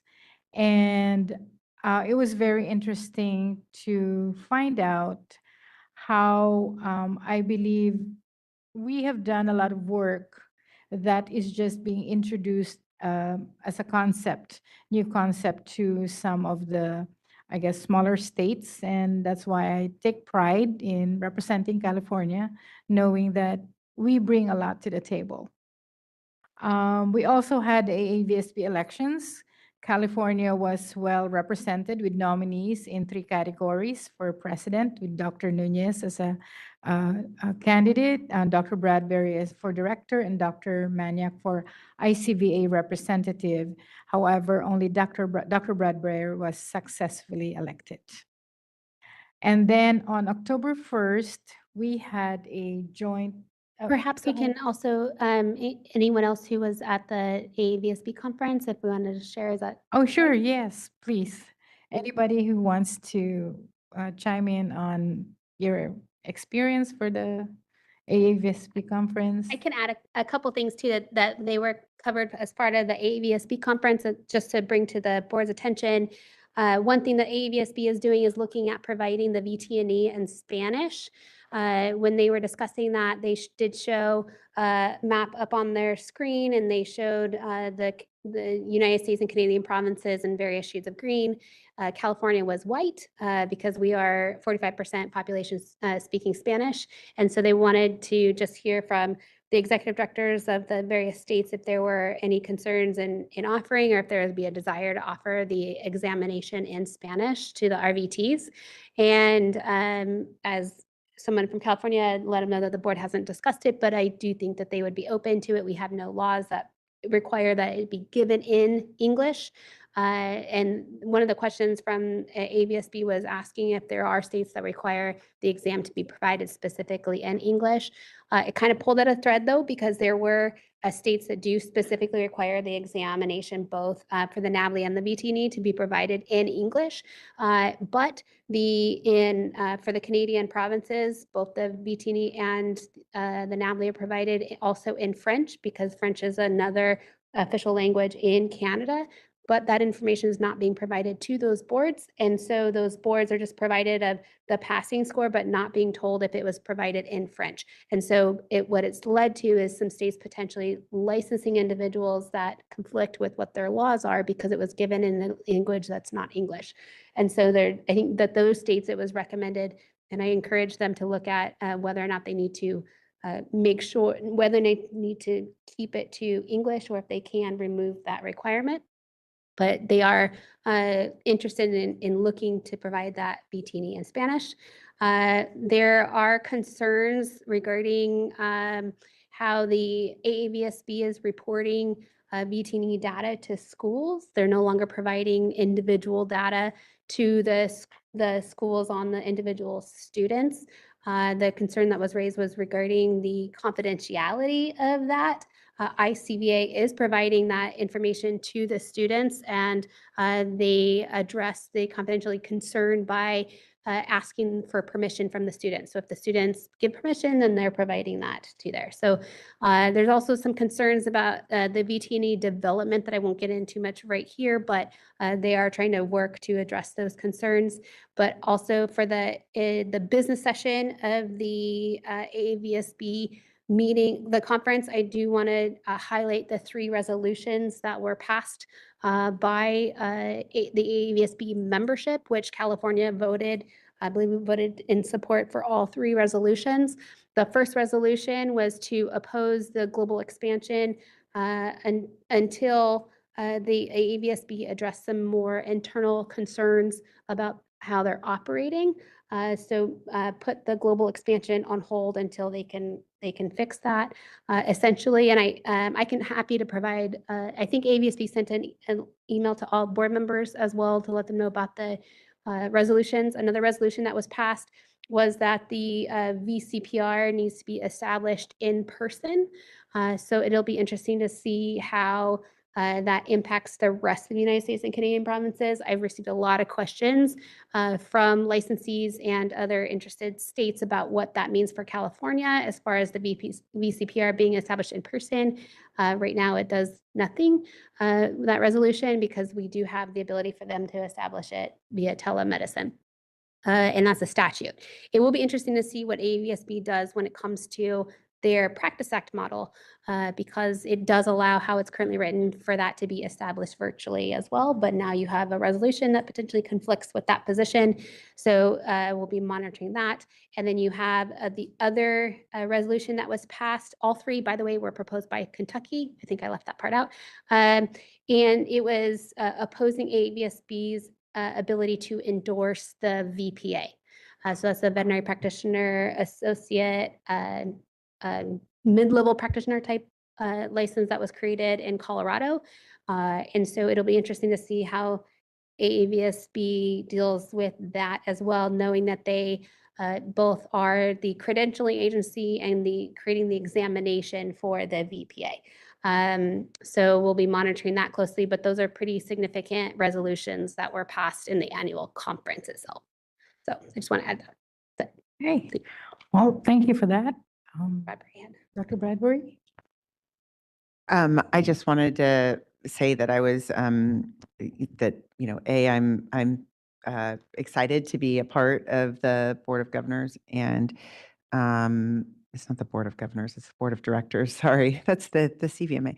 And I'm really excited to be working with them. I would just like to encourage all of the board members to pay attention to the emails that we get and some of the model regulations and Practice Act, just some of the documents that are sent to us and we're asked to review as the California board. It is really helpful if we do have any suggestions to bring them to these meetings here. It would be helpful for me as a representative of the AAVSB. Of course, that's who I'm representing in that capacity. But I feel like we need to just really be engaged as a board, and that helps as a board of directors member to at least have some perspective from California. And I feel like sometimes it's easy to kind of gloss over the AAVSB stuff, but it is really important. Okay. I guess, okay, so that's it. And the third item that I have is with regards to the joint stakeholder meeting, which was convened on October 1st between California Veterinary Medical Board and the Board of Pharmacy in response to concerns raised during the CVMB's Sunset Review hearing. The primary rationale behind this collaboration was to address the issue of limited access for veterinarians and consumers to essential compounded veterinary medications. Such medications often require specialized compounding that goes beyond the routine expertise found in typical veterinary practice, highlighting the indispensable role of veterinary compounding pharmacies in providing these necessary treatments.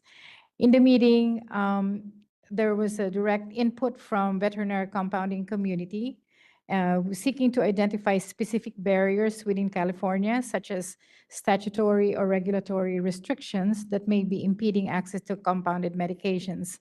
The stakeholders were encouraged to discuss which medications are most affected by those limitations and to propose potential solutions that could improve access. I just wanted to mention that there were a number of attendees, about 70 attendees, which included practitioners. We have veterinary specialists. We have representatives from compounding pharmacies, both local and from other states. And recommendations, it was emphasized that the recommendations need to balance enhanced availability of medications with the ongoing commitment to consumer protection. This collaborative effort marked a significant step towards ensuring that veterinarians and our clients have reliable access to the treatments that they require. Yes, Dr. Bradbury. Are you done? I didn't. Yes, Okay. I am. So yeah, I had the opportunity to participate in this as well, and I just was wondering with some follow-up. So, the new, is it a regulation that was passed by them? The new language with where the third-party gamma radiation. I just don't want to use the wrong terminology as to what was passed right before the meeting by the pharmacy board. Okay, so yes, the Board of Pharmacy did have a rather substantive rulemaking package that passed regarding compounding. I think the specific concern that remained that was discussed was related to GFI guidance regarding requirement for gamma sterilization done on site. And so with that, the Board of Pharmacy in California is enforcing that requirement. And because of that requirement, Wedgwood would no longer be able to ship specific equine ointments into California. The discussion, though, talked about how there are in the 49 other states, Wedgwood is able to ship that information ship those medications to those 49 other states. And so there were questions as far as why California specifically is enforcing it that way and how the other states are able to interpret that to mean that they are able to. And so I think there's more research to be done on that. Okay, so that because that was just, I know we were going to follow up on that and haven't gotten much further at this point. Okay. Not at this point. Okay, thank you. And in addition to that, I think both Epicure and Wedgwood said that they would issue a list of like the medications that are available. Yeah, so there were several things that were discussed. That issue was specific to Wedgwood. Epicure did say that is not their concern of why they're not providing those medications. Their concern more had to do with the demand. And so because there wasn't a high enough demand, it didn't make sense for them to be doing it, and they did have the ability to do it on site. So there were two different reasons with the big compounding pharmacies, veterinary compounding pharmacies, of why those ointments are not provided in California. So they were different. There was also a lot of discussion about specific medications. Overall, there was a misunderstanding of why certain medications weren't being available. And there's a whole bunch of different reasons why. Some had to do with the GFI, some was because of the regulation or interpretation of it. But then some were, you have availability issues within the compounding pharmacies, also just some misunderstanding of what regulations were. And so I think there was a lot of clarification, but among that was about how to get specific medications onto a list for FDA to approve. And CVMA is very instrumental in getting a lot of those medications put onto that list. And while they're on the list, Dr. Miller clarified that they are able to, and he can correct me if I'm wrong, but to ship while they're pending the review. So that is very helpful. At the same time, there were some medications that were listed that they were saying were not available from Wedgwood, and the Wedgwood representative had said that he had actually thought that they were available to his knowledge, so he was going to look at that. So there was a lot of specific medications that were being discussed as well. But I think all parties were committed to working together on how to get that availability and access to California. I don't know that everybody here knows what GFI is. So I just, it's a federal, can you explain better? It was a federal, Oh, gosh. it's like I think Dr. Miller's probably the more qualified than I to talk about that, but in general, it's FDA. it's GFI 256, but it's not Yeah. because of the Board of Pharmacy or the Pharmacy Board, right? It's federal guidance, so not a statute or a regulation federally. So I'm going to emphasize guidance, but in California, they put it into their regulations that the guidance is now law. So they're enforcing it as if it is law. I'm seeing Dr. Miller's face of maybe there's some clarification there, but that's my understanding. Yeah. But again, I am definitely not an expert. Well, and then when it comes to that. the compounding pharmacies are not, because when federal inspectors come in and are doing things, it's frowned upon for them to not be following guidance. And so they choose to follow all of the guidance. Yeah. So now we have some drugs that are really important that have been put on the you can't use list. And there's many though that are just pending. Yes, there are a lot of medications. And a few that are approved. Yeah, and a lot of the medications that we're talking about, their difficulty getting, they're actually already on this list. So I think it was overall a very successful stakeholder meeting. And I do want to thank Board of Pharmacy for doing that. So it was a long time coming, but I really appreciate that they were open to having that stakeholder meeting. Yes, that was a very good stakeholder meeting. And it would be remiss of me not to mention that CVMA participated greatly in that meeting, especially with the fact with the GFI information. Dr. Miller provided a lot of information, I think, for clarity of the conversation. So thank you.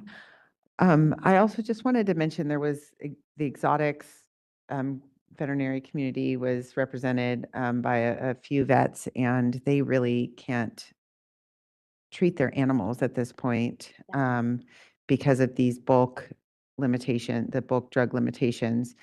And I'm not sure that that's protecting animals and consumers, and I'm not sure how we address that. But they're not able. They would have to order a drug under an animal's name and then have that drug in the hospital and use it separately. And I know that's against all of the regulations. So I don't know if there's anything we can do to make exemptions if the Board of Pharmacy, I am very concerned about practitioners not being able to use these drugs. And I think we can continue the collaboration and continue help assisting with information, whether it's us helping mediate discussions or help with research and bringing these groups together. I think has been helpful. The other thing, you mentioned exotics, because there's also a requirement if it's commercially available, then you shouldn't be compounding. But especially with exotics, talk about how it may be commercially available in a specific form. But so if you think about a tablet that it's commercially available in, for a bird or a very small species, you can't get a tablet into their mouth to swallow. And so that makes it so you have to compound in very, very small increments. And so there's concerns there that there has to be some kind of exceptions for that as well. I just wanted to mention that I think the most that we can do as a board is really to continue the conversations and, as Jessica said, kind of mediate, because ultimately these pharmacies that provide answer to the Board of Pharmacy. And we really have no control over that. We can't even like pass legislation or, I mean, pass rules, exemptions. You know, we don't have that. It's not under our purview. So I guess for the benefit of our consumers and of the profession, I think we just need to continue the conversation and hopefully get some results. Yeah. Okay. And yes, Matt. Sorry, I don't know, this might have been already covered by what was discussed in the demand aspect of that, but one thing I remember from the meeting, I believe it was the gentleman from Epicure that was from New Jersey, and he mentioned that some of the solutions are being demanded in like a lot of different concentrations, and so it's like overly burdensome for them to make them in all those different concentrations to send out. So he kind of mentioned if the community or the industry could come to some kind of collaboration or understanding on what percentage would be the most appropriate, I guess, then they could work with that a little bit more than like the broad spectrum of concentrations. Thank you, Matt. That was really what you call is a good point that they made, that it would make it easier for them to develop the product that would have more, I guess, consumers availing rather than having different products, and it would just be not have enough what you call this sales. So okay, that's it. Okay, now I'd like to open the president's report for public comment in the room.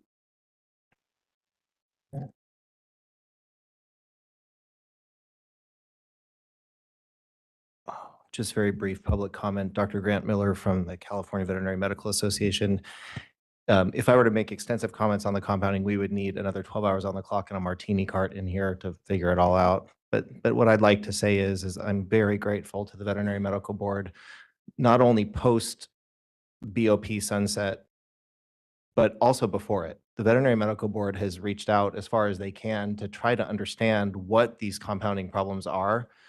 And we greatly appreciate that. And I feel like the board's involvement as a liaison with the Board of Pharmacy has greatly improved our ability to communicate with them and to help everyone understand what's going on, because we learned a lot in the roundtable discussion too about GFI and USP and regulations and how they all intersect. It's very complicated. What I will leave this board with now, though, is that at this moment, there are still medications in California that are not available here. And that's not really due to the GFI 256 inclusion list. It's not really due to USP. It's due to the regulations that the Board of Pharmacy just recently enacted on October 1, in which they took their interpretation of USP and decided that gamma radiation facilities need to be in the same location as where the compounds are being created. And so those details are beyond this board, but I do feel it's important for the board to understand that at this moment, we have about 7 medications that are mainly equine ophthalmics that are not available here. And we're trying to try to find those solutions, but at this exact moment, we don't have them. And that is a great concern for me, not only as the regulatory director at the CVMA, but also just as an equine practitioner. I'm very concerned that we don't have certain key medications like voriconazole and chloramphenicol and diclofenac to treat horses' eyes. And so I hope that this is not the last of the dialogue with the Board of Pharmacy. I'm hoping that the Board of Pharmacy can work with Wedgwood to try to figure out a solution, to see, at least in the interim, is there something we can do until we can find a longer term solution. And I may be coming to this board to ask for advice or for any thoughts on how we might be able to facilitate that happening. But for what this board has done, it's just commendable. And we couldn't do it without your help. And so thank you very much for that.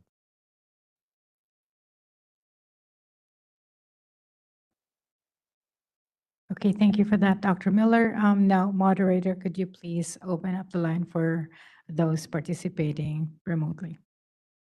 WebEx is taking public comment once again. If you'd like to make a comment, please raise a hand by tapping that hand button at the bottom of the screen. Dial-in users dial *3 to raise your hand, and we will call on people in the order we have requests. We're going to take just a few seconds to see if we have a request for public comment.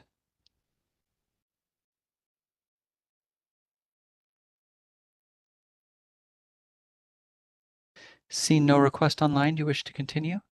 Yes, please. Thank you. Now we move on to agenda item 22, our RVT report. Okay, thank you. So first of all, happy Registered Veterinary Technician Week. We always seem to meet during Vet Tech Week. So okay, so as Jessica mentioned and reported on, I attended the CVMA Board of Governors meeting last week, and as well as the informational hearing on the role for human healthcare providers, both of which were very interesting. I appreciate being able to step in when I can. The AAVSB VT&E committee meeting, I'm going to just touch on a little bit. So we had our most recent meeting in September at the annual conference, and we do item review and discussion. The committee also discussed the Colorado initiative and how it was going to be implemented. AAVSB leadership advised the committee how they felt it was in the best interest to take charge of this new role and better be to be in control. The committee raised common concerns, including how do you create a job analysis for a job that doesn't exist? How do you create a test? How it was going to be funded, citing that the VT&E was most likely the only source of revenue. And we also expressed concern and careful consideration being placed on committee members, since most professionals in Colorado were against the initiative. And that being the case, those who funded the initiative could possibly fight to be on the committee, creating a bias and conflict for what AAVSB was trying to create as a national exam. I did ask AAVSB representatives, since they stated that most of their membership, and now we know that it was against the initiative. I asked what the vision and mission were for AAVSB, and I did not get a clear answer on that. The committee also had intense discussions on the exam itself, and we are awaiting some responses on that. So as Jessica said, it's, same conversation was occurring in some other areas of the AAVSB sessions throughout the conference, which of course I'm not part of because I'm part of the VT&E committee. I would like to also state that the Celebrating Diversity Award, the AAVSB offers a Celebrating Diversity Award to one graduating veterinary technology student who comes from a traditionally underrepresented group in the veterinary technician profession. The VT&E committee will be completing a rubric for each applicant to determine the recipient. However, first we are evaluating the process to ensure the process awards the recipient based upon the candidate's commitment to fostering, cultivating, and preserving a culture of diversity, equity, and inclusion while treating everyone with respect and dignity. The candidate must be graduating from an AVMA, CVTA, or CVMA, which is the Canada Veterinary Medical Association graduate accredited program. So just keep that in mind, because they don't get many applicants for this, and they also have another award that they give out, and they're awarded with a free a VT&E voucher. So I would like to encourage everybody to submit for this award. And then lastly, I'd like to personally thank Nancy Ehrlich for her many years attending these and MDC meetings along the years. She's also attended many stakeholder meetings. Nancy and I have not always been on the same side, which I think brings she brings much needed conversations to our profession and consumers. And I think that her and I have grown very fond of each other over the years, and I appreciate all of her input. And I wish her the best in a much deserved retirement announcement. And of course, she deserves it during RVT week. So congratulations. Any comments? All right. Any comments from the room, from the public? I see none.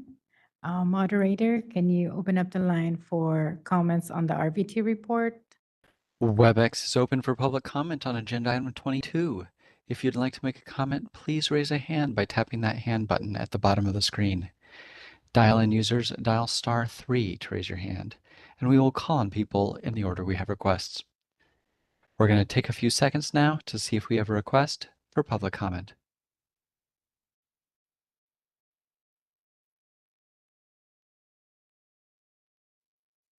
Seeing no request, you wish to continue?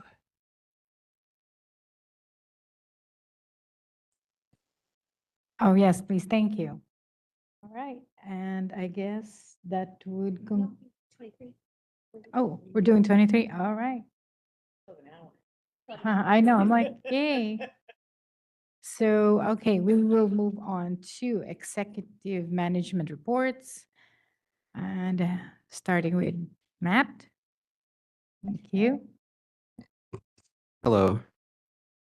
Matt McKinney, Deputy Executive Officer. I can speak to. Okay, so I'm going to start with the admin report. In May 2025, our lead licensing analyst, Kelly Fairless, accepted a promotional position with another DCA entity. Following her departure, we reevaluated the duties on her position's duty statement to determine if any duties could be currently assigned to the position could be reassigned. We determined duties relating to updating the board's BRIE systems were better served under enforcement. A lot of the processes of enforcement, like the adding of activity codes and things like that, is more, I guess, nuanced than some of the licensing processes. So we felt like the person needed to have a comprehensive understanding of that, those processes to really serve the board well in that capacity. So we ended up putting them in the enforcement team, and since the probation technician position was still vacant at the time, which was currently on the enforcement team, we determined office needs would be better met to reclassify that position into a SSA/AGPA with those updated duties. So in addition to maintaining and updating BRIEs, the newly established data analyst position will generate custom reports and assist the board with data integrity. We had a lot of people apply for the position. We posted it internally and externally. And ultimately, one of our current enforcement analysts, or I guess prior enforcement analyst, Antu Lee, was appointed to the position, and she began transitioning to the duties back in August. And I just want to give a shout out to Antu because she's been doing an awesome job with diving in and getting through backlog of old BMOs and just really following up with me and Jessica to make sure that she understands things and moves it forward. So she's doing a great job there. At the same time, some of the duties that we previously had for the licensing analyst stayed there, and we added some other duties to basically turn the position into a board and committee member liaison. And then in August, we hired a person for that position. He's actually here, Robert Esquivel. You've probably all heard from him as you got prepared for the meeting. He's helping out with all the onboarding and the travel and arrangements like that. He came to the board from the Bureau of Security and Investigative Services, which is also another DCA entity, and he's been with DCA for over a decade. So we're glad to have Robert on board. And I'm jumping around a little bit from the memo just to try to keep everything with that position went this way. But in July, we also said goodbye to Bryce Lasky, one of our enforcement analysts. He accepted a position as a special investigator with DCA's Division of Investigation. So we wish him good luck there. And then in October, we welcomed Gabrielle Luna to the team. She's a seasonal clerk who's going to primarily be digitizing physical files. She was employed at Rhino Electric before she came to the board, where she's an administrative assistant, and she's got off to a running start with us. So we also have the organization chart for reference. Moving on to staff training, we all attended, well, all board and DCA staff were invited to a department-wide training facilitated by Solid in collaboration with Dr. Bernard Gibson. The training focused on cultivating high-trust culture and developing effective tools to navigate workplace challenges. Although everyone was invited to the training, not everyone was able to attend due to technical issues related to allowable capacity of online attendees. So Solid disseminated the recorded presentation to everyone through its learning management system on August 29th, 2025. And as a second part of that training on September 4th, all the board managers attended a follow-up presentation by Dr. Gibson, and the training topics there included how leaders can impact culture shifts to fuel collaborative problem solving, providing tools to enable teams to foster respectful, high-functioning workplace cultures. I also had a list of there, or we have a list on there of the elective training staff took between July 1st and September 30th, 2025. And from there, we'll move on to the budget. So for the expenditures, agenda item 23, attachment 2, these projections are based on actual data through fiscal month 13. The report includes 24-25 actual expenditures in green, as well as 25-26 budgeted and actual in blue and orange. Moving through the document, you'll see the board had a beginning base budget of 8.449 million and spent just over 8.2 million, creating a reversion to the board's fund of approximately 2.95% or $249,000. Attachment 3 is the revenue report. That includes receipts collected through June and the total revenue to year end. And we'll talk a little bit more of that in the fund condition overview, which is attachment 4. Like any document, you'd read it from top to bottom, left to right. So for 24-25 actuals, the board reported revenues about 9.2 million, with just over 1.8 million projected from initial license fees and 6.6 million from renewal fees. Another 712,000 from citations, fines, and delinquent fees and other revenue. The 24-25 expenditures are based on actuals at about 8.377 million between authorized expenditures and direct draws to the fund, leaving the board with a fund balance of just over 10.5 million. Well, that doesn't seem like that was accurate. Sorry. The current year is on budget. The current year is based on the budget DAC, and the board is projected to collect approximately 8.6 million in revenue, with 1.8 projected from initial license fees, 6.2 from renewal fees, and 513 from citations, fines, delinquent fees, and other revenues. The board's 25-26 projected expenditures are 9.8 million. That's where I meant to go, between authorized expenditures and direct draws to the fund, leaving the board with a fund balance projected of 9.4 million or 11.2 months in reserve. And as always, the budget office will continue to monitor the board's revenue and expenditures and report back to us with monthly expenditure projections as they continue to close fiscal months in the current fiscal year.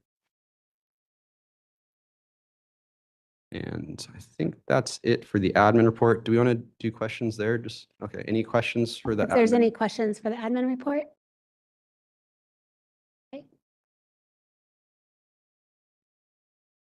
Okay. Do you want to move on to the licensing report then? Please. Okay, no problem. I'll do that one as well. Okay, so we have updates from the examination vendors, ICVA and AAVSB for you since the last board meeting.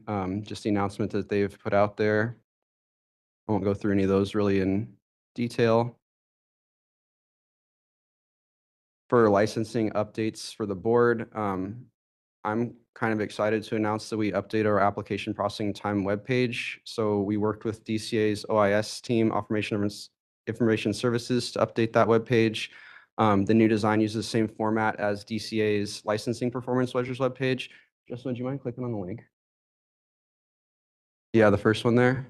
So this one, I think it's cool because it's like real-time data, and it's not like where we're updating a table. So it looks like it just is more comprehensive overview of the data and comparing it. And you can actually like filter it for, the month at a time, or you can filter it to a specific license type. There's a second chart below that one for renewals.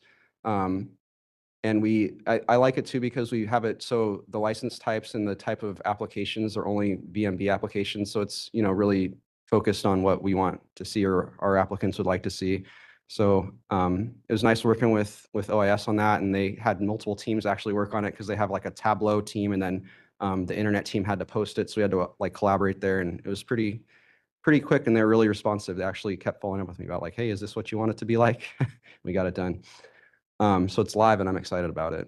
Thank you, Justin.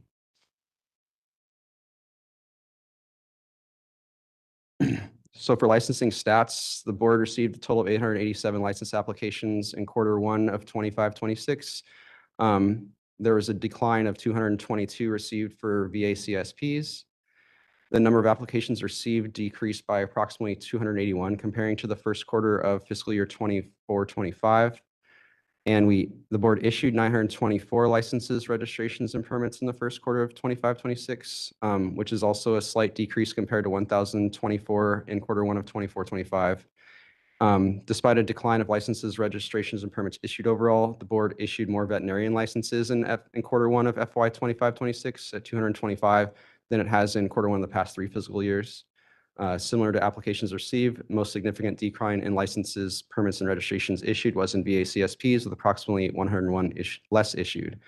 Board's pending applications at the end of quarter one of the fiscal year across all license types was 475. That represents a decrease in pending applications by approximately 18% compared to the application at the end of the quarter one of last fiscal year, 24-25.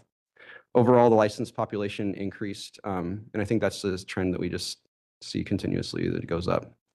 So we have the stats on there in table format, and then at the bottom, another link to the processing times like we usually provide at the bottom of the stats page.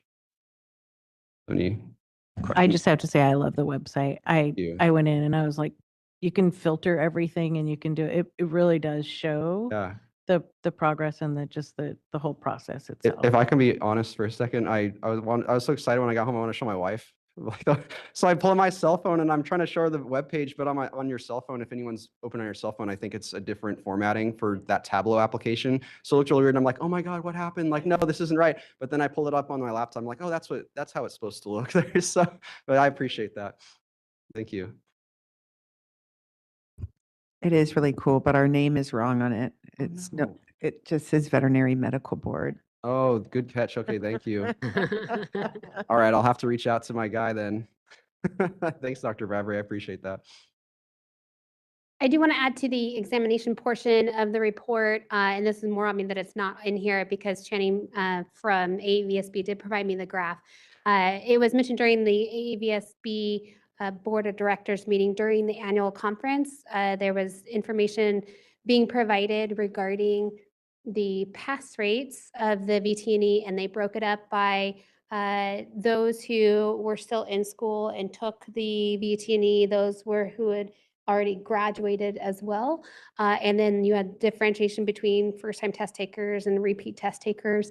And for those of you who were here a couple years ago now, or last year, I don't know, it all blends together for me. But there was a strong push from us to AAVSB. They had a policy that only individuals who had graduated from the RVT programs would be able to take the VT&E, with the exception of some choice states who had exceptions.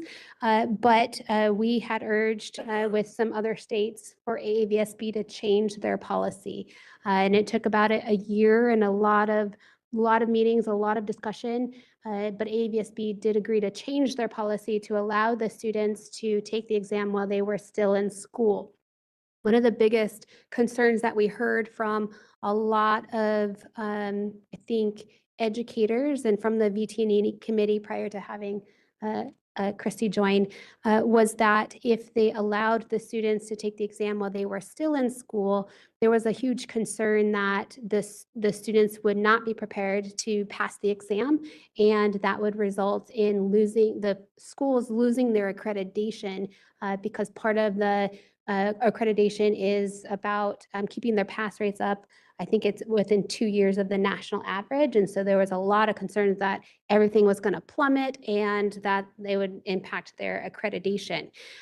When we heard that concern, I reached out to Pima Institute, who were one of the first individuals that brought this concern to me, and the inconsistencies that were happening, because they were able to I believe their students in Washington were able to take the exam prior to graduating, and they had statistics on showing that their students who were able to take the exam prior to graduation actually did significantly better on the exam than those who had already graduated. And so I shared that data with them as well. It didn't do much for alleviating the concern because that concern remained. But I'm happy to report that I think now that a year has passed, they have data on showing that actually the students who now are taking that exam prior to graduating are performing 10% higher than those who had already graduated. So it's showing that it's actually helping the students be more successful by allowing them to take the exam prior to graduation. And also veterinarians, they have been allowed to take veterinary students have been allowed to take the exam, the NAVLE, so now it's more comparable, and it's showing that it's actually helping the students get licensed quicker as well nationally. So I just wanted to share that that data that AAVSB provided.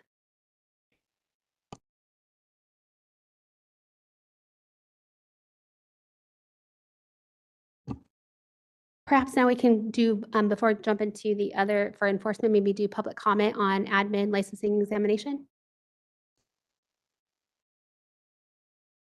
I guess we're opening it up for public comment in the room for agenda item 23A and B. I see none. Moderator, could you please open up the line for those participating remotely? This is for agenda item 23A and B. WebEx is open for public comment. If you'd like to make a comment, please raise a hand by tapping that hand button at the bottom of the screen. Dial-in users dial *3 to raise your hand, and we will call on people in the order we have requests. We're going to take just a few seconds to see if we have a request for public comment.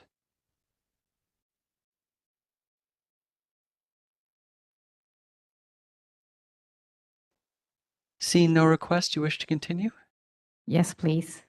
We will continue now with agenda item 23C for enforcement.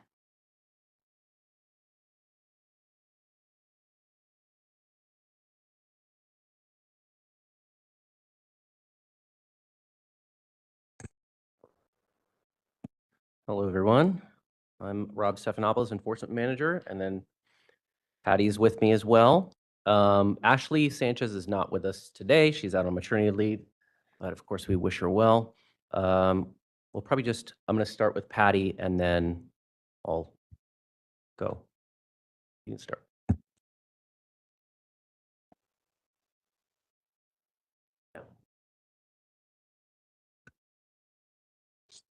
Okay, there we go. Okay. In August, we held an inspector roundtable meeting. And during that meeting, we discussed some issues with the mobile app. And so we worked through those.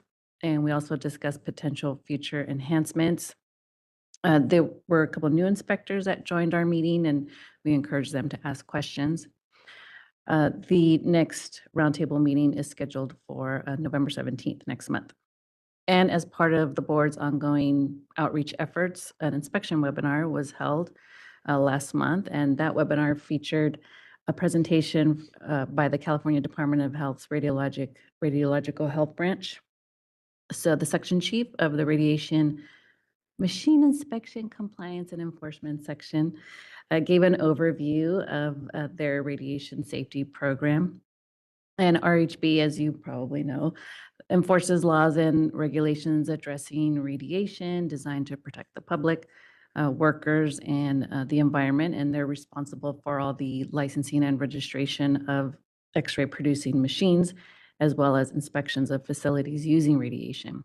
And that webinar was well received and well attended. The next webinar will be scheduled sometime early next year. Don't know what the topic is going to be, but I'm sure we'll come up with something. Ongoing recruitment efforts continued for an inspector in the Bay Area. And while we have been receiving a lot of interest, unfortunately, a lot of the potential candidates are not meeting the criteria. But we just interviewed a potential candidate in the Bay Area. So we're excited to have her join our team very soon. And just an update on the mobile inspection app, it will soon be upgraded to an actual iOS application. So we're looking forward to that. Testing will begin soon on that. It says on here that the testing was supposed to be completed, but it hasn't started yet. So it will be soon. Probably by the end of the month, they should be completed. So that's coming. We wrote this a couple weeks ago. I'll turn it over to Rob. Okay. So as far as intake goes, intake's doing a great job. They continue to process complaints well below the 10-day cycle time. That's our goal. So they're at about 3 days right now. If you look at the stats, there's a little bit of an increase on the pending number of complaints that need to be processed, But as I mentioned during the prior board meeting, it's because they're working on the records project where they're trying to get all the records for our pending cases and get those over into the consultant queue. As far as investigations go, we had a slight increase in September over what we had at the end of the fiscal year, but we had some vacancies, so we should be able to keep chopping down at that number of cases pending. We did have, like I said, we had some vacancies, but we still had a good amount of closures per analyst. So we still had 10 closures per analyst. So we're still where we need to be, but we just had the vacancies. Subject matter expert program. I think this was mentioned a couple times before during the MDC meeting and on the update. So I guess I can just kind of summarize. We had a couple of meetings for our consultants and our experts, the roundtables. And I think we've talked about it before. The roundtables are just an opportunity for the consultants and the experts to meet with each other and just go over topics. It's kind of like I guess, a safe space for them to talk about things. It's not recorded or anything like that. But a lot of times we'll go over just some reminders, and then they can talk to each other about case kind of specifics or hypotheticals, and then tips as far as reviewing cases and writing up their reports. So there's a little bit of list there. I know there's more on the MDC memo as well. And then in probation, we've got about 23 complaints against 12 probationers and 5 inspections. And there's 4 petitions for early termination pending. And we don't have any petitions for reinstatement pending right now. And 2 licensees began probation. And so we have got 58 current probationers. And then 8 of those are told. And then, of course, we have the tables with the disciplinary action votes, and then our normal pie charts with the complaints received by type, and the bar graph with our pending cases, and it shows the buckets of how old those cases are. And then, of course, the usual stats, although they are a little bit different. I think the rep from DCA explained the annual report. It's been updated a little bit, so we are using a different report that basically handles all of these. Typically, we had to run multiple reports to get all of this data, but obviously we didn't want to just start using the new report and then have fields that didn't match up, because then you're not really comparing apples to apples. So On2 was working on, our data analyst was working on, well, and has it here, the prior year-to-dates from the fiscal years for that new report that we're using. So everything should be apples to apples when you're looking at this. So you'll notice a couple of differences here. For example, we used to have convictions separated from complaints. Here, they're all in one. If you look at the year-to-date, we've got 574. And I mean, I do this every year, but if you straight line that out, it looks like we're going to have around, I think it's around 23 or 2,400 complaints. Another, I guess, banner year of complaints received. So we've gone up every year with complaints received. And yeah, once again, it's going to be much more than the prior year. And the other thing, I know I've typically pulled out the cycle time for intake, because typically the cycle times we've reported have been on cases that we've closed, and then it'll say this is how long it took for intake to open that case. But it didn't represent our current intake team, and this data actually represents what the current intake team is doing. So they're at 3 days. It's the current intake team. That's what they're working with. And then there's probably, I mean, there's some other changes in here too, but for the most part, it should look pretty similar. Just like I said, a few little changes. And if there's any questions.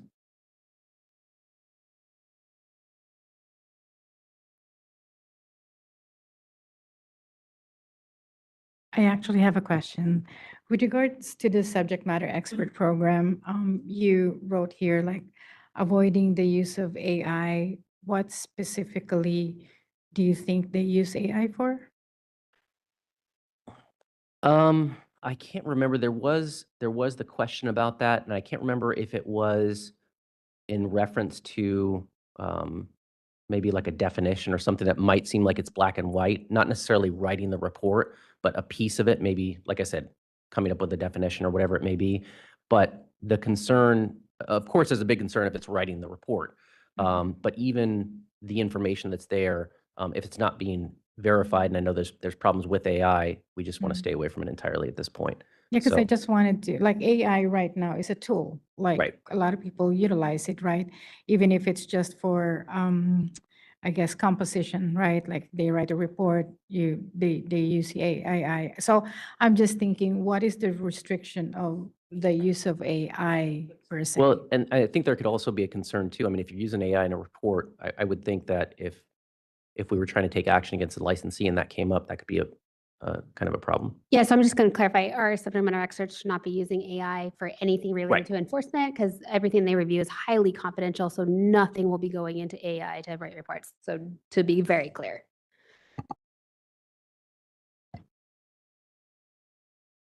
That's all I have. Anybody else? I know, like you never know what's going to go up, right? So, Yeah, and I think for the most part, they were using it for, innocuous purposes, just, definitions and whatnot, but it's best just to stay away from it. yep. Anybody else comment? All right. I did just want to add that as far as the inspection checklist, I know the subcommittee worked, tirelessly on it, and we just received the draft edits from PDE, and so they look really good. So we hopefully will be able to post those soon.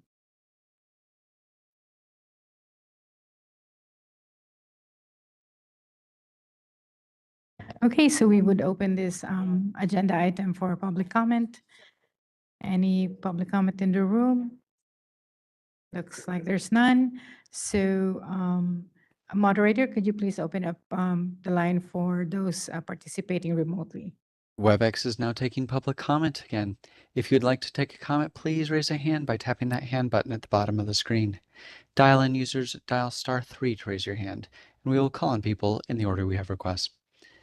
We're going to take just a moment to see if we have a request for public comment.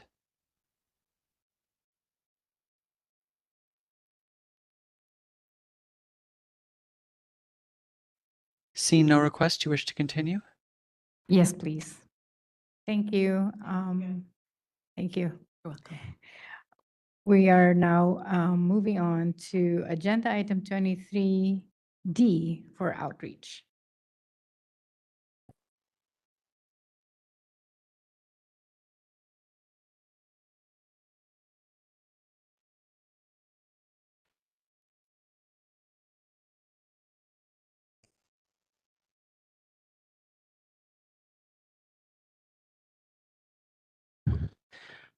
Okay, a lot of what's mentioned in the outreach report has been discussed pretty extensively, so I'll be brief. On page 1, we just included the announcement for Dr. Tomlinson's appointment to the board, so congratulations again, Dr. Tomlinson. We did include that update in our August monthly listserv update, which is mentioned in the next paragraph. Other updates we provided in August in our monthly update were the business and actions from the July MDC and board meetings. We also had a mention of the September 23rd radiation safety webinar, which was just mentioned. We also usually include SME recruitment language in there and also mention our future meeting dates.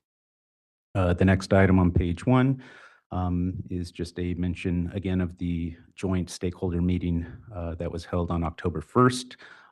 That was discussed extensively under the president's report. So just a mention here that we distributed an announcement to our email subscribers on October 21st.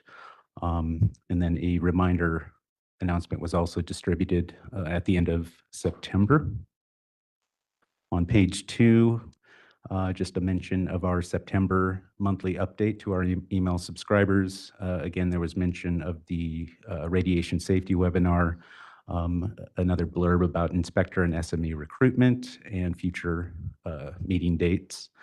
And I will mention that a link to the radiation safety webinar was posted on our homepage yesterday. So you can access the link to the YouTube video from our website, our homepage. On September 19th, we sent out a notice of proposed regulatory action. This was regarding our drug compounding rulemaking. And as mentioned earlier, we're in the middle of the 45-day public comment period at this time, and that concludes on November 3rd. Again, just a mention of the radiation safety webinar. I will add that we had approximately 156 individuals who participated in the webinar, and the board issued continuing education certificates to eligible participants. And again, just a mention of the joint stakeholder meeting. And then also discussed earlier in the meeting, the shelter stakeholder meeting, which was held on October 9th. And again, the board did approve a legislative proposal to amend BPC section 4827 earlier today. So just an update there. We've also reported on the October 10th presentation. Dr. Solicito and Ms. Sieferman attended CVMA's quarterly Board of Governors meeting. Sorry, just a quick correction, because Dr. Solzio was unable to attend, but Christy Plowski attended. Oh, okay. Okay. Thank you. Thank you for that. So they provided an overview of board activities since their last quarterly meeting and strongly emphasized the importance of recruiting SMEs to review enforcement cases. And then lastly, on page 3, a strategic plan update. This is regarding strategic plan objective 5.6. During the July meeting, the MDC's outreach subcommittee reported it provided input on a spectrum of care article for the Journal of the American Veterinary Medical Association, a dedicated spectrum of care article. That article was published and can be found at this link provided in the memo. And then again, as mentioned on September 23rd, the outreach subcommittee and Ms. Sieferman presented to CCVMA in Fresno, California. The presentation included a high-level overview of the board and how the board views spectrum of care. They clarified how the spectrum of care is considered the standard of care and explained the difference between spectrum of care, excessive treatment, and when treatment falls below the standard of care. They also emphasized the importance of documenting all discussions and encouraged documenting when a client declines services. And that concludes the outreach update. Does anybody have any comments with regards to the outreach update? None? Okay, let's open it up for public comment in the room. I see none. Moderator, could you please open it up for our participants online? We are now taking public comment on outreach. If you'd like to make a comment, please raise a hand by tapping that hand button at the bottom of the screen. Dial-in users dial *3 to raise your hand, and we will call on people in the order we have requests. We're going to take just a moment to see if we have a request for public comment.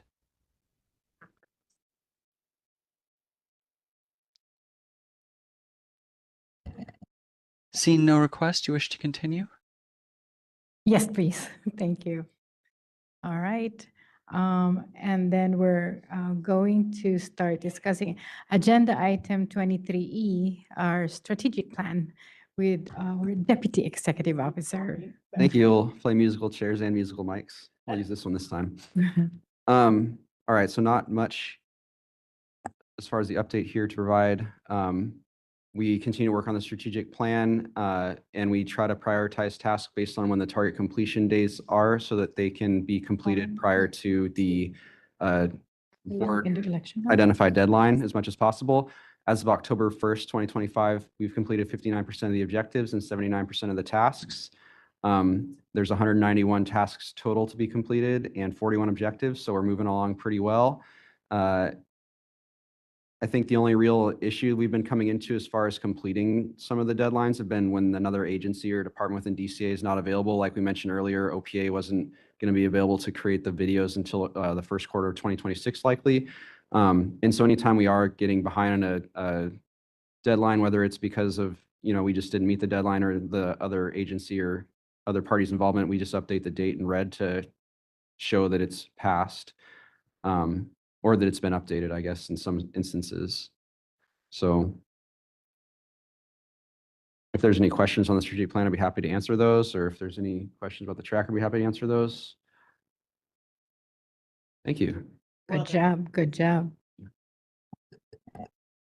Yeah, you guys are doing such a great job with our strategic plan. I guess there's really nothing to comment about it. Like speed it up. No.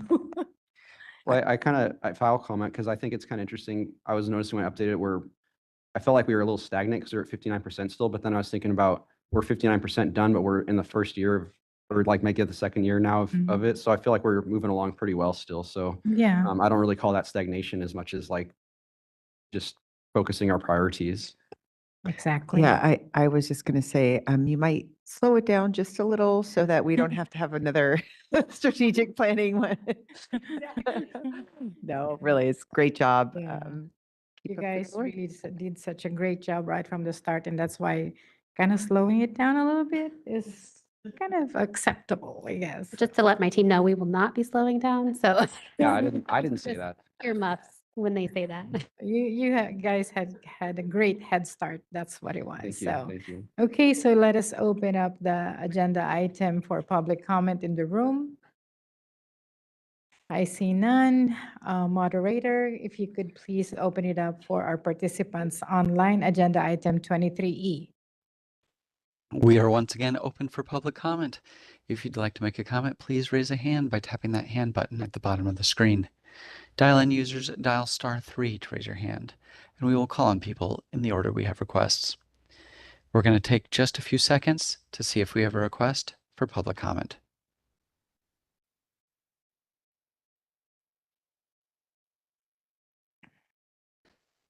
Seeing no requests, you wish to continue? Yes, please. Okay, since it's a little early to adjourn and we really would like to buy us some time for tomorrow's agenda items, we will continue on with agenda item 24 and 25. So for agenda 24, Jessica? All right, so the future agenda items is basically everything that the MDC is tasked with right now will be coming in the future to the board. So we're looking at transitioning to requiring electronic medical records. We're looking at the electronic signature requirements. We're looking at the HQ, HVSN clinics and alternate premises and what that looks like when it comes to regulations. We're looking at the VCPR condition-specific language, removing that condition-specific language. We're the licensing manager requirement, and then that limited license for shelters, whether the reciprocity for foreign graduates, and then also the VCPR for high-quality, high-volume spays and neuters. I do think that there's going to be a pretty interesting legislative year that will be coming. So those are currently the things that are in the pipeline. As far as meeting dates, they're all posted on our website. But for 2026, for everybody, it's going to be January 21st through 22nd, April 15th and 16th, July 15th and 16th, October 14th and 15th. So with that, we can open it up to the board members if you want to add to the list of future agenda items. I'm wondering if it would be good to gather information from other states about the comment Karen Atlas made about finding out if there have been complaints or issues in other states that have these allied health practitioners. If you've already got that information, but I didn't know if that would be something at another meeting just to go over the results of that investigation. Sure.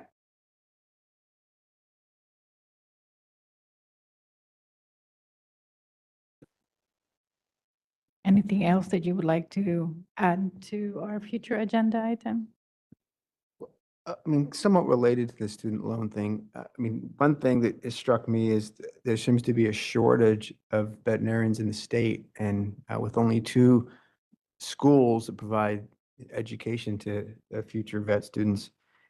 Can we open up a dialogue with like the University of California to see if there's any interest in having additional vet schools? I mean, I know timing wise, this may not be appropriate with the budgets, but I don't know if that's ever communicated to our colleges in the state, just the need there is for more vet schools and just see what the future plans are in that area. Yeah, and so perhaps what we could do too is provide information about other outside factors that are going to help contribute to that shortage. And I'm specifically about the number of veterinary schools. While they're not in the pipeline for California, there's a lot of veterinary schools that are looking to be onboarded in the United States. And I can provide that update at the next meeting as well. But just in short, COE, who is the organization who accredits colleges, they have, I think, 17 in the pipeline right now, which is the most that they've ever had in any given time. So there are things that they think that in the near future will help significantly with that veterinary shortage. So I can provide an update on that. That would be good.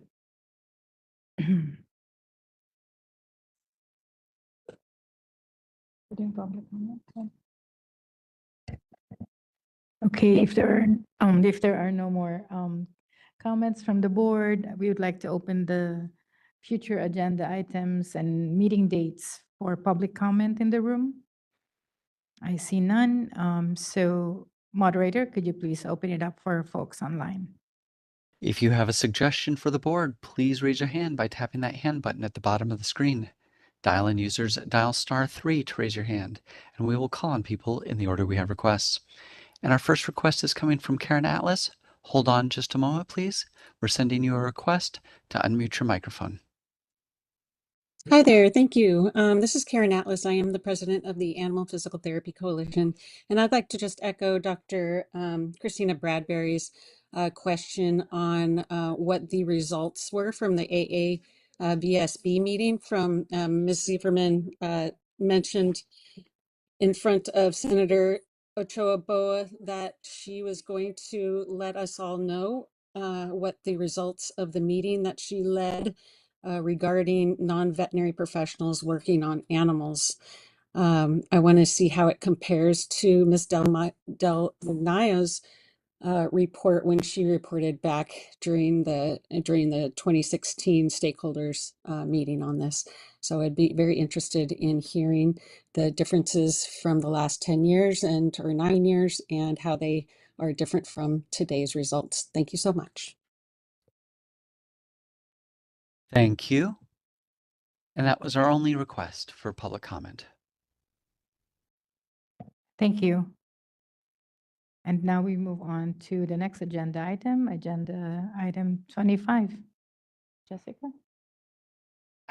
Sure. So it's election of officers. So if there's any nominations, let's do the president first.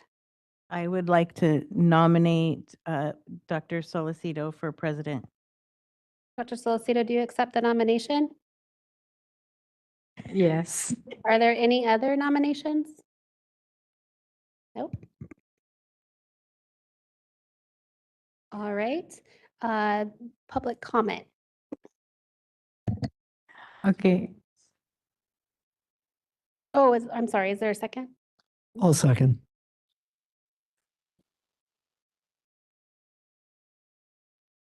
Okay, Dr. Maniak seconded. All right. Public comment. All right. I would like to open up the item for public comment in the room. I see none. Moderator, could you please open it up for participants online? If you would like to make a comment on the nomination, please raise a hand by tapping that hand button at the bottom of the screen. Dial-in users dial *3 to raise your hand, and we will call on people in the order we have requests. We're going to take just a moment to see if we have a request for public comment. Well, thank you. Oh, thank you. Seeing no request, you wish to continue with the nomination? Yes, please. Ms. Pulowski. Yes. Dr. Bradbury. Yes. Mr. Espinoza. Yes. Dr. Maniak. Yes. Mayor Mitchell, Yes.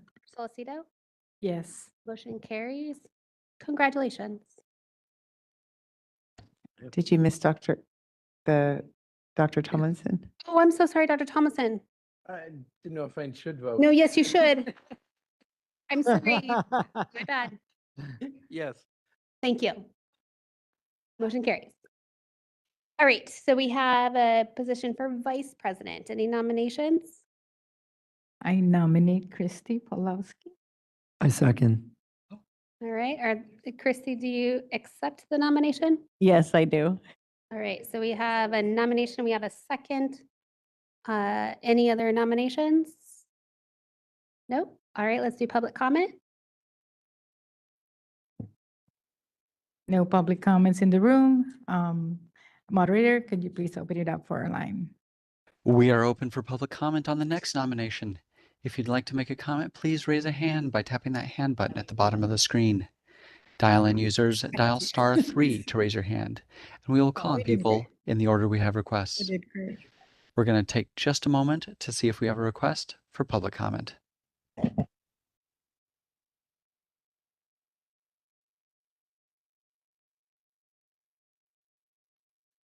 Seeing no requests, you wish to continue with the nomination? Yes, please. Ms. Pulowski, Yes. Dr. Bradbury. Yes. Mr. Espinoza. Yes. Maniac.